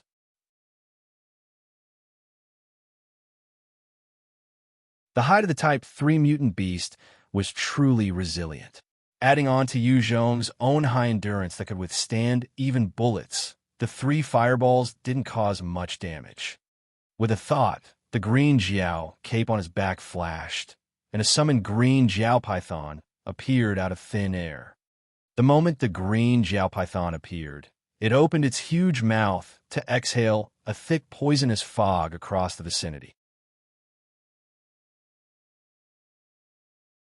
When the zombies came in contact with the poison, they were instantly melted into rotting, soupy puddles. As the green Jiao Python was entangled with the other zombies, Yu Zhong brandished his black tooth blade and used all his strength to chop downwards at one of the Devourers. With Yu Zhong's strength of more than 80 points exploding out, the 2M, long black tooth blade slashed down on the body, causing a huge, deep gash and revealing the bones of the Devourer. The Devourer did not seem to notice the pain, as it charged towards Yu Zhong like a cannon with 160 or so points of speed. It opened its mouth, and a putrid smell could be detected from its gaping maw. My strength is still lacking. I can't kill it in a single strike. Yu Zhong came to an understanding before a devil flame conjured in his right hand, and with the expenditure of 50 spirit and 10 stamina, condensed into a devil flame sword that was 4M long. Yu Zhong held that devil flame sword and slashed, and the intense heat caused the body of the Devourer to be sliced in 2, as a dense, thick, rotting smell came from the part where its entrails splattered out of the torso. After finally finding a way to kill a Devourer with 1 slash, Yu Zhong wielded that same devil flame sword and continued to unleash carnage upon the Devourers in front of him, slicing them in twain. These Devourers were mostly about level 50, 60, and had not evolved to be at the apex of level 70. They simply could not withstand those blows from Yu Zhong, and were fell one by one. In the following short 30 seconds, 30 of the Devourers had been done in by Yu Zhong. The remaining 20 Devourers seemed to be linked, as they abandoned swallowing the corpses and dragged their long tails as they jointly pounced at Yu Zhong. The moment the 20 Devourers engaged in a joint attack on Yu Zhong, The pressure on him intensified to an unimaginable degree. But you're tuning in to the Warrior Lore YouTube channel. Don't forget to subscribe and join us on this journey to catch the most captivating stories.